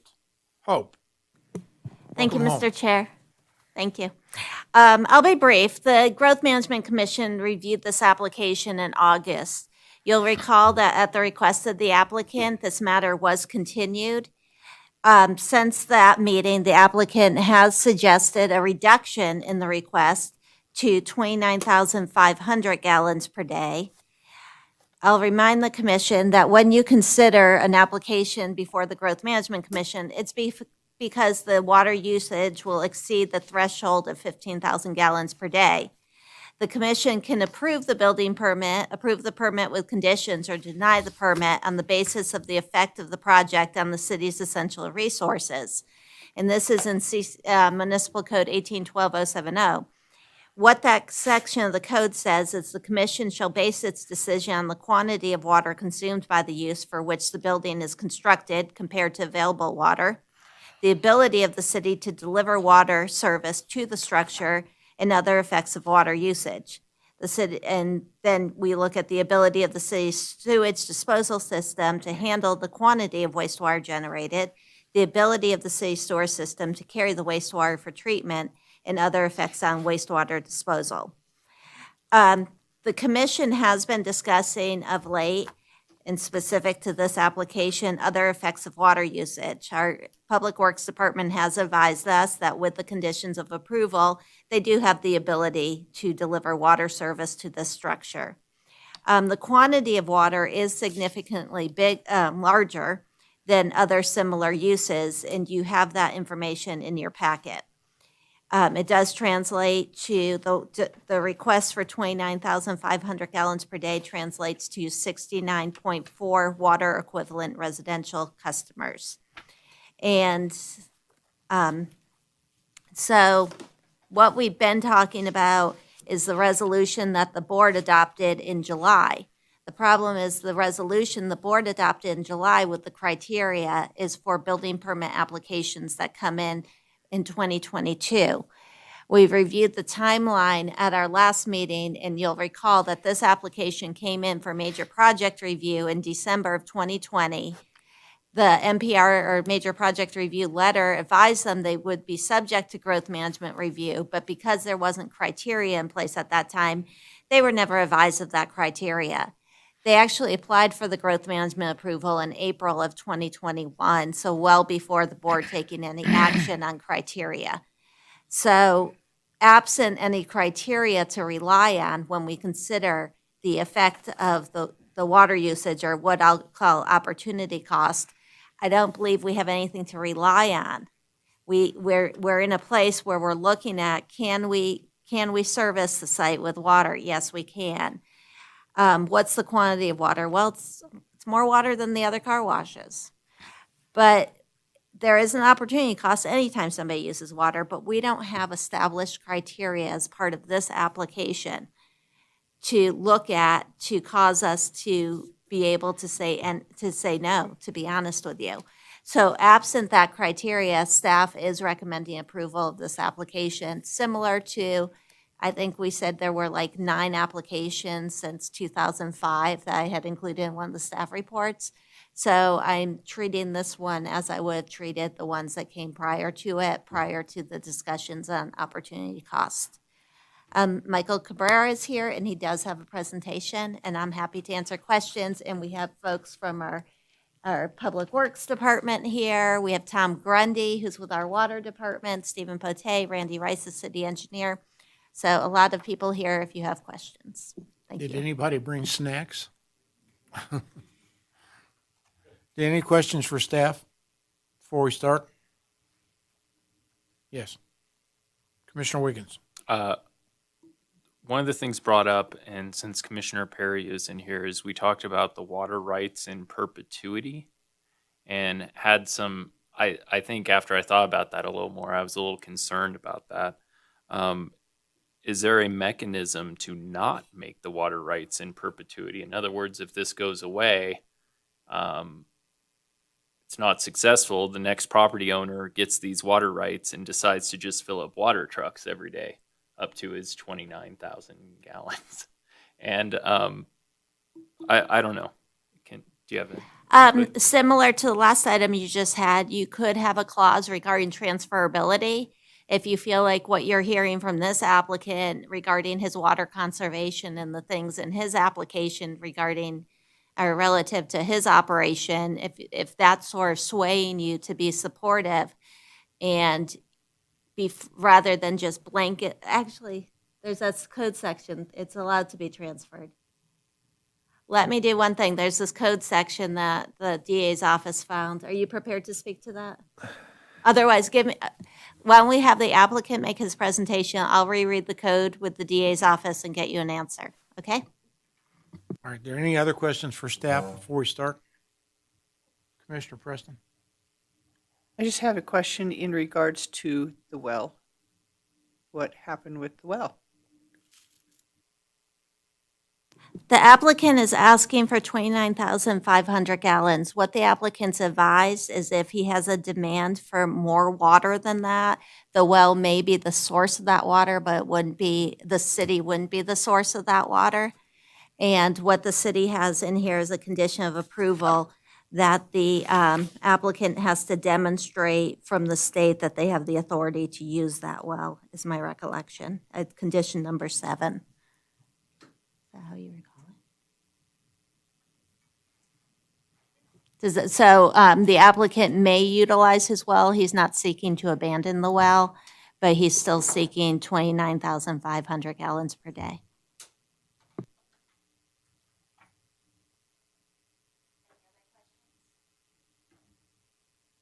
Wait, I have a question. So he has a well. I'm not a water engineer, but it's going to go down into the same aquifer that we draw the city water from. So what?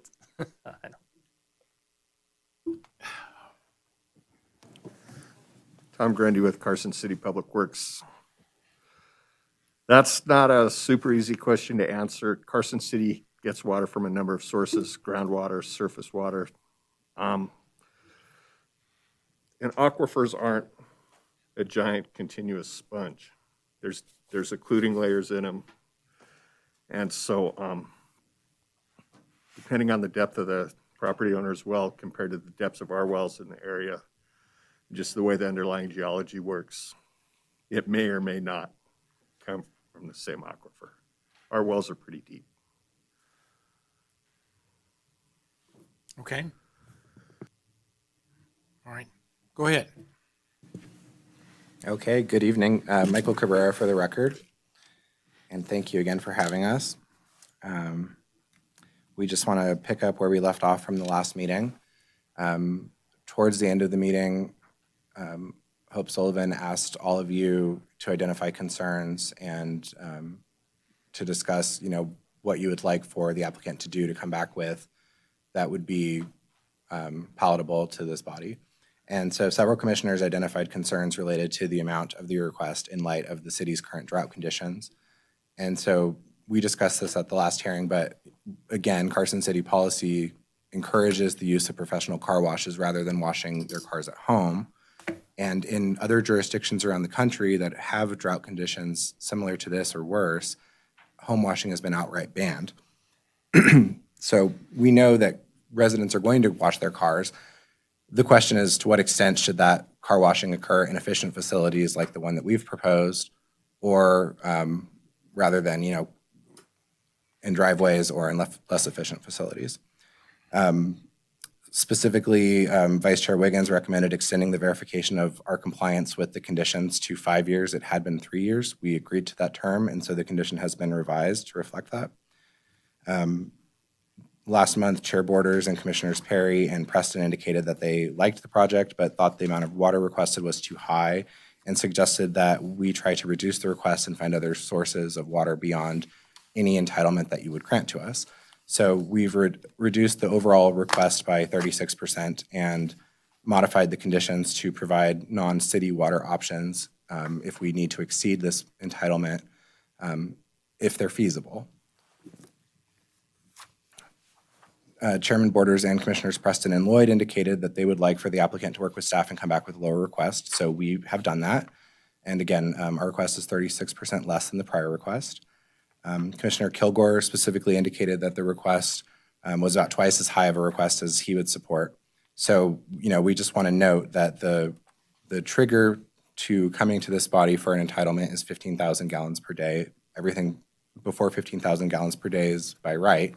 So our original request was for 31,000 gallons per day above that, and this revised request is for 14,500 gallons per day above that. So, we've asked for an entitlement request that's a little bit more than 50% less. So we're trying. We have worked tirelessly over the past month to bring forward this compromise proposal that works for everyone, we think, and that will be annually reviewed by this body for the next 5 years. So I've kind of got my last presentation here, so I'll just fly through stuff that you all don't need to hear again. You know where the project is. The project background, we did the major project review. We've had meetings over Teams with the city engineer, city engineering staff, public works staff several times over the past year. We've had numerous calls with the city's professional planning, engineering, and public works staff since December. Again, this is the existing and former conditions. Here's the proposed facility. This is the site plan. You can see the way that the traffic will work from the site plan. The entrance will be from South Carson Street. You'll drive through the queuing lines where payment is made, and then there's entrance into the single tunnel. And they'll exit on the right side of the screen there, come back through where the vacuums will be located, and then exit will be onto South Curry Street. You can see then that to get back to South Carson, you would drive south on South Curry to reach Moses Street, and then you'd have an sectionalized intersection. So it's a safer condition. We've discussed the project background in the past. Metro Car Wash is a family-owned business, locally owned and operated by Ernie Iono, who's sitting here next to me. We previously operated highly successful facilities in Reno and Sparks. And this car wash will be anticipated to reach water usage as low as 32 gallons per vehicle, which is extremely low. Our updated request is for 29,500, as you've heard. This amounts to an average flow demand of 20.48 gallons per minute over a 24-hour period. We've worked with staff over the past several months to ensure the request is reasonable and can be provided by the city and meets all of your legal requirements. We've followed the commissioner recommendations from the last hearing to explore the existing water rights and the ability to use them concurrently with the city water if that is needed. And staff is now recommending approval of this request based on the reduced amount and the updated conditions of approval. We have the option to return to you in the future if we, to seek to amend our application if we need an additional water entitlement in the future. Hope already went through the legal framework here. We do, as she indicated, meet all of the statutory criteria for this approval. We believe it's reasonable. It ultimately is, it will assist the city in conservation of water resources. Staff has confirmed the ability to deliver the water service and handle and carry the wastewater. And we also comply with the not yet effective criteria that we discussed from the resolution during the last meeting. This is the resolution. The language in there is that we must demonstrate that you would utilize water conservation measures and techniques and demonstrate whether the use will promote health, welfare, safety, or quality of life, create quality jobs, or promote recreation and tourism. And although these are not applicable to us because they have not gone into effect, to the extent that you are still considering them in your deliberations, we submit to you that we meet all of these criteria. We will be significantly conserving water resources. It will be likely the most efficient car wash in all of Northern Nevada. It promotes health, welfare, safety, and quality of life by removing a vacant, unattractive property in the South Carson redevelopment area. And it ensures a water-conserving car wash option that's available to new and future residents. We'll be creating up to 15 new quality jobs. We'll be promoting recreation and tourism by creating an attractive landmark, state-of-the-art car wash facility in this redevelopment area. So during the last hearing, we discussed the annual average daily traffic numbers, and we had based our numbers off of 2020, which was pointed out to me at the hearing that was COVID year, and it was probably better to rely on 2019's numbers. So we've updated a little bit just based on that, and also based on our lower request. So in 2019, the traffic counts were 25,100 in 2019. And we anticipate that prior to year 3 of operation, we'll capture about 3.35% to 3.55% of AADT, which is between 840 to 880 vehicles per day. This is the standard metric in the car wash industry, consistent with other car washes in the region, and what's anticipated to be captured in terms of how many cars are going to come through your site.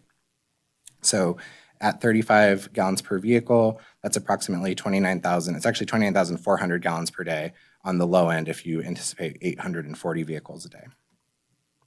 This is the table we showed to you last time, which demonstrates what percentage of the average daily traffic is captured and how many cars that represents. Then if you see that the average gallons used per vehicle is 35, you can see how much gallons would be used per day. And then you can see year 1, 3, and 5 that we estimate that we would be at based on our modeling. We've also put together this projected water use. We've pointed out where comparable sites in Carson City and Reno and Sparks are. And we would just point out to you that the 3 sites that are right in kind of the middle there, I think you can see my pointer, these 3 are all right about at year 3, and they're doing just about that amount of traffic between 3 and 3.5. And so that includes, they're all in Reno and Sparks. Surf Through 1 in Reno was opened in 2019 and is doing about 3.5% of, capturing about 3.5% of every average daily traffic. Similarly, the site we've identified as Surf Through 2 in Reno, opened in 2017, is in that similar range, and there's a Raceway car wash in Sparks that is also right around that range, although that one's been operating for a longer period of time. So we talked about this last time, but the Carson City policy is to encourage the use of professional car washes to save city water resources. The city acknowledges on its website, through its public works department, that every car wash at a professional car wash will save 2 to 3 times the amount of water. The proposal that we have here And based on Carson's own water conservation tips, then we anticipate that a home wash saves between 70 to 105 gallons per vehicle. The Southwest Car Wash Association backs up those numbers. And again, we believe in drought conditions, Carson City should be investing its water resources in professional car washes. So this is just a new slide. This area of South Carson is, we believe, underserved by professional car washes. South of the Stewart Street and Carson Street roundabout, there is one tunnel car wash, and that single tunnel car wash is seemingly at capacity. They indicated to you in their filing to you, in their letter to you, and in their testimony that they had their best month ever, which was driven by ash and fire, and they were still only capturing 1.5% of AADT. And as far as we can tell, they have no excess capacity to service further. So we would submit to you that there is a need in this area, and that based on the industry standard of capturing about 3.5% of AADT on any given day, there's a need. So additionally, there's one unattended gas station car wash in that part of town, which we understand uses approximately 75 to 100 gallons per vehicle, whereas we'll use 35. We discussed the water savings at the last hearing as well. We don't need to necessarily get into this, but the approximate projected water savings compared to home washing per year at professional car washes would save approximately 19.9 million to 29.1 million gallons saved, assuming that all of these folks would otherwise be washing at home. We've updated our water savings numbers as well based on the 2019 numbers and the 29,500 request to indicate the approximate capture of AADT. So we anticipate that based off of the existing professional conveyor car wash in the area, capturing about 1.55%, they're saving about 28,860 gallons per day for the city.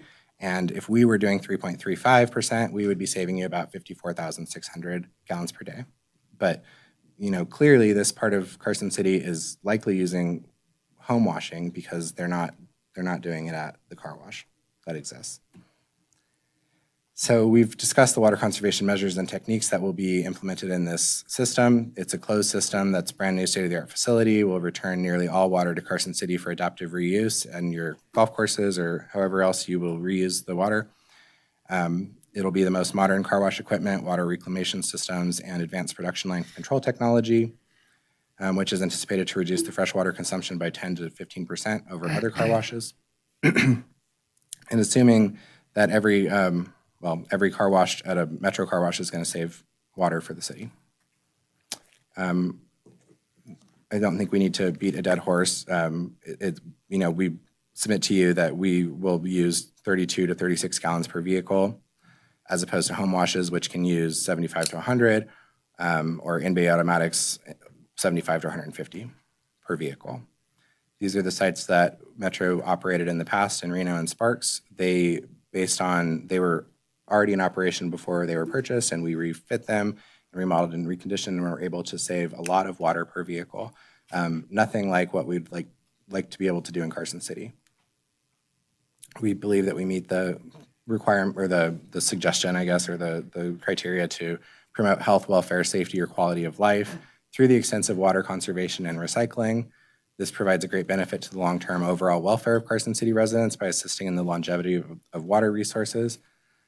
And it's a service to the welfare of our community's water supply and drought conditions by encouraging less home washing. It proposes removal of a vacant, unattractive property in the redevelopment area. It will create a safer traffic condition by having vehicles exit onto Curry Street, avoiding oncoming traffic onto South Carson Street. It ensures water conservation, car wash option available to new and future growth, and it will ensure that there are more cars being washed and clean cars or safe cars. We discussed how this facility will create quality jobs. We anticipate 12 to 15 new quality jobs on this part of South Carson Street. Professional management and maintenance positions, high quality first jobs for young people, recovery jobs after a setback, and production jobs. We've put together our annual budgeted payroll, which we estimate to be $627,000 based on those positions. We just would like to note again that this company has a proud history of community service. in Reno and Sparks, and it's something that we look forward to doing in Carson City. They donate over 10,000 car washes to nurses during National Nurses Week. They provide, free car washes to veterans and first responders as on Veterans Day. And they routinely offer reduced price car washes to government fleet vehicles, which could be a huge savings to the city as well. Metro also provides gift car washes to local high schools for safe and sober nights and other events, and will allow them to use the car wash facilities for a charity car wash so that they can assist in raising money for those school activities. The schools would keep 50% of all proceeds. And just a note on the project investment, and again, we talked about this last year, but this is an $8.2 million investment in this community. So to briefly summarize, after the hearing, at your urging, we explored additional options and presented this compromise proposal to reduce the total request to $29,500. We believe it's reasonable. It's an investment for Carson City to prevent wasteful home washes, saving 2 to 3 times the amount of water per vehicle. It meets all of the requirements of CCMC 1812-070. It's highly efficient conservation of water. It meets the framework of the 2022 resolution. It is a redevelopment of a vacant eyesore property. It is in a section of town that's presently underserved by professional car washes, creates quality jobs. It's a local investment by a local person, and the revenues will stay local. It's a local family-owned business, and this is not a national company that's coming in to Carson City. It's someone from Northern Nevada. So we're eager and excited to work with you all. Thank you so much for your time and attention. I know this has been a long night. It has been for us too. And we, again, thank the staff. They really have spent a lot of time on this project, and we are just very grateful to all of their assistance. Based on staff's recommendation of approval and the modified conditions of approval, we ask for your support. Are there any questions? Commissioner Lloyd? Okay, so Commissioner Lloyd, for the record, my first question, you mentioned that you'll use 35 gallons per vehicle approximately. What is the total amount, though, including recycled water, that you would use per vehicle?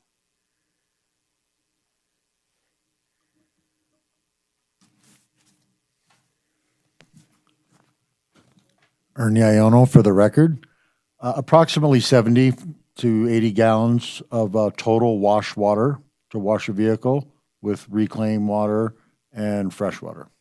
Perfect, thank you. And then I have one more question, and I think some of the commissioners may have been trying to get to it before you gave your presentation, but can you tell us more about the well? Yes, so there is an existing well on, I'm sorry, Michael Cabrera for the record. There is an existing well on the site which we ascertained, and they don't have much in way of water rights at this time, but there's always the option to purchase more. We have about 0.72 acre feet of well water or water rights that are available to us. We discussed pretty extensively with your staff the possibility of doing a combination of well water and city water, and they determined that we will need to figure out how to do that. We will need to demonstrate that we can do that before moving forward. So that's a part of that condition of approval, as I understand it. And does that answer your question? Okay. Thank you. Any other questions for the applicant? Hope, were you gonna give us a report? I'm prepared, but do you want to take public comment first and then see if anything else comes up? Okay. Are there any other questions for the applicant for right now? All right. Is there any public comment? Yes, ma'am.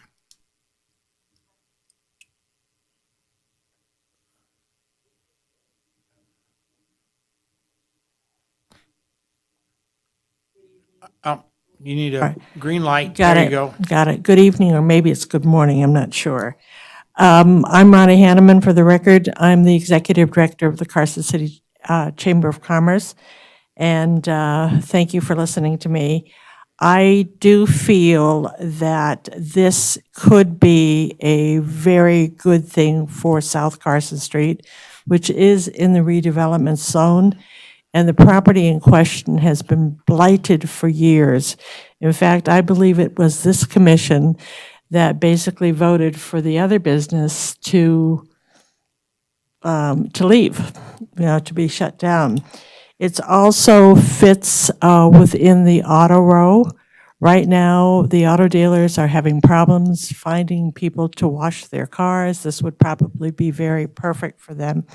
And also, as one who does use a car wash, I can tell you the one on Highway 50, which is the newest one for the past 3 or 4 years, or maybe a little bit longer than that, that one is always full. So I do agree that there is a need.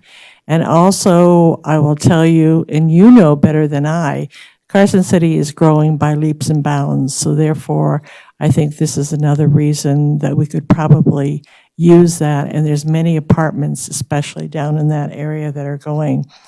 I've also been very impressed with the applicant's willingness to meet you halfway or even more than halfway. So I do feel that they will have a quality business on South Carson and fill a vacant building. We have too many vacant buildings on Highway 395 or Carson Street right now, and this seems to be a good use of that particular property. So thank you for hearing me. Thank you. Is there any other comment?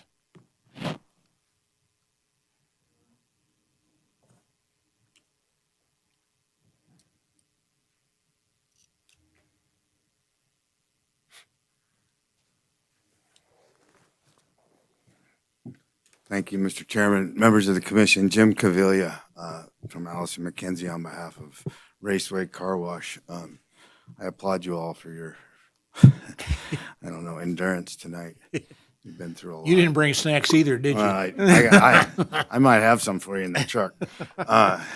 My dirty truck, by the way.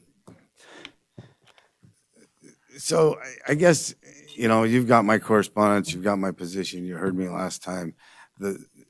You do have some discretion here. I mean, you heard from staff that you don't have any criteria, so you don't have any choice but to approve this. Well, I don't know why we're here and why you're here at 10 o'clock at night if you don't have any choice. You do have a choice. You have discretion under the code. The code provides you with the right to approve with conditions, or deny these kinds of requests. And one of the things you get to look at is quote unquote other effects of water usage. And those other effects, in this case, are what do you think is a good use of Carson City's limited water resources? You're sitting here as the Growth Management Commission, not the Planning Commission. It's not if this is a good idea for the planning in terms of planning and what's good for Carson City. It's what's good for Carson City's resources. As the Growth Management Commission, you have an obligation to protect that plan, that big scheme that somebody put in place years ago about growth in Carson City. And part of that is protecting our water resources, and that's why there's this limitation on the use of water on commercial businesses. And so, in this case, we're still seeking almost 3 times the amount of water that the neighboring car wash uses. And they're seeking 2 times what's allowed by right, as they say, for a commercial business in Carson City. Ultimately, your job is to decide whether or not this is a sensible and reasonable use of Carson City's limited resources. And as we all know, water is a precious resource and very important in this environment. And so I would respectfully request that you deny the application based on the fact that, your own staff tells you that every other car wash in town can operate within the allowable limits. And why should we put our quote-unquote extra water to use for a car wash that uses more water? Any questions, I'm happy to answer. Anything that was in my correspondence you have questions about, I'm happy to try to address. Thank you. And just so you know, we did get it. I'm sure you did. Thank you. Thank you very much.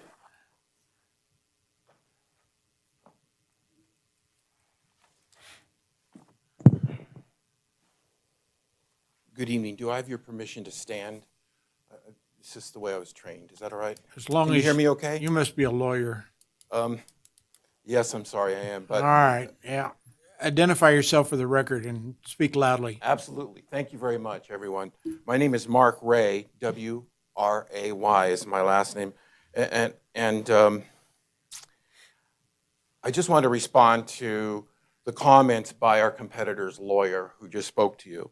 And I have a lot of respect for the firm and for Mr. Gavilia and his message to you tonight, which is, you know, you have discretion to make a decision, and there's no question about that. That's why we're here. But the statements that you're hearing are misleading. In other words, the statement that the car wash that you're contemplating approval of for the Growth Management Commission is only using, is actually using 3 times the amount of water as other similar businesses. And that's not correct. And I know that for a fact because I'm the attorney who sold the 2 car washes in Reno and Sparks, most recently, to Mr. Cavilia's client. His client is an Arizona company that has 35 car washes, 7 in Nevada. Regionally, they have 35, 7 here in Nevada. And so we know from having run those 2 car washes, the 2 best car washes in northern Nevada, how much water they use. And they use more than 29,500 gallons. Of course, they've been in operation for years, but they use more than 29,500 gallons. And those are the 2 leading car washes that Mr. Cavilia's client has.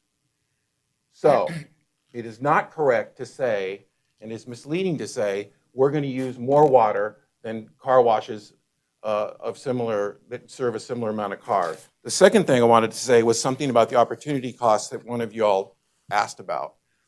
So the opportunity cost would be the loss of the potential gain you might have from pursuing one alternative versus another. And the opportunity cost here is not that you're going to lose 61.9 new single-family residences because you're approving this car wash. What's been pointed out repeatedly, and I think I just want to make clear, is that you're not going to lose the ability to have more water to allocate to people by giving approval to this project.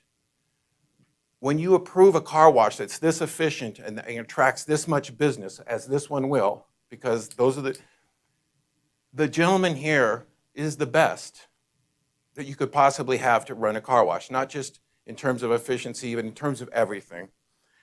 His car washes are going to replace people's, like I used to, washing my car in my driveway. That's what's going to happen.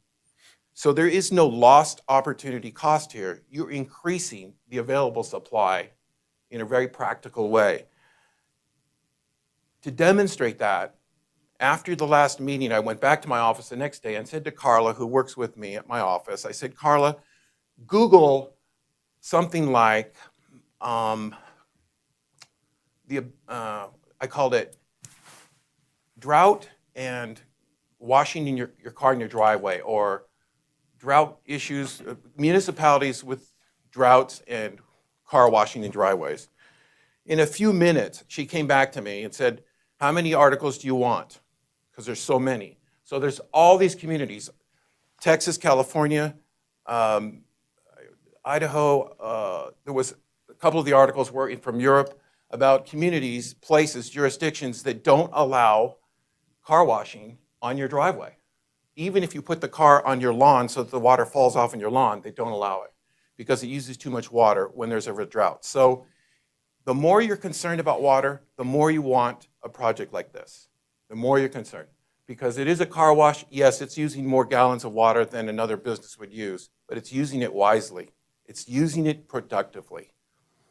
As to the well and to the other water, I spent time talking with the wonderful Bruce Scott, talking with Dorothy Palmer, talking with other people about the water rights, and we're pursuing everything we can to purchase, acquire water rights in any way possible to supplant any shortfall.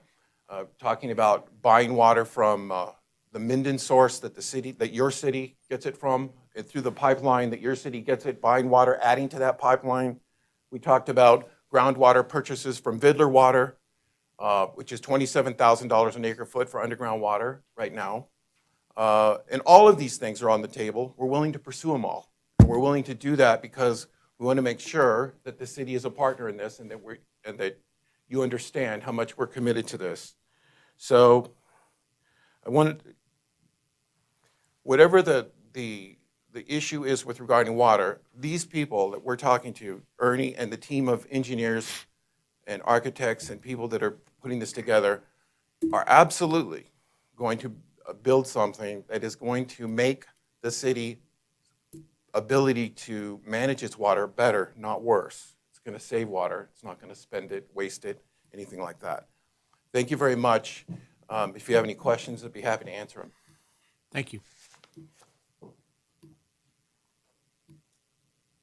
Any more comment? Hope? Thank you, Mr. Chair. Hope Sullivan, Community Development Director. Before I answer Commissioner Wiggins' comment, I just want to speak to what Mr. Cavilla said. This is a discretionary review. That's why it's before you. We all know that when we looked at our annual growth management report, we had a discussion. And that discussion was, do we need to identify criteria for an opportunity cost? In the past, there hasn't been criteria. And in the past, we've looked only at the technical feasibility of the provision of water, and based on that technical feasibility, have made decisions. And there really haven't been a lot of cases that have come before you since 2005. I believe it was 9 of them. Based on that discussion, the Growth Management Commission said, yes, we believe there should be criteria to help us make decisions to get to yes or to get to no. The criteria that you recommended criteria, the board adopted criteria in July. That criteria is not in effect right now. So where we are right now is we can look at opportunity costs, but it's very broad. We don't have adopted criteria from the board to rely on with this particular application. That's why this particular application needs to be treated like those 9 applications you've looked at since 2005, in my opinion. Having said that, regarding transferability, the growth Municipal Code 18.12 speaks really specifically to transferability of the entitlement certificate. And what it says, which is not surprising, is that the entitlement certificate runs with the land. That makes perfect sense. If I get approval to have a house, because don't forget, growth management includes houses, does that mean the person who buys my house has to go and get permission to? No, it runs with the land. Having said that, you have the right to create conditions of approval as well. And that's also in 18.12. So if this commission believes it's appropriate to look at the transferability and limit the transferability of this, we'll call it an entitlement certificate, you may want to look at language to the effect of, this is approved based on a representation of water conservation in operations. Because of this, the authorization to utilize 29,500 gallons per day is not transferable. And you have a choice here. It can be either new owner, so I don't know if you want to look at change of ownership, or it could say any change of use. So if you're like, okay, a car wash is car wash is car wash, but if we change our use, we're clearing the decks. But it can say either any new owner or any change of use will be limited to the threshold in effect at that time, unless a larger water use is authorized by the Growth Management Commission. So basically, if either the ownership changed or the use changed, we go back to, if it happened tomorrow, we'd go back to they're allowed 15,000 gallons per day. Unless it came before the Growth Management Commission, the commission had decided differently. So that's my answer. So I do want to stress, though, that the 1812 does anticipate that it would, the entitlement certificate would run with the land, but you are authorized to place conditions of approval on an entitlement certificate. Thank you. Commissioner Lloyd? Okay, I think this question is for staff related to water, so you're off the hook, Hope. So in our late material 6A part 2, there is a letter from the competitor car wash that discusses water pressure issues And it says that it's not uncommon to see water pressure drop below 10 psi as measured with local gauges. My question is twofold. Is this a known issue? And will providing an additional 29,000 gallons of water impact the water pressure to surrounding businesses? Stephen Pote, Development Engineering for the record. So based on what we know, so we went out and took the pressure in the area today, and it was at about 80 psi. And looking at our pressure clock readings from the past, it looks like there's a fluctuation of about 10 to 15 psi. So we're wondering if that's actually what was intended in that letter, because a pressure down to 10 psi in the water system would have affected the neighbors, and we would have been getting a lot of calls. We went back and looked through the call logs, and the only call related to pressure was an issue on the customer side. So, and that's another possibility, is maybe there was something wrong on their side of the meter that was causing a pressure issue. But so to our knowledge, there's there hasn't been any pressure drops that low on the system, and we think it's pretty unlikely that there were. So that's. Thank you for your answer.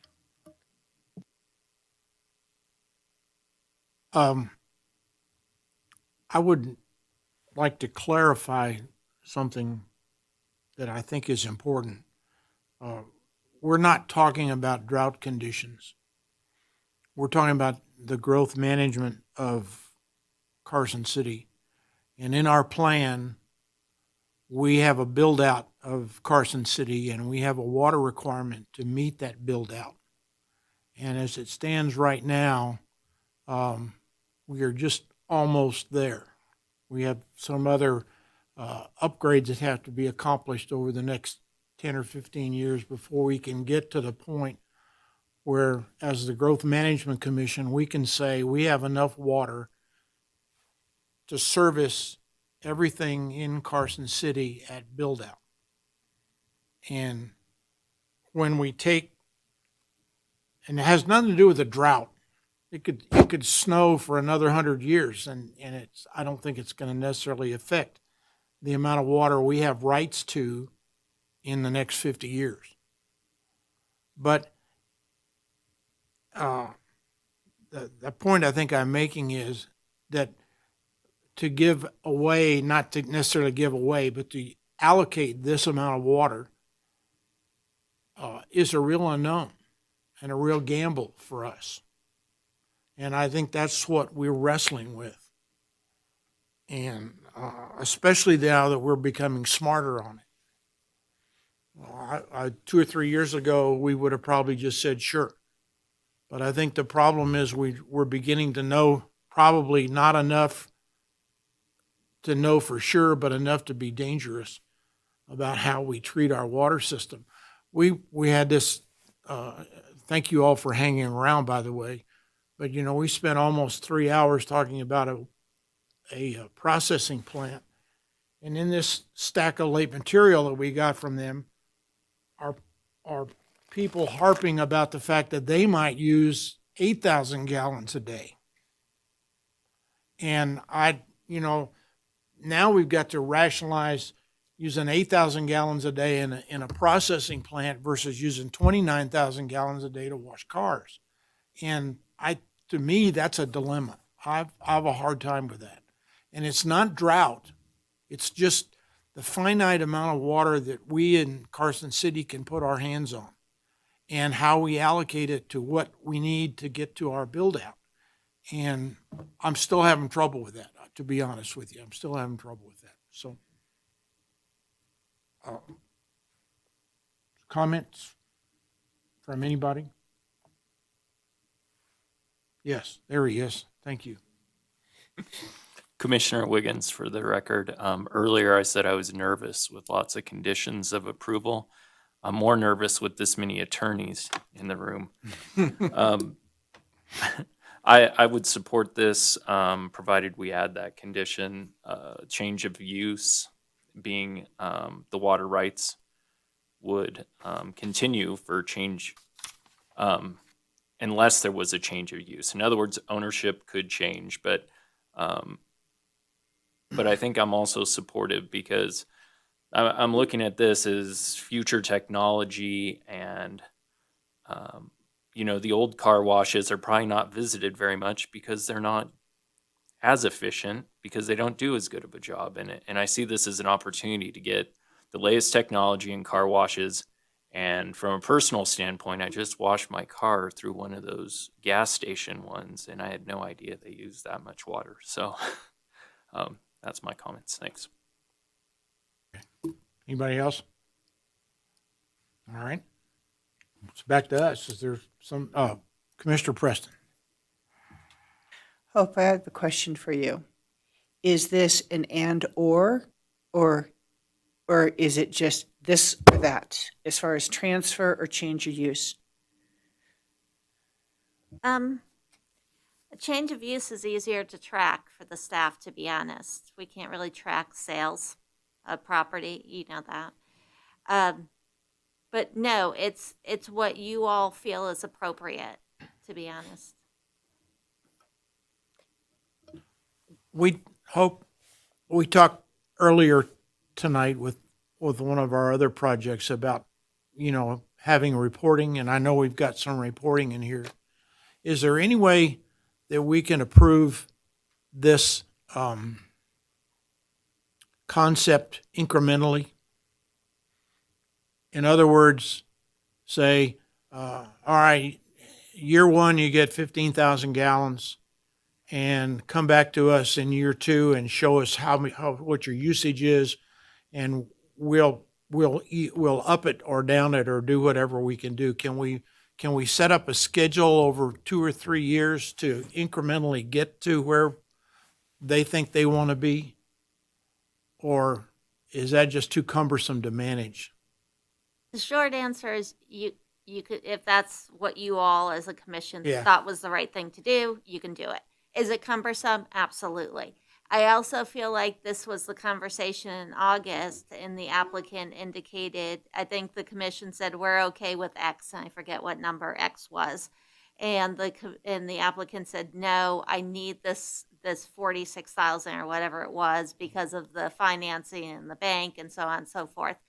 So if there's a lower number that you're open to, although I think this is what the applicant did. I think the applicant came in at 29.5 thinking he needs 46,000, but saying, okay, we need 29.5, 100% we need that. And so we'll come in at 29.5, and if we need more than that, we'll come back to you. Okay. Or we'll figure out a different source like the well. Okay. All right. Commissioner Preston?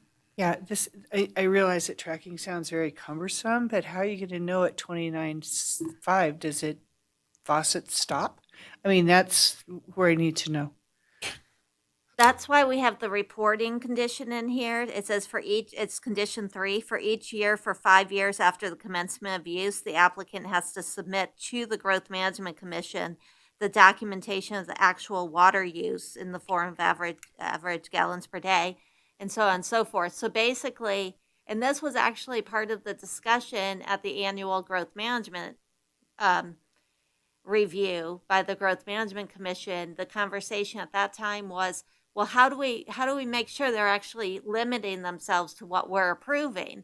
And as part of that discussion, we discussed having them come back for, say, a period of 3 years, although in this case, the applicant indicated it would be 5 years till he was up and at full capacity, which is why 5 years is the number in this.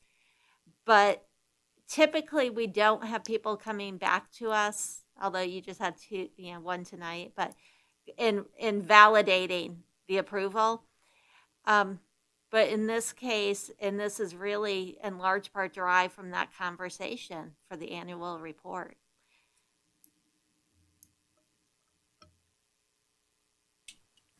Okay. Is there a motion?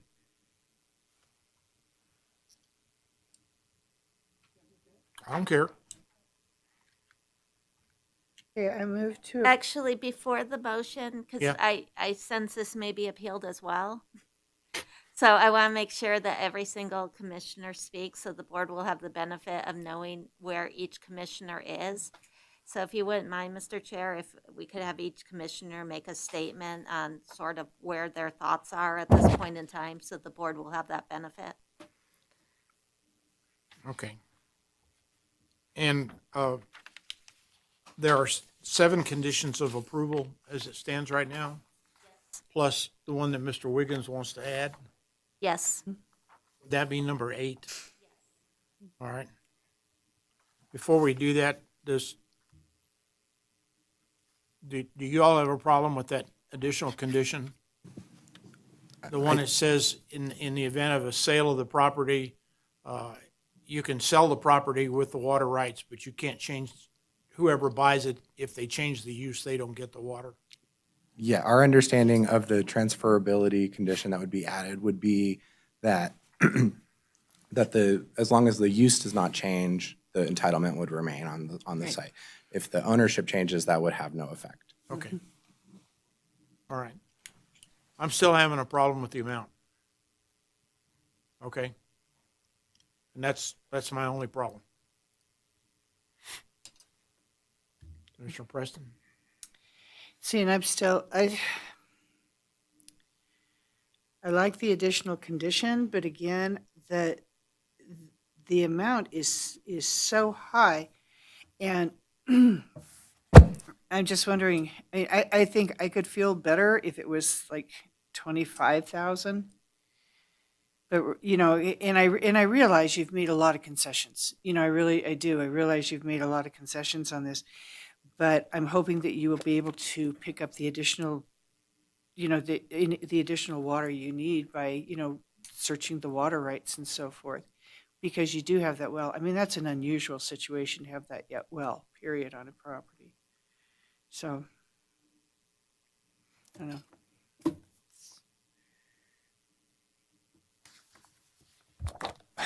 Commissioner Kilgore? Right. Okay.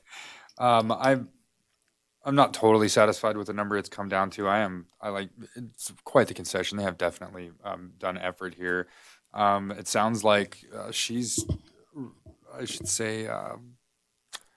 might be recommending that we get a little lower, down to 25,000. Would that satisfy the commissioners? That would satisfy me. Well, I'm going to say that for sure. I would satisfy me. That would take it far from the original number that we were scoffing at last month.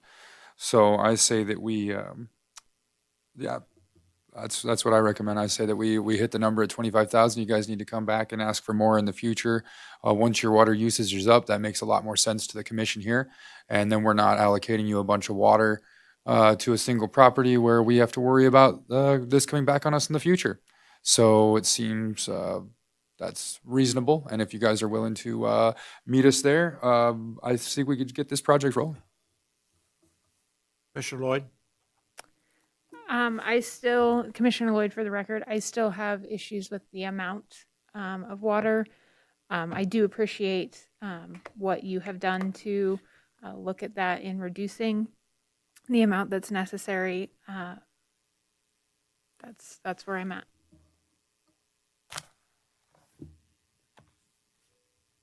Commissioner Wiggins?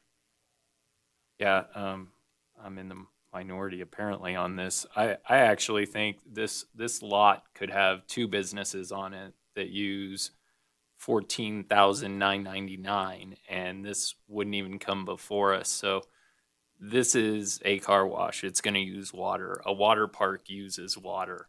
The thing I look at is, are they going to use it as efficiently as possible? And I tend to believe that they are based on the evidence. So I'm actually okay with this because of those things, plus that added condition that they can't change this into some other use. Okay.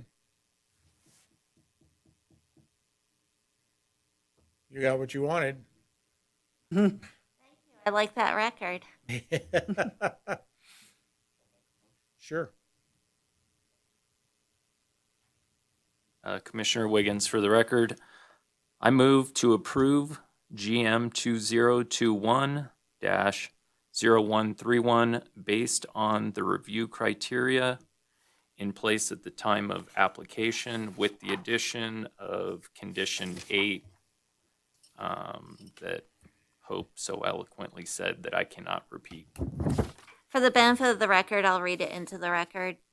This is approved based on a representation of water conservation and operations. Because of this, the authorization to utilize 29,500 gallons per day is not transferable.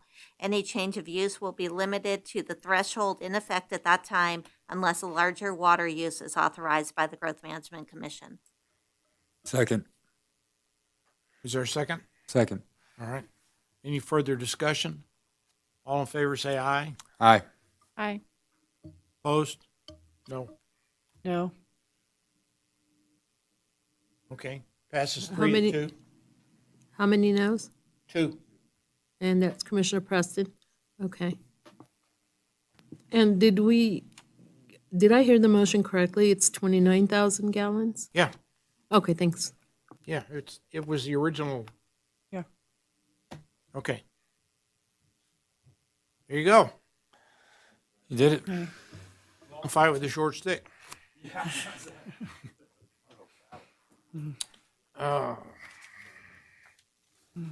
Let's see.